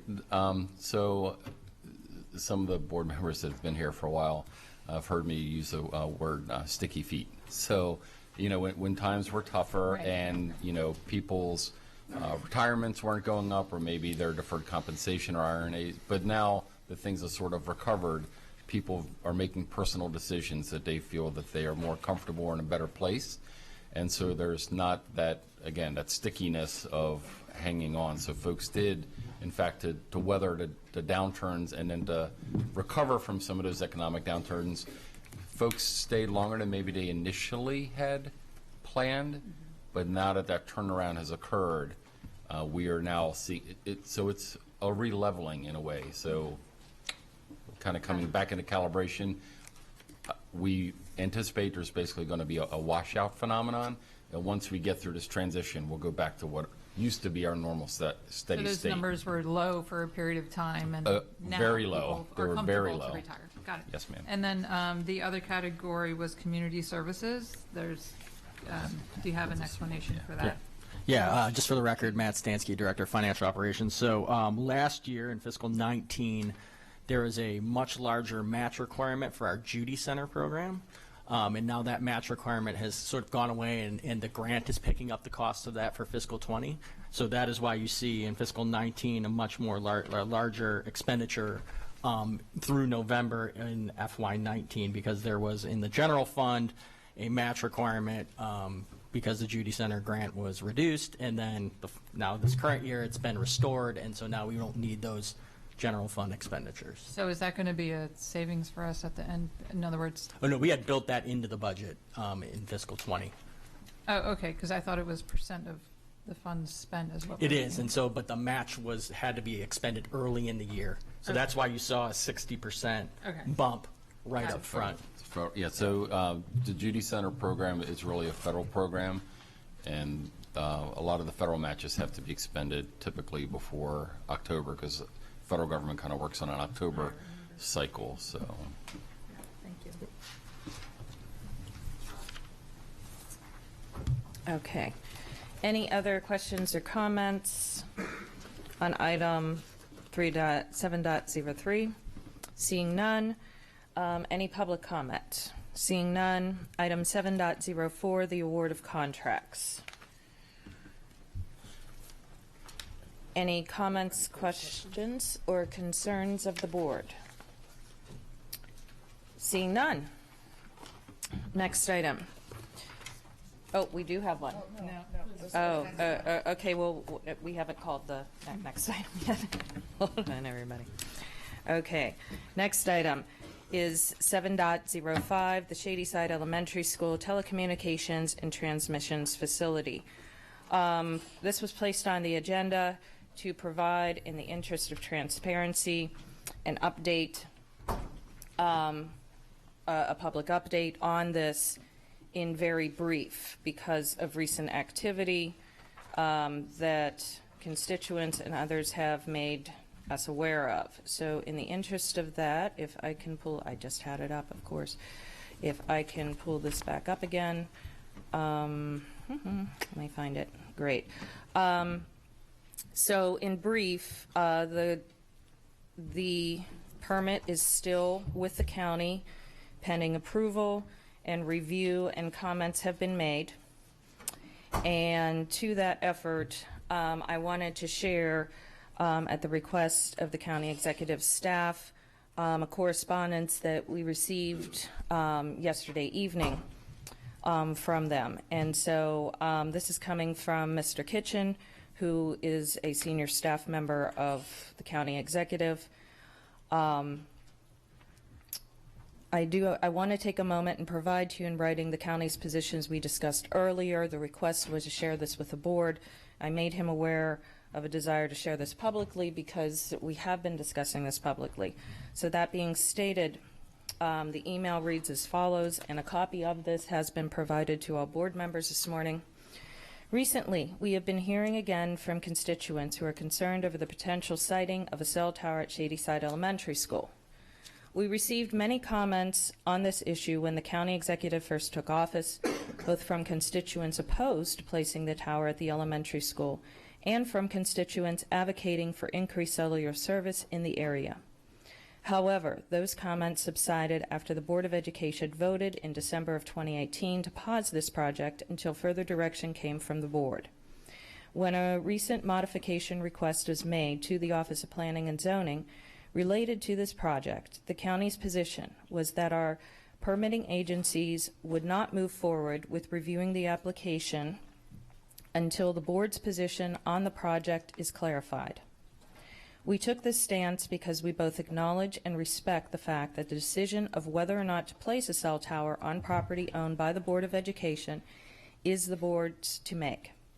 The county executive does believe that the gaps in cellular service on the Shadyside Peninsula need to be closed.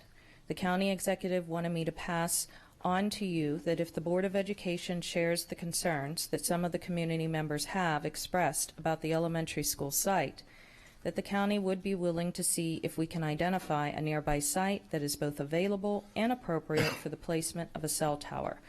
Please advise. Further. Sincerely, Mr. Kitchen.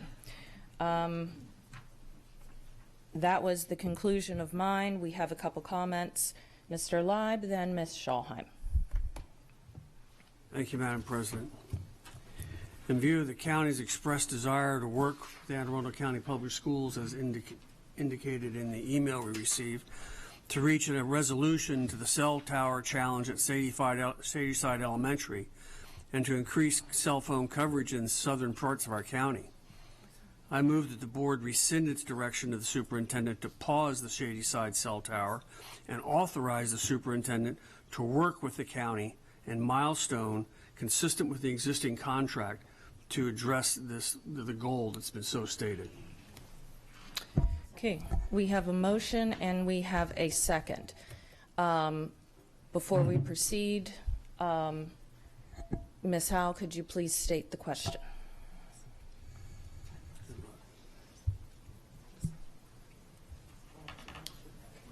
I'm writing it down.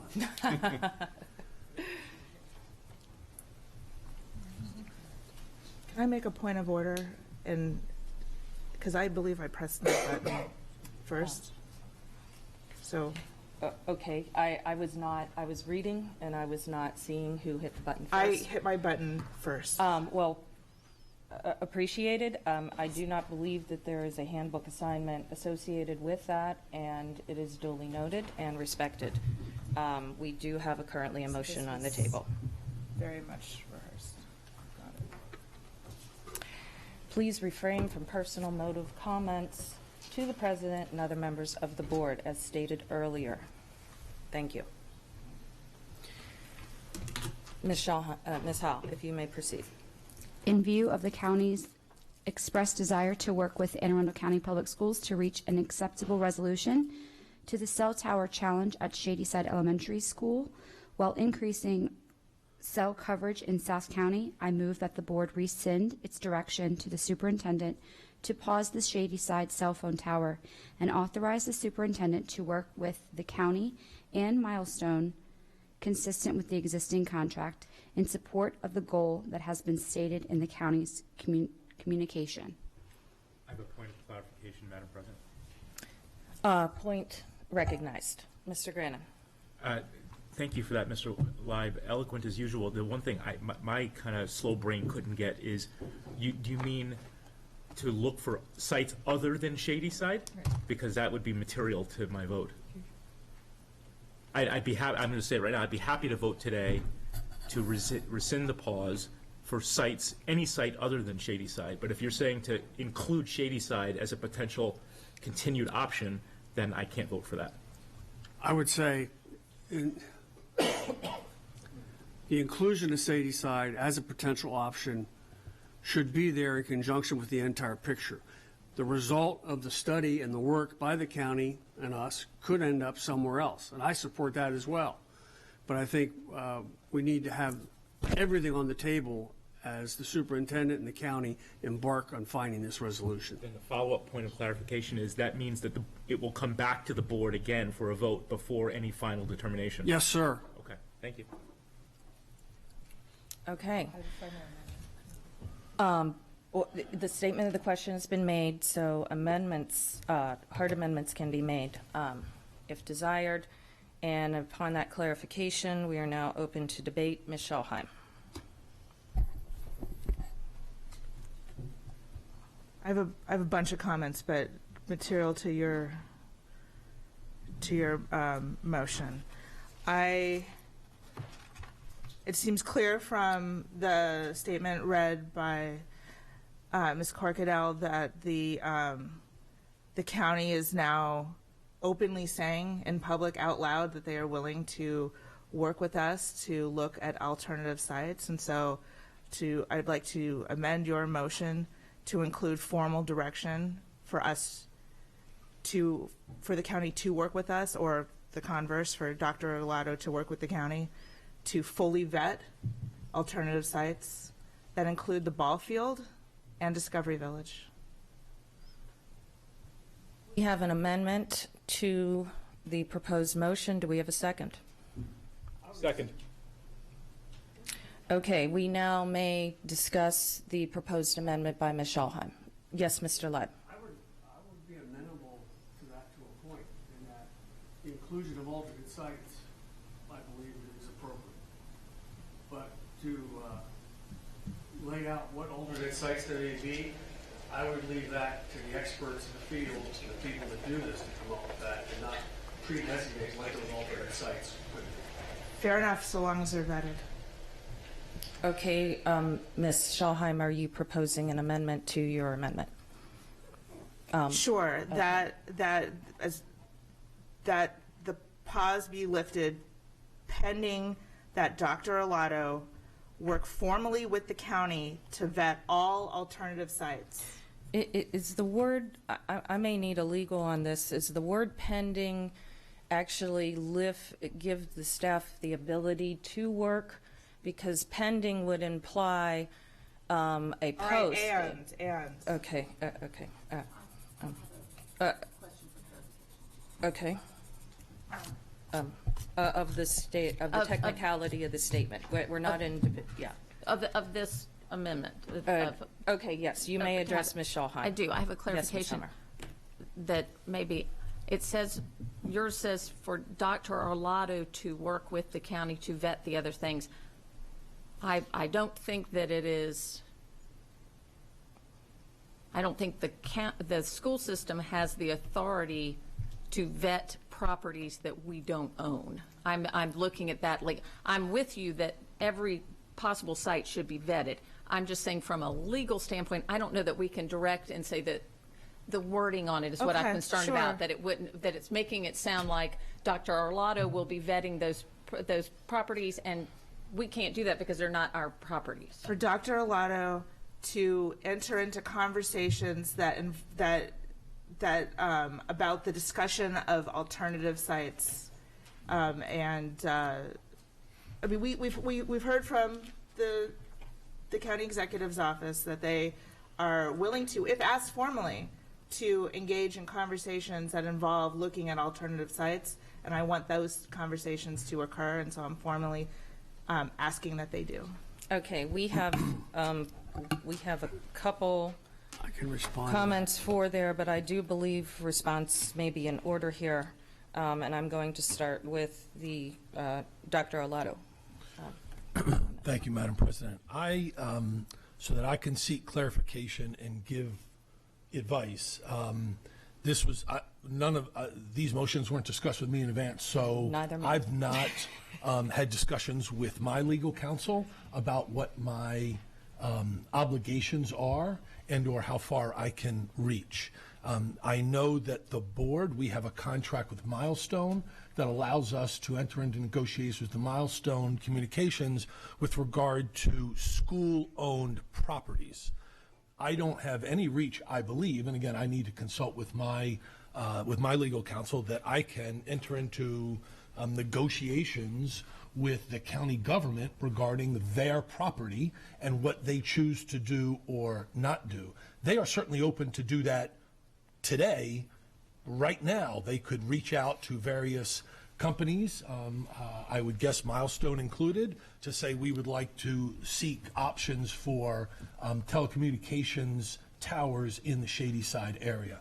But I don't believe that I have the authority to do that on behalf of the board or the school system. It's been made very... Okay. I don't think he was asking a question. And you will have other opportunities to speak in general. I do have some information that I believe would be relevant to all of this discussion under my purview, and so this question is specifically to Milestone.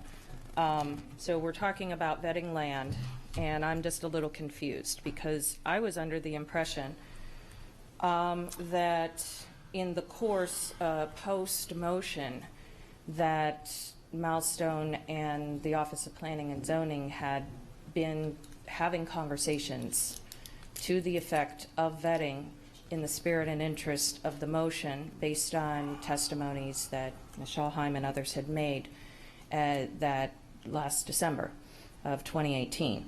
And so this question is specific for Milestone. Have you engaged since December of 2018 in reviewing sites such as Discovery Village, such as the ball fields at Shadyside Park is, I believe, the technical location of that, Franklin State Park, and similar? Sir. Yes, thank you, Madam Chair, members of the board, and Dr. Arlotto. My name is Len Forkas. I'm the president and founder of Milestone Communications. I know there's been a lot of discussion today about policy and procedure, and I can affirmatively state, based on the timeline that's presented to you in this packet, we're in our third year of this project. It all began when the board gave us the authority to move forward on this project on June 21st, 2017, pursuant to the telecom transmission regulations. We've complied with every regulation that's been required. This is our 8th tower since we started our partnership in 2012. So this project has been no different than the 7 that preceded in terms of the way in which we've proceeded to obtain the necessary communication of information. We held a community meeting in August of 2017. We came back to the board on September 6, 2017 to request consent to move forward to building permit. That consent was granted. We held 2 additional community meetings in April of 2018 and again in November of 2018. And then about a year ago, we were before this board when the discussion of a pause was introduced. It was our understanding that the request of the pause was for Milestone to evaluate all other options, government, private, county-owned, so forth, to determine whether or not there was an appropriate alternative location where a tower could be developed that would still provide the coverage objectives for Verizon, which is our client, our major tenant. We also had a meeting with the county authorities, and they directed us specifically to address the dozen private sites, commercial sites, that were within the search ring for the property, as well as the Jack Creek Park property, which was the designated property that was most proximate to this site. Those were the requirements. I'm here with Matt Penning. We have copies of our response to the county as a result of that communication, and the primary reason that the Jack Creek Park property was not a suitable candidate is because it was purchased with project open space funds, which preclude all commercial use on the property pursuant to a deed restriction. But having said that, we also looked at additional properties at the same time.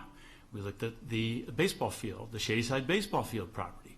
Okay, to be clear, so you did, is this something that you guys worked on, or did you engage with the county or any county agency with this? Well, the first thing we did was we asked our customer, Verizon, which is the customer that determines whether or not we could achieve the coverage objective. That particular property was 3/4 of a mile away from the center of the search ring and failed the RF testing. So there was no basis or foundation for us to engage in any conversations with the owner of the ball field, because that property would not achieve the coverage objective of Verizon.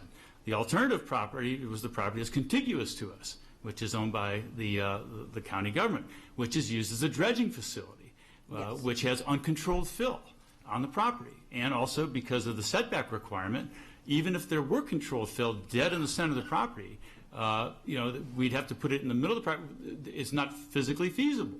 So rather than burden the county to evaluate real estate locations that have no bearing whatsoever on our ability to feasibly fill the search ring and achieve the coverage objective of Verizon, we're led back to you to decide whether or not we can continue to proceed with this application at the Shadyside Elementary School site. I can also say that during the time period that all these other sites were evaluated and ruled out, that we worked very carefully, very closely with staff as well as the county with respect to forest conservation law. Forest conservation law, according to the county, required a conservation easement to be recorded upon this property, 2 acres of encumbrance on this property. We worked all summer and all fall with the county. They enacted that legislation in November, thereby waiving that as a requirement, and therefore no conservation easement would be allowed or required as a condition of allowing this project to go forward, which is a significant burden that's not going to be needed as a result of the county's policy. And then finally, when we submitted our permits and requested the actual release of that easement, the county communicated to us that they could do nothing more. They would not act on our project until the pause was lifted. So here we are respectfully requesting that you allow us to move forward pursuant to our contract. We allow us to move forward pursuant to... Mr. Hood, with all due respect, that exceeds the question, so Fine. I'm going to ask that that portion of, the latter portion of his testimony be stricken from the record. And I believe we do have other questions. Thank you very much so much for answering them, because we currently do have an active motion on the table, but do respect your opinion, sir, although it is not appropriate for this time. Ms. Shalha, this is going to be on the questions and stuff being asked will be specific to Ms. Schalheim's motion, just to remind everybody. And do you know who went? I'm not when I'm looking at the, I'm not looking at that. So, Ms. Schalheim, you had indicated questions specific to Milestone while they're here. Oh, I have a lot to say. Okay. So, firstly, I would love to see some proof that the ball field was in fact formally vetted, because it's my understanding that that was not the case. And it is within the 2,500 feet. I could have brought the map with me. It's at home. Radius area of where the Shady Side Tower is. But I have a, can I just dive into all of my comments at this point, or? Sure, you may want to separate the questions done for Milestone and then just go on. Oh, well, I need to see proof of that before I could trust it. I mean, the county has said via Mr. Kitchen that they would be more than willing to work with us to find alternative viable sites if asked, and so that is the basis for the motion. I think we should formally ask that other sites be officially vetted, and that some proof of that vetting can be brought to us. This is not about cell phone reception, just so we're all clear. You all, people in the audience, people listening at home, this is about the location of the tower. And so I have a fair number of things to say. Can I just go ahead with this? So we talk endlessly about the importance of relationships in this body, relationships being key to connecting with our students, a huge part of creating ideal learning environments as well as enhancing their success. Healthy relationships are also important within this body and between us, Dr. Arlotto, and staff. Trust is a key component of this relationship, without which a healthy relationship cannot exist. Each meeting, when we vote on everything from office supplies to new courses, this body trusts that any affirmative vote will be carried out as instructed, that courses will be developed as advertised, that playgrounds will be funded by PTAs, will be built as described. The same is true when we vote not to proceed, or in this case to pause, pending further instruction from this body, the Shady Side Cell Tower project. I expect that work will in fact be paused from our end.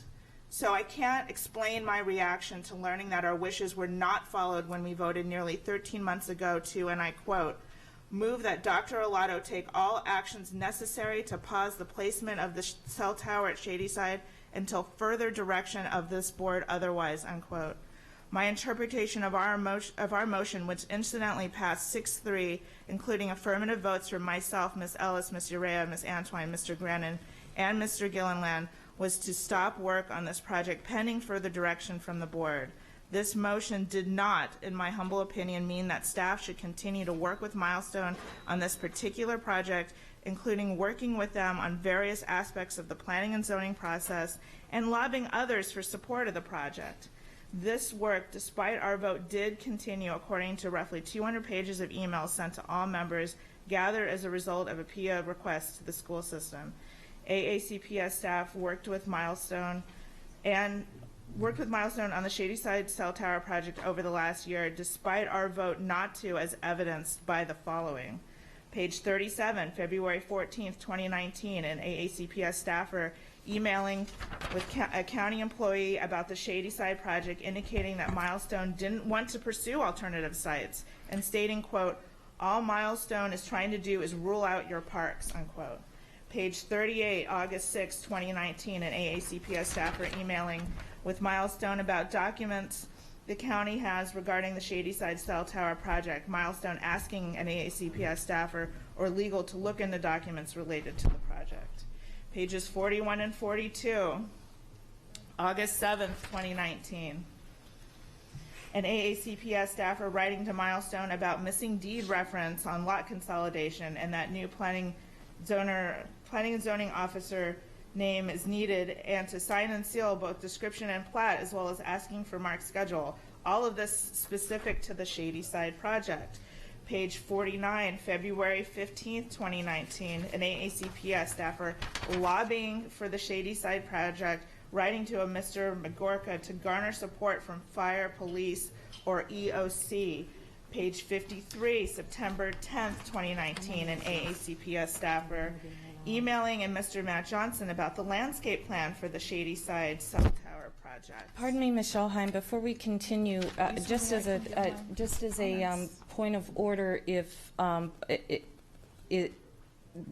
of the members have received, I'm wondering, are we rereading the entire We're not. information? I would like to continue. I do, but I would want to just make sure that everybody is aware of that, because I was not aware that there was an entire reading of I said I had comments, and I'm going to finish with them. Page Yes, 94, January 30th, 2019, an AACPS staffer emailing with another AACPS staffer about the latest comments from the county regarding the Shadyside project, and indicating the forest conservation easement seems to be the last hurdle. Clearly, AACPS was working with Shadyside. Was working on the Shadyside project over the last year after our vote to pause. Why have a board of education if our directives are not followed? Two more interesting emails I found in the set of documents, and just, that I just want to make a comment on, is that Milestone was writing to Mr. Gilliland requesting to be on the June 5th, 2019 meeting agenda to resolve the forest conservation easement issue. And of course, he would be CC'd because he was board president at the time, and stating that, quote, alternative locations were not feasible. That was Milestone writing. Really? Are you sure? Because that doesn't seem to be the case. We've seen no proof that the ball field isn't feasible, and a private landowner also wanted the tower on his commercial property within the 2,500-foot radius, has reached out to Verizon and Milestone multiple times and never received a response. And like I said, he was only CC'd because he was president at the time, and according to the papers we all received, he didn't respond. That would be Mr. Gilliland. Page 40, April 26, 2019, an email between Milestone staff stating that AACPS had previously indicated granting of this easement would be acceptable, as the proposed easement is for an area largely unsuitable for development due to the presence of wetlands and other environmental issues.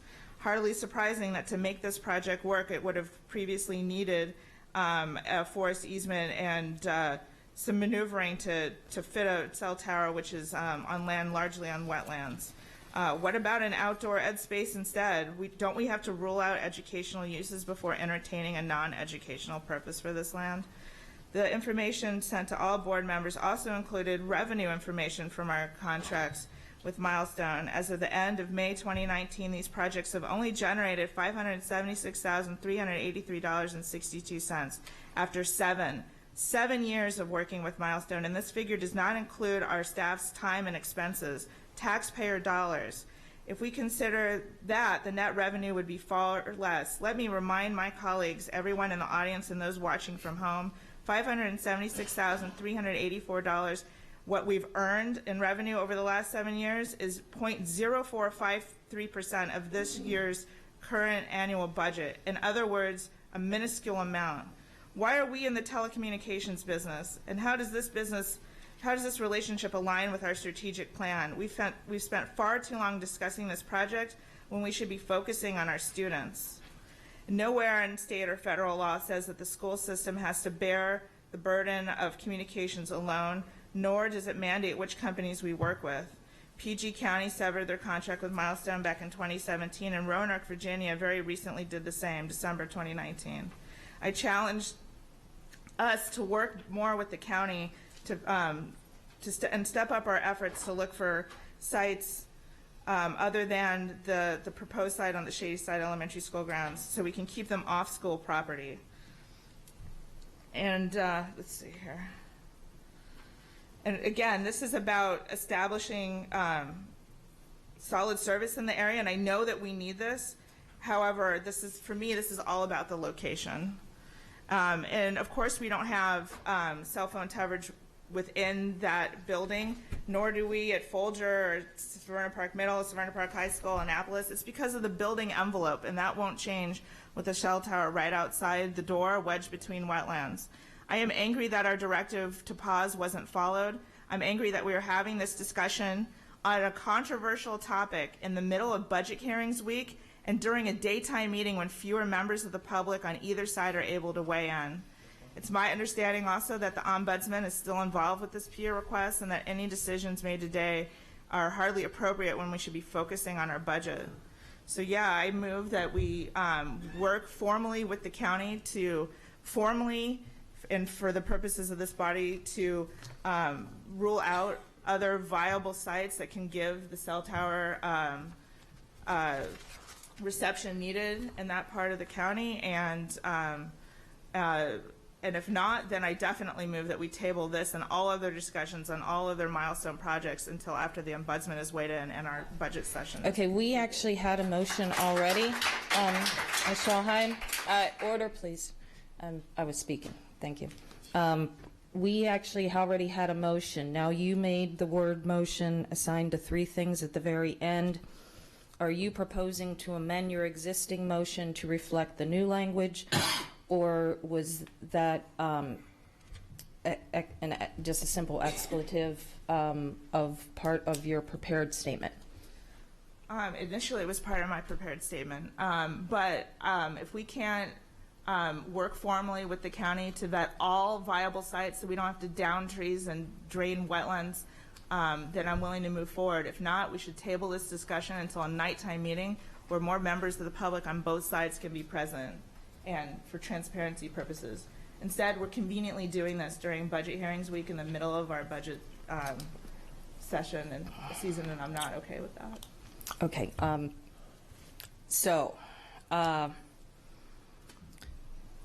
I need a clarification, a legal clarification as it relates to the Milestone contract.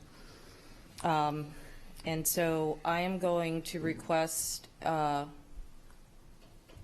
a stand at ease of the dais so that I can seek legal counsel briefly to verify my understanding before we proceed. From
We will now resume, and I would ask, as a point of legal clarity under my purview, Mr. Burns, if you would not mind coming to the podium for a minute.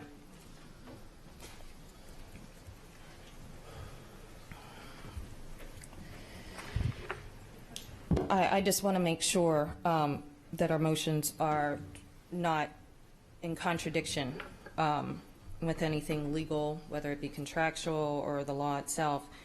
The motion that we currently have, that Ms. Schalheim has presented, has been seconded, and is now currently under debate, is in part, my understanding, a directive to Milestone, because in order for the board to work with the county on that effort, that would be also a directive by extension to Milestone.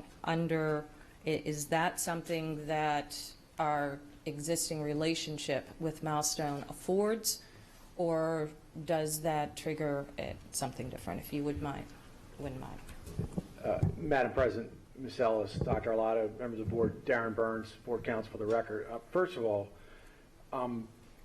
most of today, I think the parliamentary proceedings have been very much in order and been admirable, and they've been done the way you would want to see if you're following Robert's rules.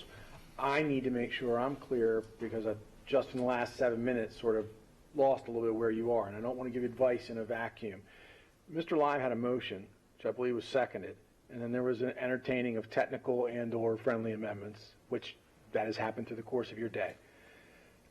Ms. Schalheim made a statement and also had some things that she would like to see done. I just want to make sure I understand if the board believes it's finished with Mr. Live's motion.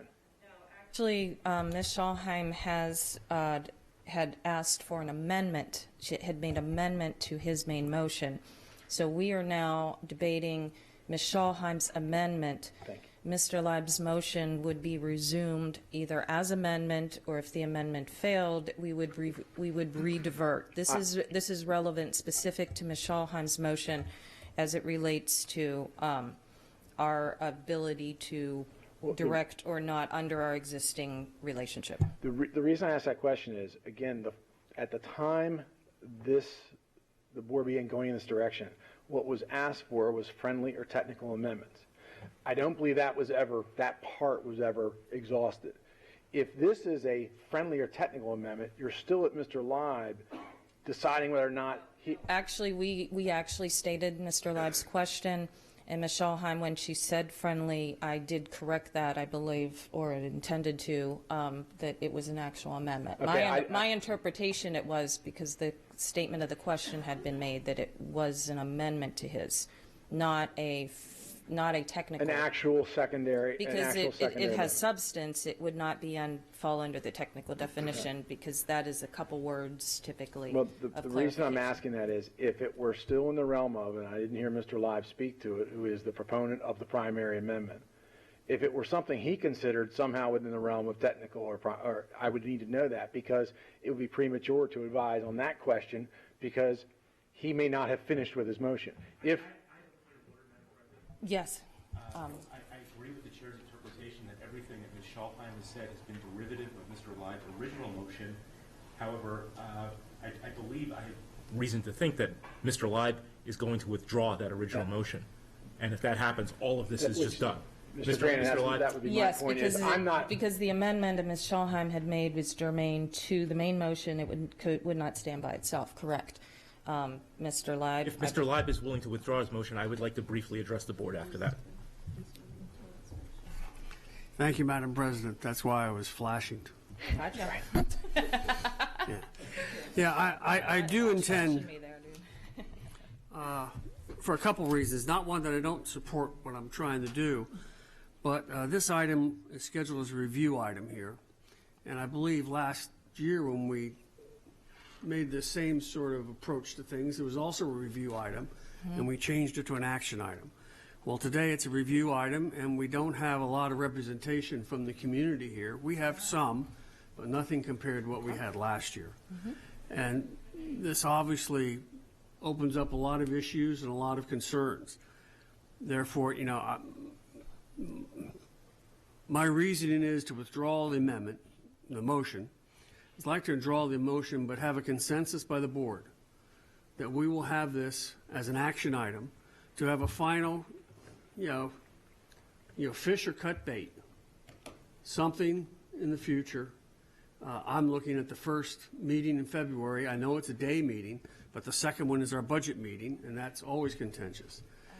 But I would rather just have this scheduled for an action vote, and we're going to decide once and for all. I mean, to pause is not a business term. Pause is not how you execute contracts. You either do it or you don't. You don't pause.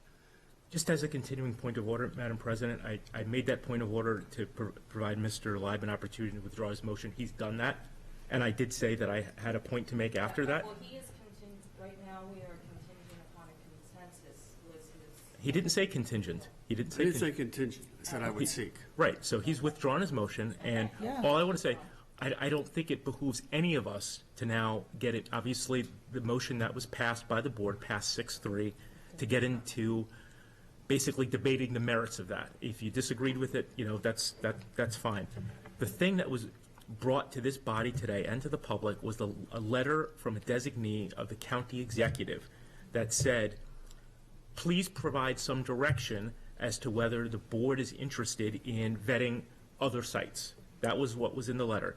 Dr. Arlotto has stated, I think appropriately, that he doesn't feel comfortable being directed to negotiate with the county or with Milestone or any other stakeholders about sites that are not school properties.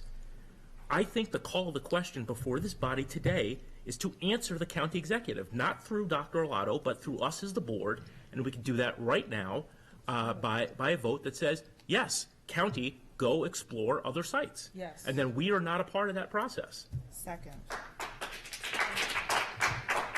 Mr. Burns, since I have you up there, as a matter of clarification, we do not have authority over the county, but we could vote to correspond back the interest and accept the interest of that. Is that not correct? I just want to make sure we do it the right way. You have a range. You could, this board has done this before in various elements. You could pass a resolution, which is in effect a statement by motion. You could simply have a motion to give direction on the response to the email. I mean, you have some, again, you have a letter, we'll call it a letter, that you're wondering whether or not to respond to. Could this body come up with a response? Yes. Could you simply come up with a direction to give a response? Yes. Could the rest of your board members ask that you give a response? Yes. Could you make a resolution along the lines Mr.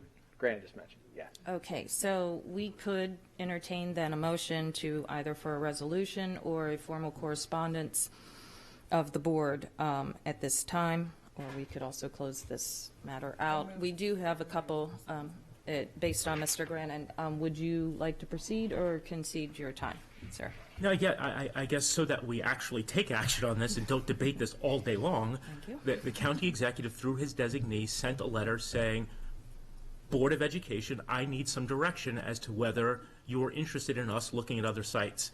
I think our answer to that is in the affirmative, and we can do that right now publicly without any further drafting.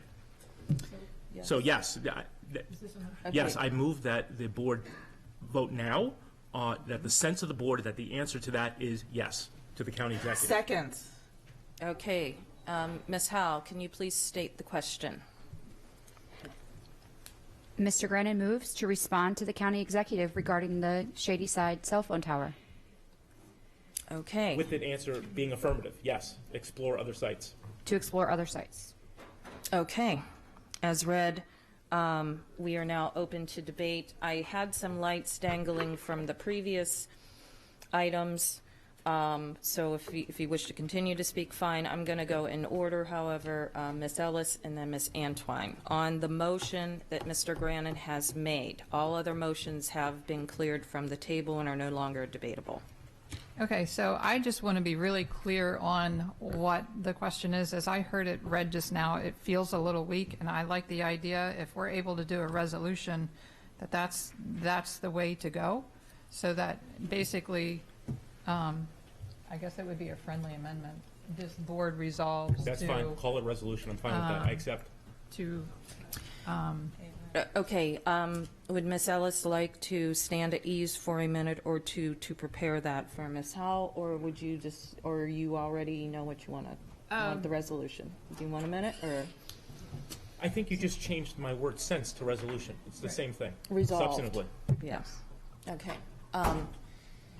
Based on the friendly amendment, Ms. Howell, can you please restate the question before us?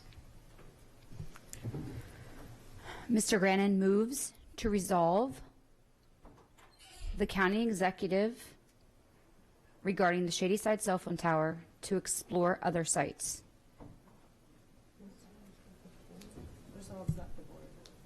Resolves that the board's response to the county executive's inquiry about the exploration of other sites is affirmative.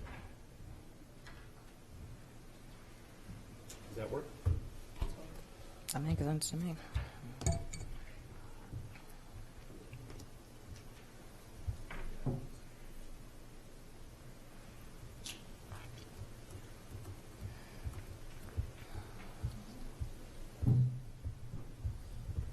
Move to resolve that the board respond to the county executive regarding the Shadyside cell phone tower in the affirmative to explore other sites.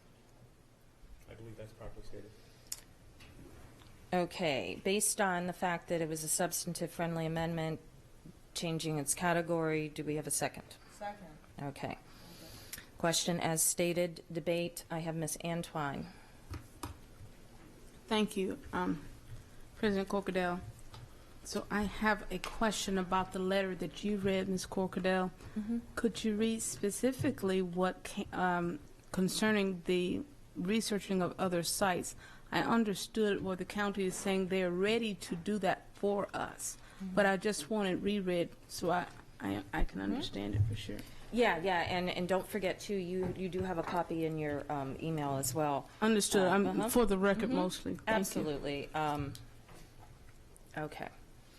That would be the last paragraph, if I may just skip down.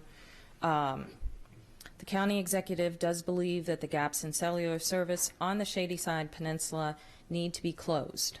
The county executive wanted me to pass on to you that if the Board of Education shares the concerns that some of the community members have expressed about the elementary school site, that the county would be willing to see if we can identify a nearby site that is both available and appropriate for the placement of a cell tower. Please let me know if this is helpful. So then, based on that, I would offer a friendly amendment that it says verbatim about what the county just said in terms of being willing to find appropriate sites rather than giving them something generic. Respond to them with that last information. I defer to Mr. Grannon. That's fine. That's a technical amendment. That's fine. Right. Okay. It doesn't change the spirit of all of what I said. So I want to give Ms. Howell a minute then to pull that up so that she can restate the question. As Ms. Howell, if it helps you, I think incorporating what Ms. Antwine said, it would be the Board of Education resolves to respond to the county executive's request in the affirmative that the county executive explore other appropriate sites for the cell tower currently proposed for Shadyside Elementary. Okay. Do we have any further board questions, comments? Seeing none. Okay, we have we are open to public testimony on the motion before us of the resolution. As stated, any public testimony on that item? Okay. On the motion itself. This is on the motion, not on the agenda item. Public testimony on the agenda item and will be heard after all motions have been resolved. So seeing none, oh, you do. Okay, thank you, ma'am. Hi, good afternoon. Jessica O'Kane, can you hear me? Mm-hmm. I'm a parent of 2 Anne Arundel County students. I'm an attorney, I'm a real estate broker. I completely think that the Board of Education, in light of all these emails, and I support the Board of Education and not continuing in the business of seeking sites for cell towers, and to defer to the county if they want to do cell towers in Shadyside.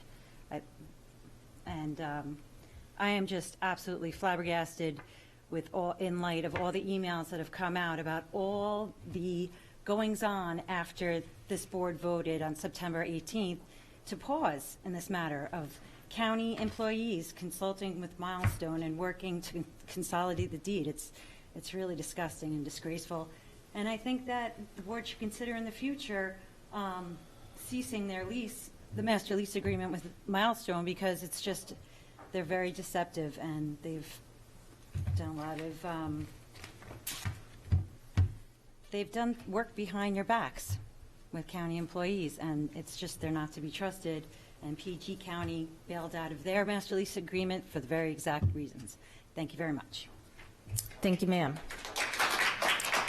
Seeing no more testimony on that, Ms. Howell, please call the roll on the resolution. My apologies. Yes, absolutely, Ms. Antoine. And thank you for that, President Corkadell. I want to make it clear that what was presented today was certainly an issue, but it's a separate issue from what we're discussing. I believe in the business sense that Milestone has acted appropriately in terms of trying to move forward a business relationship. I also want to make it clear that when we requested a pause, we did it on the basis that we just didn't have enough information to make informed decisions. And now we did get information, I think, in December. That's a year later. And again today in closed sessions that will help us to make those decisions when this comes back up. I'll also just refer all members again, as part of the package, and one of the other reasons of having this on here is that you are provided with a summary of information and site information as part of the update, including the timeline that may be helpful in the future when this gets revisited on the agenda in the very near future. Do we have any more comments to the like? Hearing none. Ms. Howell, please call Mr. Gilliland. Yes. Sorry. Thank you, Madam President. And I know, especially when you have papers laying on top of that, it's hard to see all the lights. Well, I think we need a little wipey. It's kind of dim in the reflection.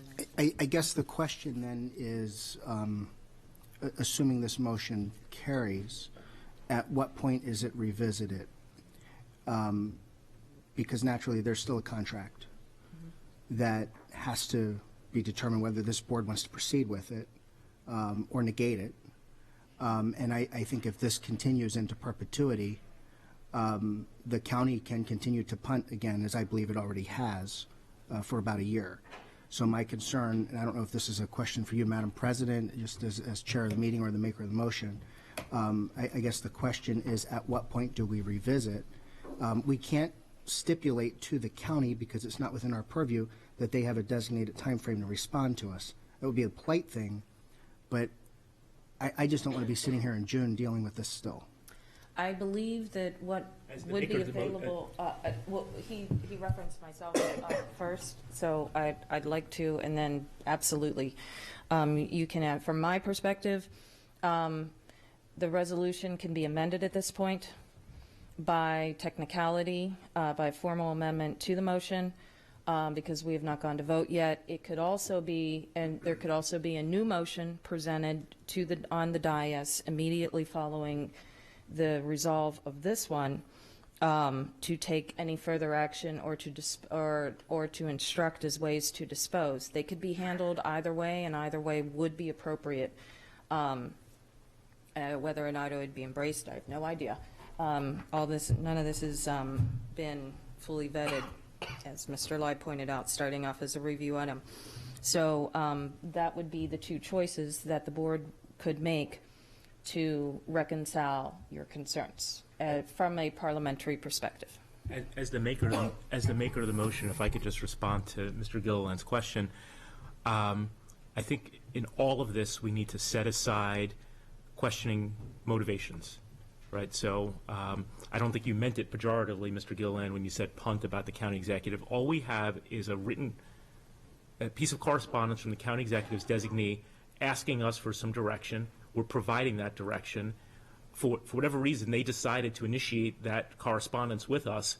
I believe that this resolution builds into it a natural understanding that there will be a response after the exploration of these other sites. I don't think any of us has the technical wherewithal to start setting deadlines for the exploration of those other sites. If the county executive, after all of this and with the capital sitting right there, doesn't come back to us with any sites in any kind of reasonable amount of time, then we can start talking about punts and not carrying out responsibility. But I think we need to give the county executive and his team a chance to respond to the answer that they were looking for.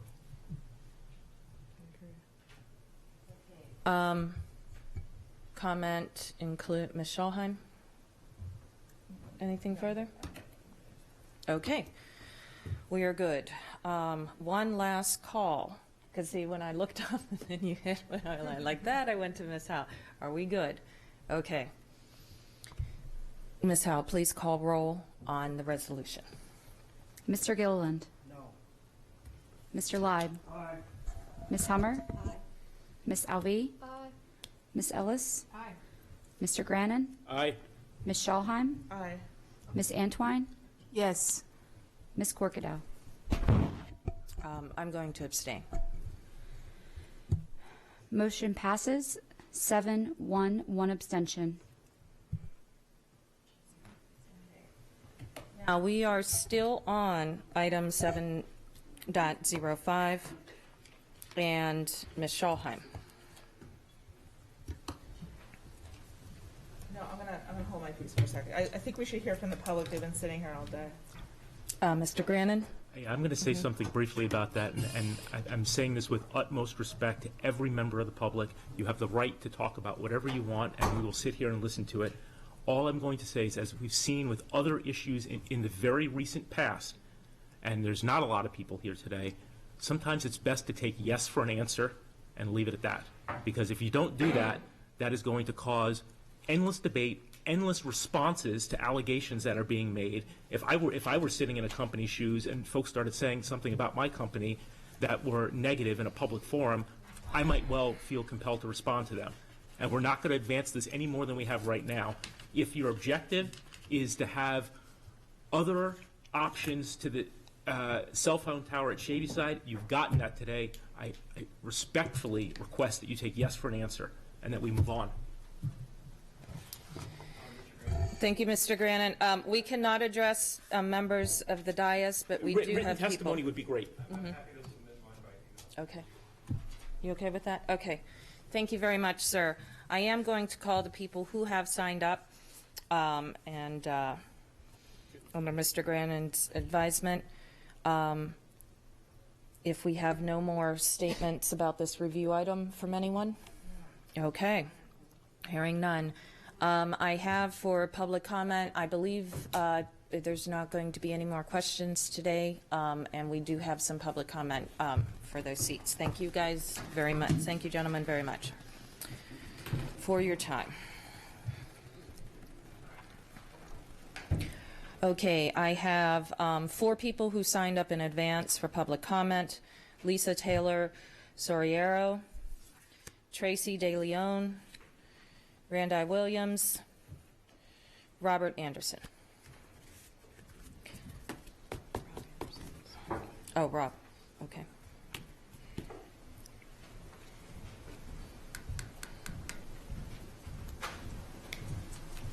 Okay, looks like we have, okay, one more time, Mr. Anderson. And okay, you're going to submit. Thank you very much, sir. Greatly appreciate it. On the interest, and then. Okay. Hi, good afternoon, Dr. Arlato, members of the board. Thank you, Mr. Grannon. That was amazing. I think that's a wonderful idea. We really just need to put this thing aside. I'm a teacher and a mother of 3, and my youngest goes to Shadyside Elementary, and you know how I feel about cell towers on schools. I've been here a million times talking about it. But the thing that I wanted to talk to you about today was the OWL Center that could be on that property. I brought it up several times in the past over the last couple years, and it's kind of gotten pushed aside. And I would really love to see that happen.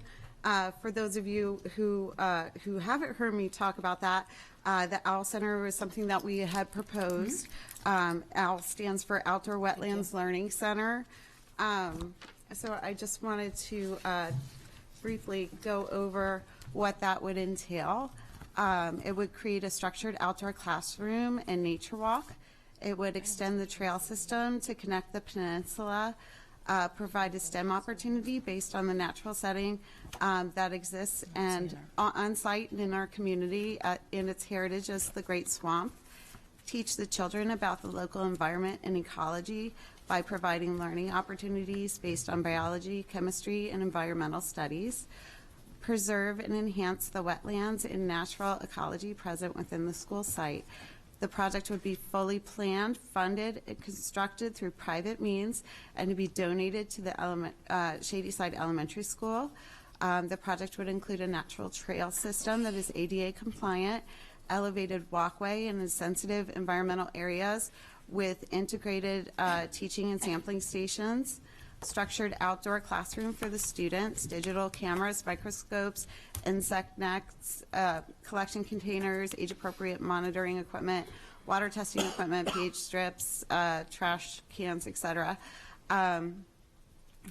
Books and school supplies to document the samples, to record their findings, special instruction from outside resources companies, whether public or private entities, planning, engineering, and permitting, and privately funded with no expense to the school system. So the reason why I had all this planned out was because we know that that's, if we decided to put the tower there, that would be in direct violation of your regulations. So I had originally intended to bring the copy of your regulations, and I have a copy of their lease agreement where it says that if the site can be used for educational purposes, then they can't do that. So that's all I had to say, but thank you. Thank you, ma'am. Okay. Ms. Williams. Hi, thank you for the resolution today. President Corkadell, Dr. Arlotto, members of the board.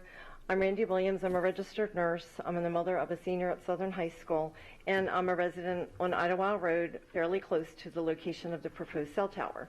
So I attended Shadyside Elementary School in 1971 in its first year. I wanted to give you a little bit of the history, but then I wanted to describe the wetlands and the reason why you need to take it off the chopping block for the cell tower at your next decision-making process. In order to do the OWL project, you need to know what's there.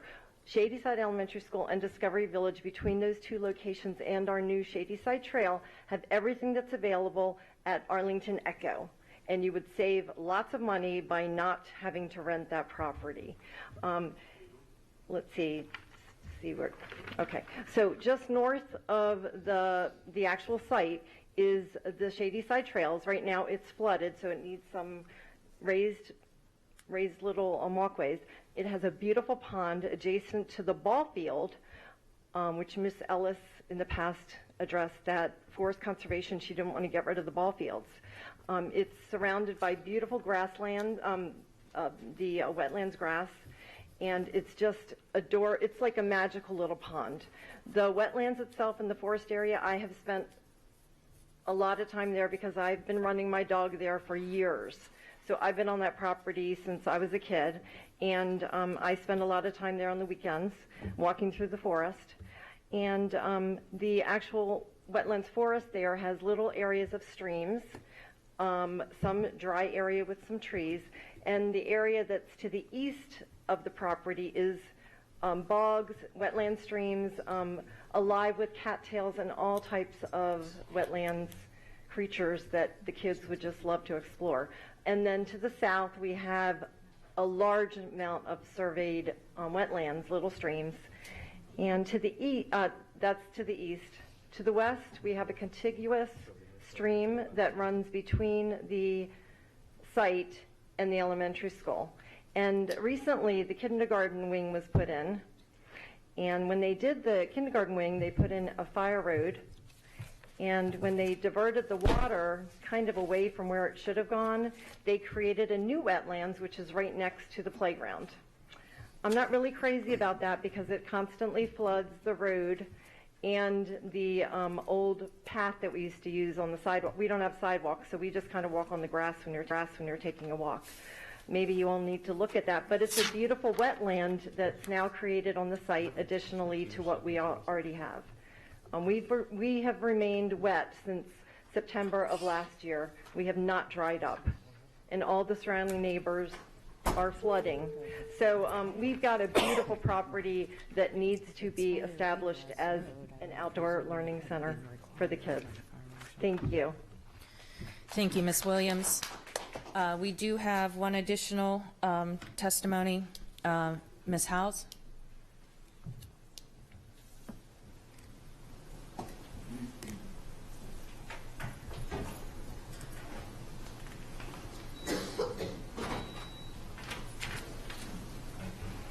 President Corkadell, Vice President Ellis, Dr. Arlato, and members of the board. My name is Julia Howes, and I'm a resident of Shadyside. I've lived in Shadyside and South County almost all of my life. I proudly graduated from Anne Arundel County Public Schools. In May 2017, I attended a Board of Education meeting just like this one to advocate for smaller classrooms for my daughter in our community. On the agenda, I've seen the line item regarding telecommunications at Shadyside Elementary. I've been involved every step of the process since. I was excited for our community. As a lifelong resident, I have seen the safety concerns regarding the lack of self-service in the area. My father is a tow truck driver for Anne Arundel County Police Department, and I've seen the remnants of the horrible accidents. I've heard real stories of real people not being able to call due to lack of self-service or getting in and out of communication due to service cutting in and out. Cell towers are not illegal. They are installed and maintained by federal and state laws. It's not an issue of whether it's allowed. Cell phones and technologies are here and a part of our future. We teach our children about the technology and advances. Why would we go backwards? SCYA came to you just a month ago and asked for more resources for our community. Now you're proposing to take away our ball fields. So we're already inequitable because we don't have the fields that we want, and now you want to put a big old cell tower in the middle of our field. Yes, this was brought to you guys 13 months ago. And yes, there have been lots of side communications, including members of the board, with Stuart Pittman, with James Kitchen, and now you're saying, oh, nothing's been done in 13 months. What are you doing? Why aren't we moving forward? Why are you still telling us no? This community needs the cell tower. I know the support isn't strong here today due to the daytime meeting and the weather issues. This was scheduled on the agenda for 12 o'clock. It's now after 4 o'clock. My child has already gone to school, completed the entire day at school, and is now at home. We have shown this board and previous board members our support of the tower. We have waited years, and now it's almost year 3. It is time for an answer. It is time for a cell tower in the wooded lot behind Shadyside Elementary. Thank you. Thank you, Ms. Howe.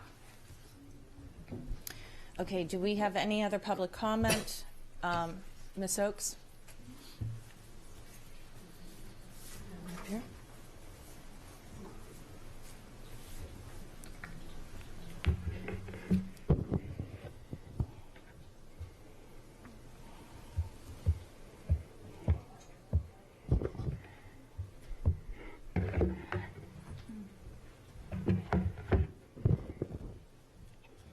Good afternoon. India Oakes, parent of a 4th grader at Hillsmere Elementary and Board of Education candidate.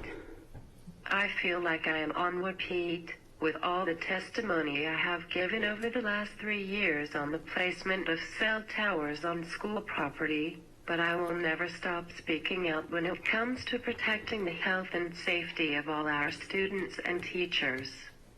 Hopefully you all had a chance to read my written comment submitted on Monday, so I just wanted to quickly touch on 2 points. First, One item I did not include in my letter pertains to language under BARD Regulation FB-RA C-4F, which states, absent action by the board to preclude the project from proceeding, the vendor shall then prepare the application that meets AACPS requirements and applicable construction codes. Regardless of whatever definition people use for the term, pause, the fact remains that the board took action in December 2018 to preclude the project from proceeding, even if temporarily, and there is no public record of the board stopping that pause, and yet, there is evidence of both Milestone and AACPS staff working together in 2019 to move forward with the cell tower at Shadyside, thus disregarding the board's action to preclude the project from proceeding. My second point is about the health impact, and that is, study after study continue to show physical and mental harm to students and staff. And it's not just cancer to be worried about, but studies have shown higher risk of things like miscarriages, asthma, autism, memory loss, and lack of sleep. If the International Association of Firefighters voted 13 years ago against having cell towers near fire stations in order to protect our first responders, before the full impact of such placement can be understood, why are we risking our most vulnerable populations of children and staff, just for a mere fraction of revenue? As a reminder, seeking approval from the board for each placement means the board has the right to say yes or no on any requested location, and so please continue to pause the project at Shadyside Elementary, and thank you for advising the county to work with Milestone on alternate sites, and finally please hold your staff accountable for disregarding a directive from the board. Thank you. Thank you, Ms. Oakes. We have a comment, Mr. Gilliland. Thank you, Madam President. And I just want to clarify one thing I think Mr. Grannon said, and I know certainly the lens from which he said it. My comment was directed at the county as an entity, not to the county executive. So I just wanted to get that on the record. The other thing I will say, I stand behind my vote simply because of while I respect the spirit of the motion, I stand behind it just because of the open-endedness and perpetuity, which is why I voted no. Having said that, I am still happy to sign my name or fix my signature to the resolution that goes to the county executive. Thank you, Mr. Gilliland. Greatly appreciated. Seeing no more comments, we are moving on to our next business item, which is a review 7.06 Chesapeake High School Telecommunications Transmission Facilities. Dr. Arlato, is there anything that you guys have? Okay. Review item for the board. It's a review item. Gotcha. Any presentation? No. Okay, we have. To answer all questions. Okay, we have no presentation, but we do have folks. We do have staff available to answer questions for the information that was submitted to the board with their package. It looks like we already have a couple questions. Ms. Schallheim, then Mr. Grannon. It is still budget season. It's still what was supposed to be budget hearing week, both of our budget hearings, although one of them got postponed. And it's still a daytime meeting where very few, if any, members of the public can be in attendance on either side of this issue to voice their concerns or state their opinions. And so I move that we postpone conversation and any action related to this and the previous agenda item until after our budget season. And, that's only a few weeks away, so. That's what I have to say. I move to not move We have a forward with motion this on the until table. Do we have a second? Second. Okay, we have a motion and a second. Ms. Howell, please read the motion, unless Mr. Grannon was going to friendly amend, technical amend. Okay.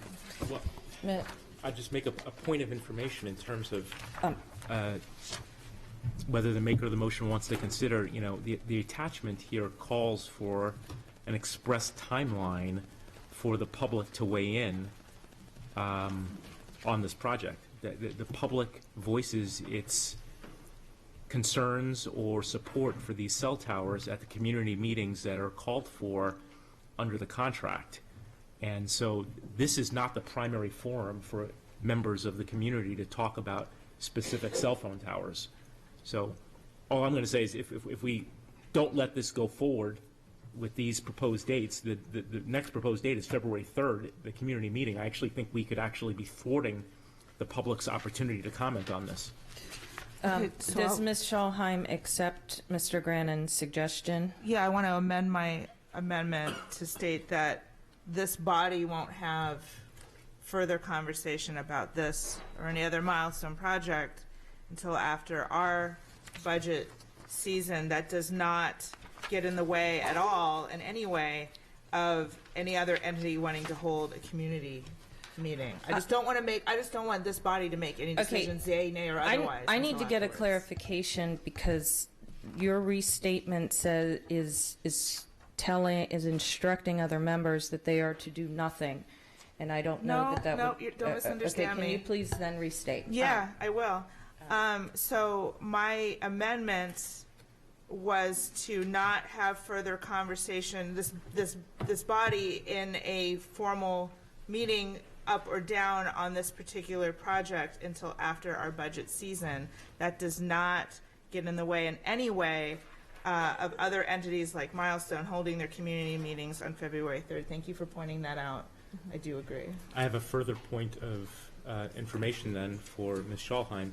In the same attachment, it says that on February 19th, the Board of Education will review community outreach and meeting minutes. That's the time that's currently called for this body to listen to the public comment on this.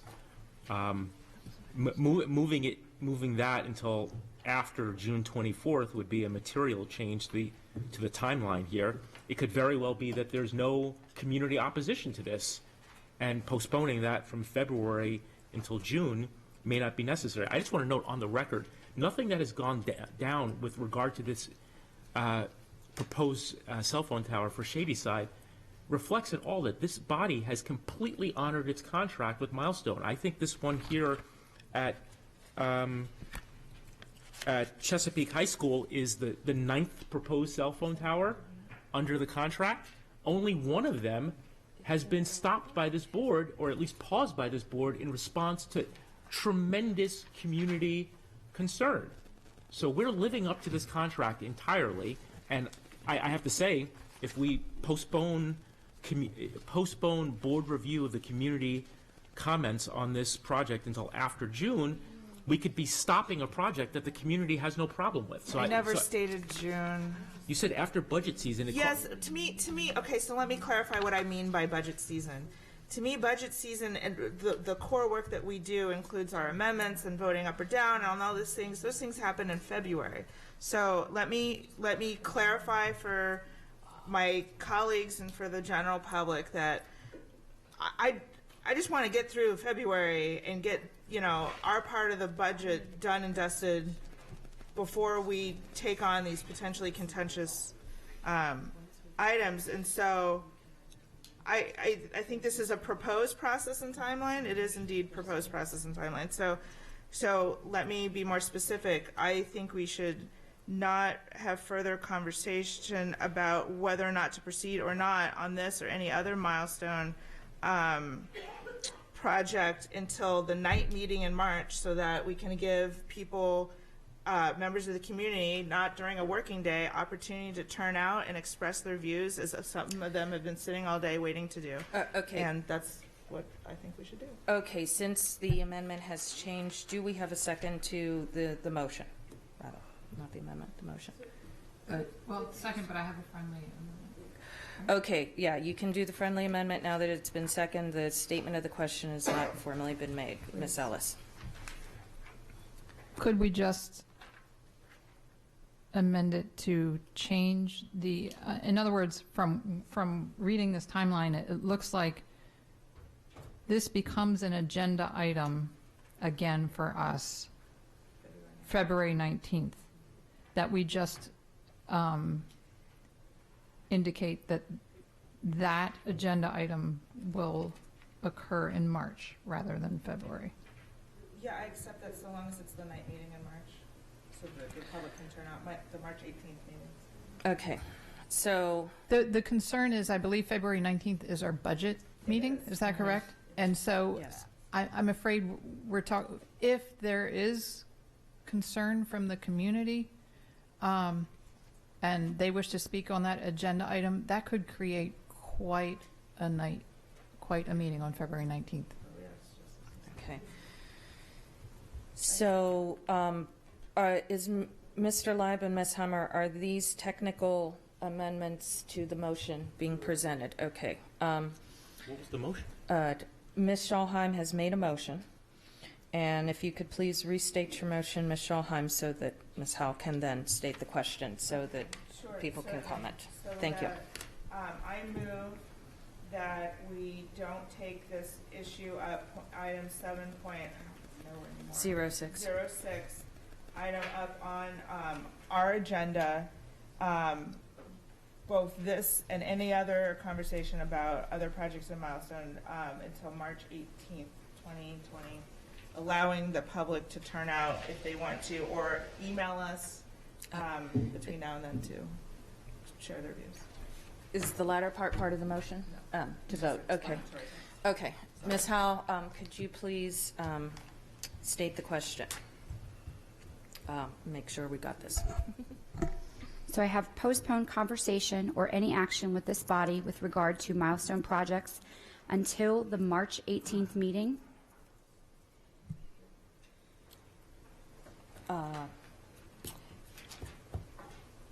Yes. When I had asked Ms. Schalheim for clarification of comment, you had clarified it for the purposes of public meetings.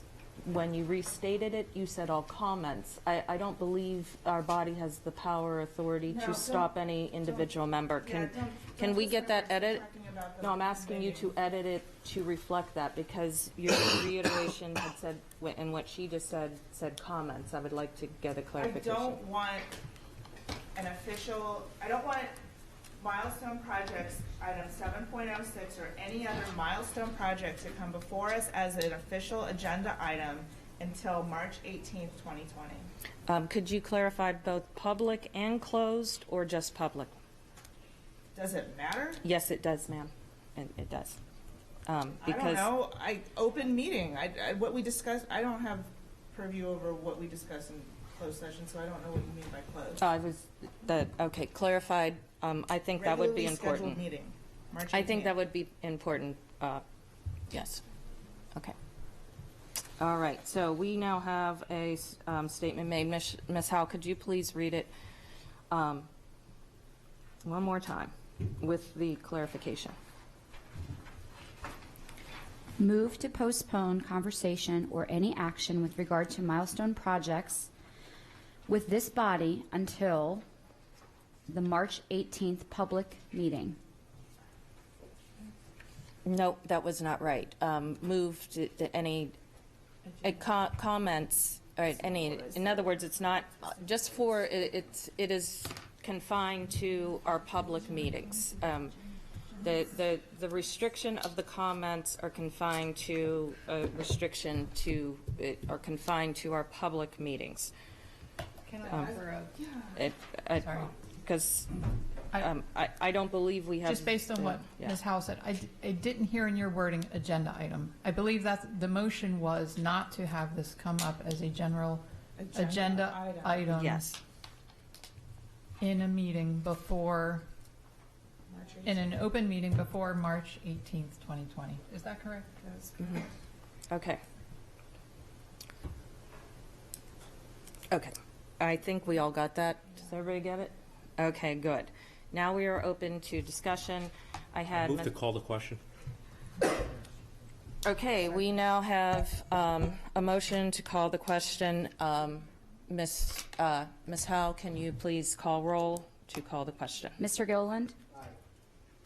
Mr. Lyde? Ms. Hummer? Ms. Alvey? Ms. Ellis? Mr. Grannon? Aye. Ms. Schallheim? Ms. Antwine? Yes. Ms. Corkadell? Aye. Motion passes 9-0. Okay, so we now are voting on the motion on the table. Ms. Howe, can you please call the roll? Mr. Gilliland? No. Mr. Lyde? No. Ms. Hummer? No. Ms. Alvey? No. Ms. Ellis? Aye. Mr. Grannon? Nay. Ms. Schallheim? Aye. Ms. Antwine? Yes. Ms. Corkadell? No. 7 in the seven opposed, 3 in the affirmative. Motion fails. Oh, that doesn't add up. 6 and 3, right? I think we were 6. 6-3. My apologies. No worries. It's only what time of day? Okay, so we are now resuming the agenda item 7.06 on Chesapeake High School. Ms. Schallheim? So you all want to have a conversation about this item on our February 19th meeting, during the same meeting that we're going to be voting on amendments with our budget? Really?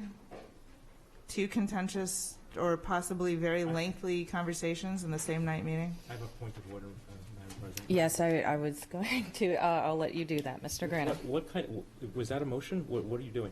I believe we've already discussed that. We took a vote. It didn't come out the way you wanted. That's what happens here all day long. Okay. Point of order has been accepted, and conversation on the previous motion shall cease as a reminder. I have Ms. Antwine. So then item 7.06 is still open for discussion? Yes, ma'am. That is what we are on, and it is currently still a review item. So with that being the case, could we request, with Milestone still being here, I had a question for you. Absolutely. Yes, you may. If they're still present, is the representative from Milestone available, sir? Thank you very much.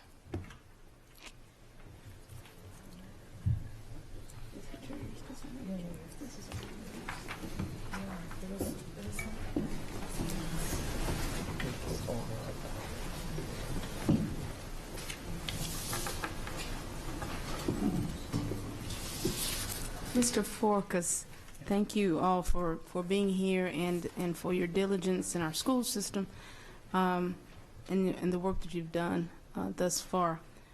Chesapeake is an interesting place in terms of the state park being there, also the school and the proximity of some of those other environmental concerns that are similar to Shadyside. In what you present here, could we get more information sent to us about the environmental impact as well for Chesapeake High, the placement of cell phone tower there?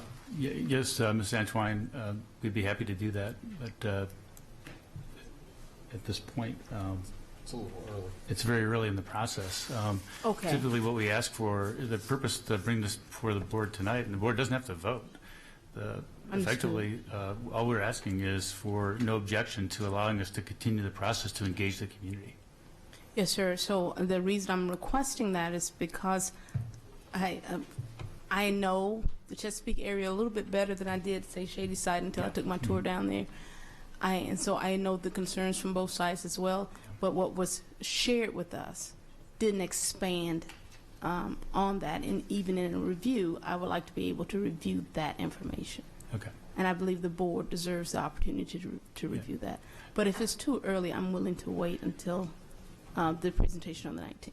Well, you have our commitment to follow through with the staff on that particular matter if the project's permitted to go forward. Excellent. And so then on the 19th, we'll get some updated information on the environmental impact.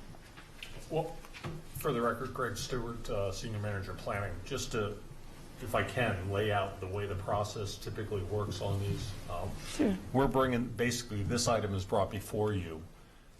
No one in the public knows about it. This is the first time after this meeting, if you guys are okay with it. They then go out for public notice and notify the community, everybody around it. And then Milestone will hold a public information meeting to explain the project to the public and basically try to get feedback, any comments. We then bring those, any comments that are raised by the public, they are brought back before this board, and it says on or about February 19th. Certainly, again, that can move based on board meeting availability. And at that basically next board meeting, hearing all the comments from the community, it is at that point, it's kind of like a thumbs up, thumbs down, even though it's a review item. And at that point, they then would begin the engineering and the surveying and the environmental studies. Understood. So at this point, there's, yes, There there's been wouldn't be anything to send to us before the 19th. He went out is what there you're saying. with the PTA last month, I guess it was, and we kind of looked at the site, met with the school, and it's been vetted as far as the location. And again, there's no wetlands in this area. It's up on top of a hill. But certainly that's something that will be looked at in the future. But right now, it's strictly trying to get it out to the public so they can have an opportunity to look at it. Thank you for that.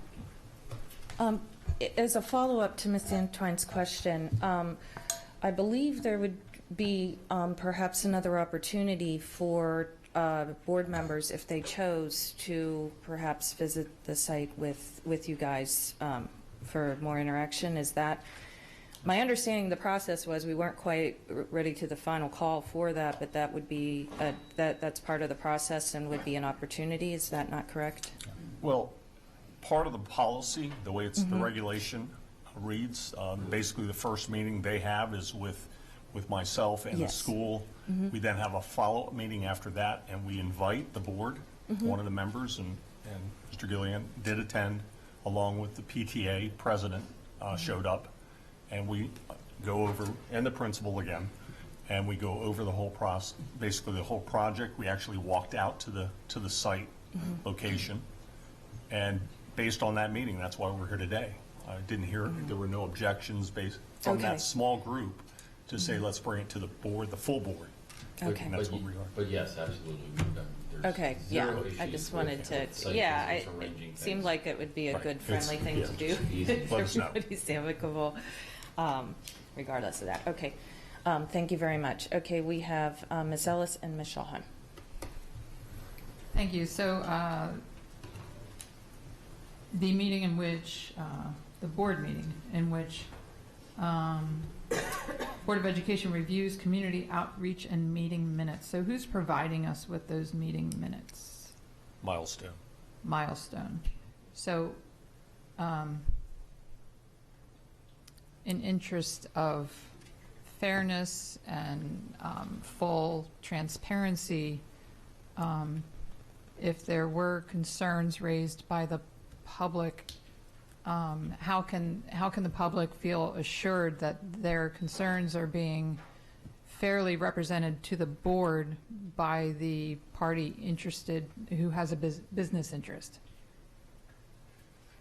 So the minutes are prepared by them. They're also provided to the county. The board, it's a public meeting. All nine of you are invited to attend and share with your own ears the conversations or concerns, either pro or con. So we'd welcome you to attend a public meeting. Thank you. Sure. Thank you, Ms. Ellis. Ms. Shulhan. I would like some more detailed description of the site, including, as the crow flies, the distance between this tower and our students' heads, classrooms, etc. I also understand that Bodkin Elementary is very, very close to this site. I'm not familiar with it. It's not in District 5. So I'd like to know what the distance is from the tower to that campus as well. And also the location and time of this meeting on February 3rd should also be provided to the full board, please, and thank you. Yeah, there are distances shown on the exhibit of the site plan. Sorry, it's very small. Very small, yeah.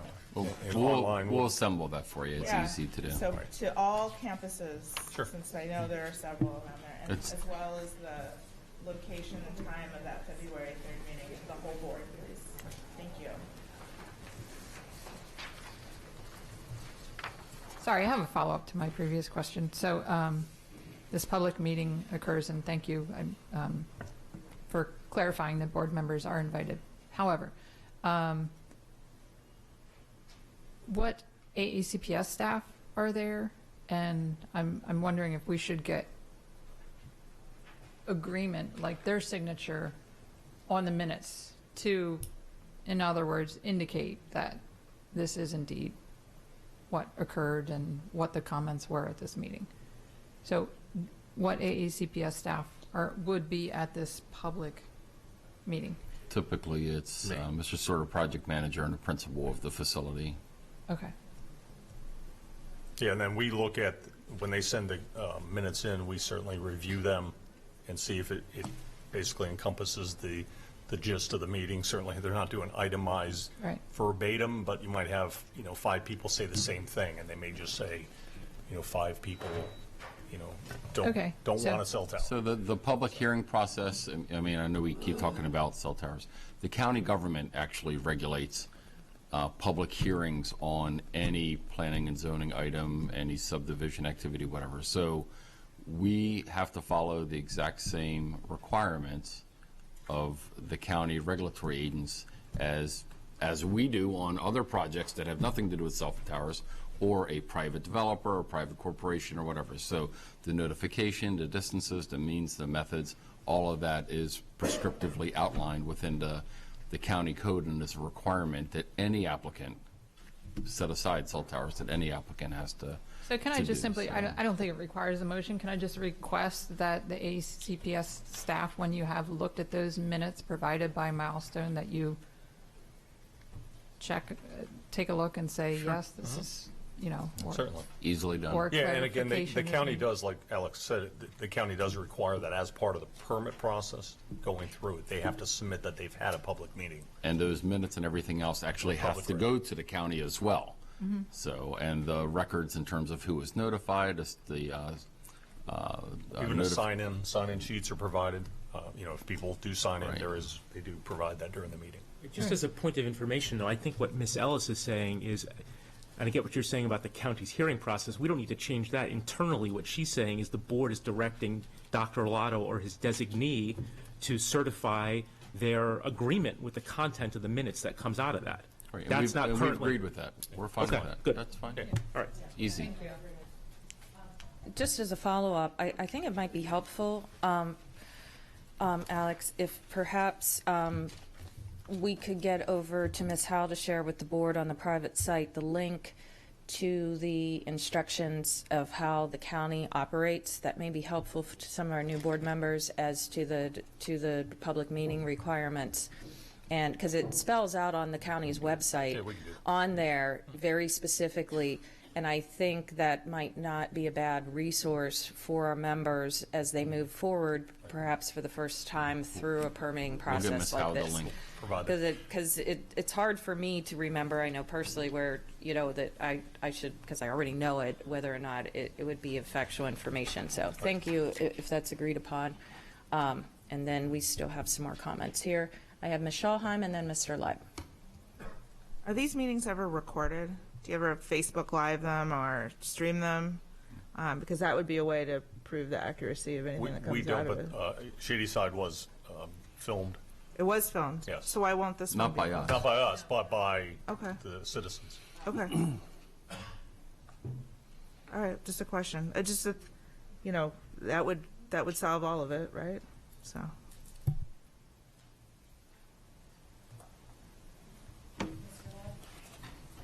Thank you. I am one board member that does not think that we should be requiring our staff to certify in writing that the minutes that are coming to us from a public meeting that they've held are true and accurate. I take the word of my staff when Mr. Sachnovich says, yes, this is an accurate thing, or Mr. Stewart says. I just don't believe that sets the right tone that we should have with our staff and with our citizens. It just rubs me the wrong way. When folks come in here, they come in here in good conscience and good faith. And I question when we lay requirements like this, we're not showing our good faith in their good faith. So it's just something that rubs me the wrong way. You may have them do it, and Alex says it's fine, but that's not a good way to conduct ourselves. I'm sorry. Ms. Ellis? I'm sorry, I don't see that as consistent with what I was saying, because my question was, who provides us with the minutes? The answer was Milestone, a party with a business interest. It is not any sort of accusation whatsoever made, nothing disparaging against Milestone. It's when we have seen now, we have a history now of, sorry, this being a rather potentially contentious and emotional issue, as we have watched one school play out, that it's important for public transparency that AACPS says, yes, these minutes provided by Milestone are what occurred in the public meeting. It's just full transparency for everyone. I was not questioning one single AACPS staff member because I was told that these minutes are provided by the party with a business interest, not AACPS staff. Okay, we do not have consensus on the request, so if someone would like to make a motion to formalize it, is fine. Just as a point of order, the board's own minutes, every time we have one of these meetings where this is entirely public, they're recorded, they themselves go through a review process. I think all Ms. Ellis was asking for is some type of affirmation, and Mr. Shacknow seemed to think that was not a problem at all. I don't think there was anything pernicious about it, that the school staff isn't being trusted, or anything, or frankly, that's personal to Milestone as a company. It's just an idea that obviously if an interested business party is recording the minutes from a public session about whether there's public opposition or support for their own project, it makes sense that there be some type of affirmation the same way we have for our own minutes every meeting. I don't think there's anything personal or pejorative about that. Well, that stated, I think it may be best in the spirit of interest of transparency and debate to lay on the table the item then more formally, since we now have three we now have three members and not everybody is in consensus. Typically when we ask the superintendent and instruct them on their staff, we have consensus in those. Being that we do not, I would suggest that we get a motion on the table really quickly and get this resolved so we can move along. It surprises me that simply asking for information requires a motion. I'm asking, I make a motion that whenever a public meeting occurs, I don't even know how, because I'm sure this could happen not just with cell towers, right? It could happen with all sorts of business. I could help with the. Are we? Well. Okay. Right. I don't know why it needs a motion. I'm surprised, but if I need to make a motion, I will. Well. All right. Mr. Leib, is Mr. Shacknow? Let me. I think I can get this clarified. Dr. Olato, do you feel that this would be a directive of the board or a courtesy that your staff has already concurred with? We'll be glad to review the minutes. Okay, that seems to have resolved it. Now, moving that forward, are there any other questions for Milestone or for the staff regarding item 7.06? Seeing none, do we have public comment? We did not have sign up, but we are willing to entertain public comment on this item this time.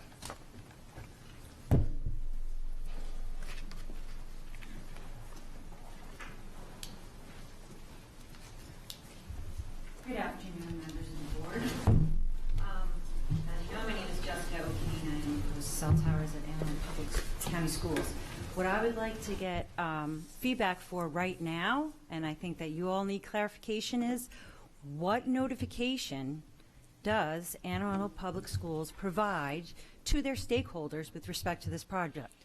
Does it, in fact, just rely on the county's requirements for notice, or in addition to, which you can say that they should, is each student notified of this, as well as their parent or legal guardian at this particular school and surrounding schools? Because just putting out, I would like clarification on that, and it should be the most notification possible. You can have a robocall go home.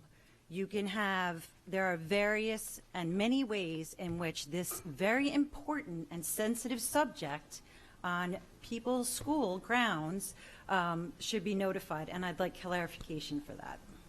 What Anne Arundel Telecommunications school policy is for public notification of their stakeholders at these particular schools. Thank you. That's a question for Mr. Shaknovich, right? Well, typically the public wouldn't ask of the staff, but a member can ask on as a follow-up to the public, which I presumed is what Ms. Schalheim already hit her button for. Absolutely.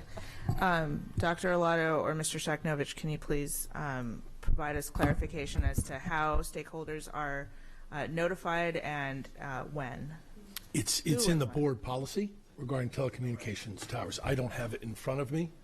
But there's board policy that spells that out. It does go beyond what the county requires, and I don't have what the county requires, so I can't quote that to you. The county requires X, we require X plus Y. So we go beyond what they require for their typical permitting processes. I don't have it in front of me. Do you know what the letters are? Because I think we can Google, she can. It's on Michelle, it's FBRA. Okay. Can we have that brought before us now? So it's FBRA, which I know we can bring before you. We can also direct you how to Google it on our website too. Okay, so we're in public testimony. Are we requesting a new agenda item to review a policy? No, I'm not hearing. Well, there's multiple people speaking. Just as a point of just a clarification. Just as a point of information, the question was posed to Dr. Arlato. He outlined a general answer and said, "I don't have the policy in front of me." To me, that naturally says if we have our board counsel there, or the board Ms. Ortiz. administrative support who can bring the policy, then we should do that, because I'm looking at the attachment to 7.06. And I think it quite appropriately just follows the contract. It says, Milestone will mail letters to property owners within 300 feet. Milestone mails out a follow-up postcard. It's all about what Milestone does, and that might be pursuant to the contract. But I like this idea that we should be letting everybody in that school cluster know that there's going to be a meeting. Let's have as much daylight as possible. I think it's a great idea. Okay, I think we have a couple questions raised we probably need to reconcile before we resume public testimony. Mr. Cheknovich. It is covered in the reg and this house pulled it up. So we use our multi-channel media. We send out calls. We send letters home with the students. We send website notifications. So we treat it almost like this morning's 2-hour delay. We multi-channel, we through Mr. Mosier's help.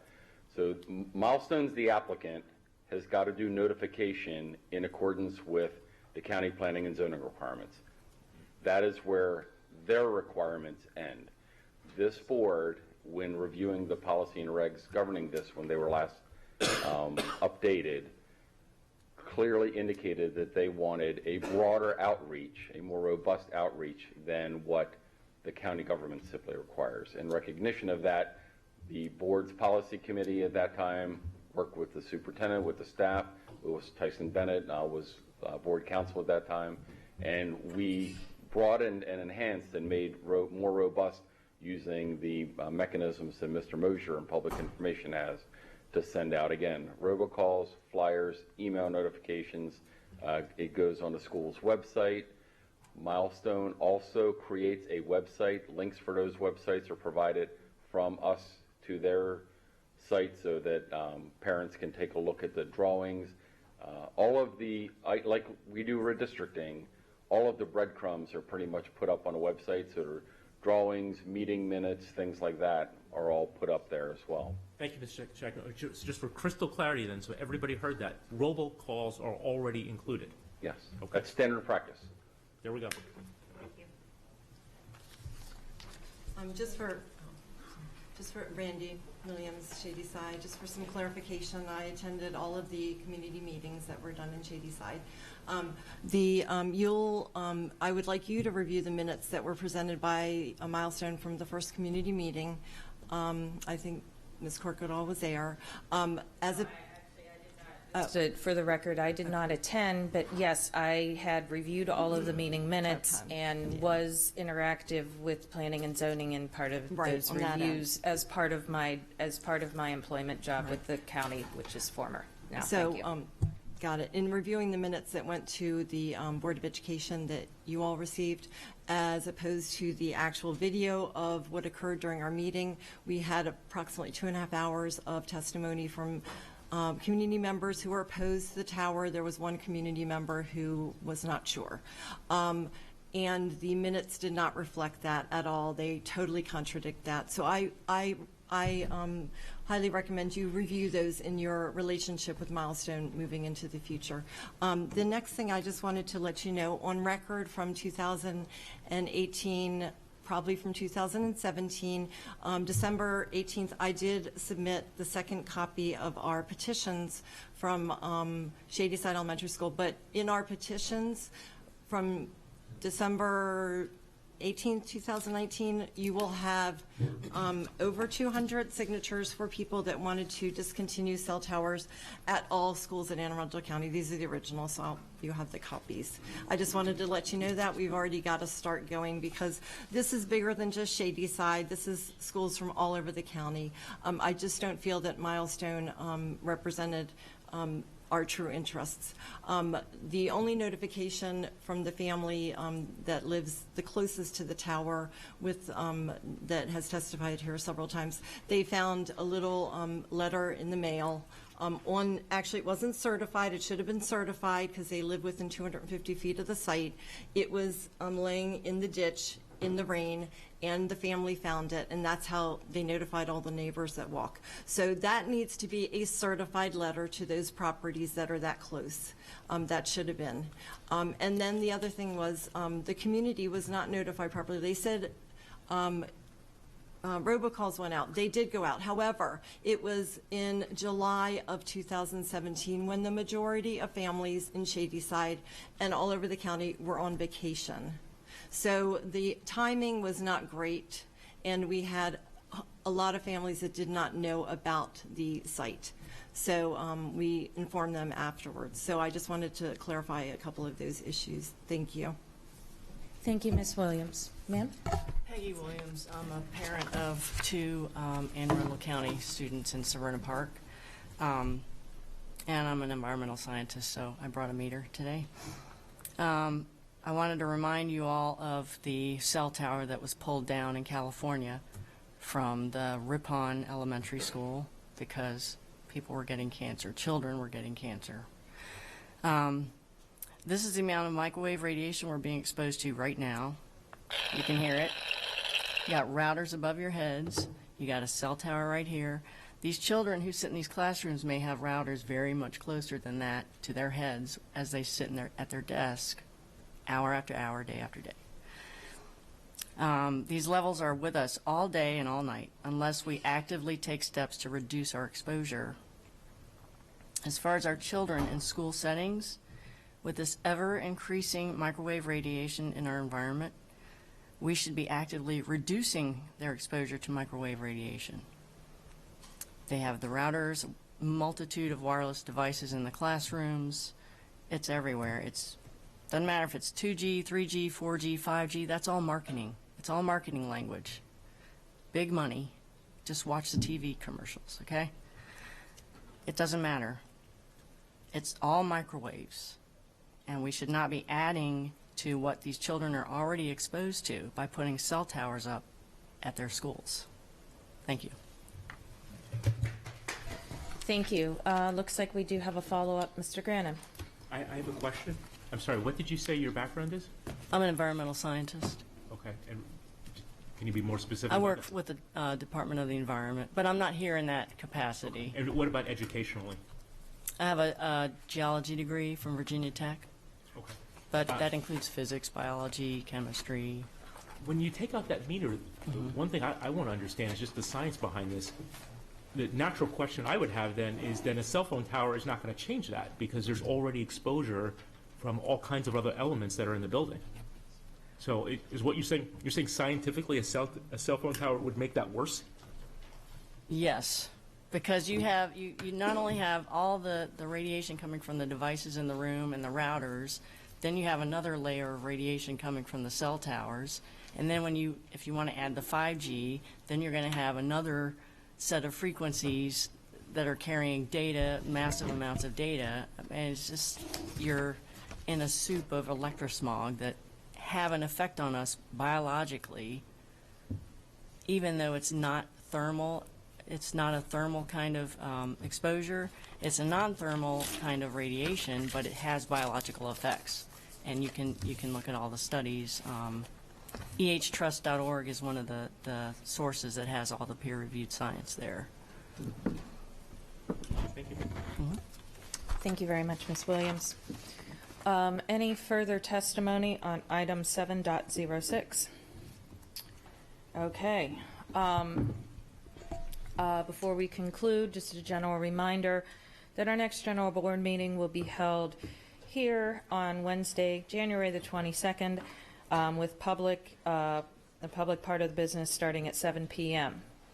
Policy Committee will be meeting just prior to that at 4 p.m. right here in the boardroom on Wednesday, January the 22nd, as will Budget Committee immediately following them on January the 22nd at 5 p.m. Due to inclement weather, our budget hearing that was previously scheduled at Old Mill High School for yesterday has been rescheduled for January the 27th, still at the same time of 6:30, with sign-ups beginning at 5:30 p.m., still at the same location of Old Mill High School. In addition to that, tomorrow evening, we still have on the agenda, as planned, our other budget hearing, which will be held here starting at 6:30 with sign-ups beginning at 5:30. We also have a budget workshop that is scheduled for board members. Public is welcome to attend, but we will not be hearing any public testimony on the budget, and that is next Tuesday, January the 14th, starting at 6 p.m. With that stated, I am willing to entertain a motion to adjourn.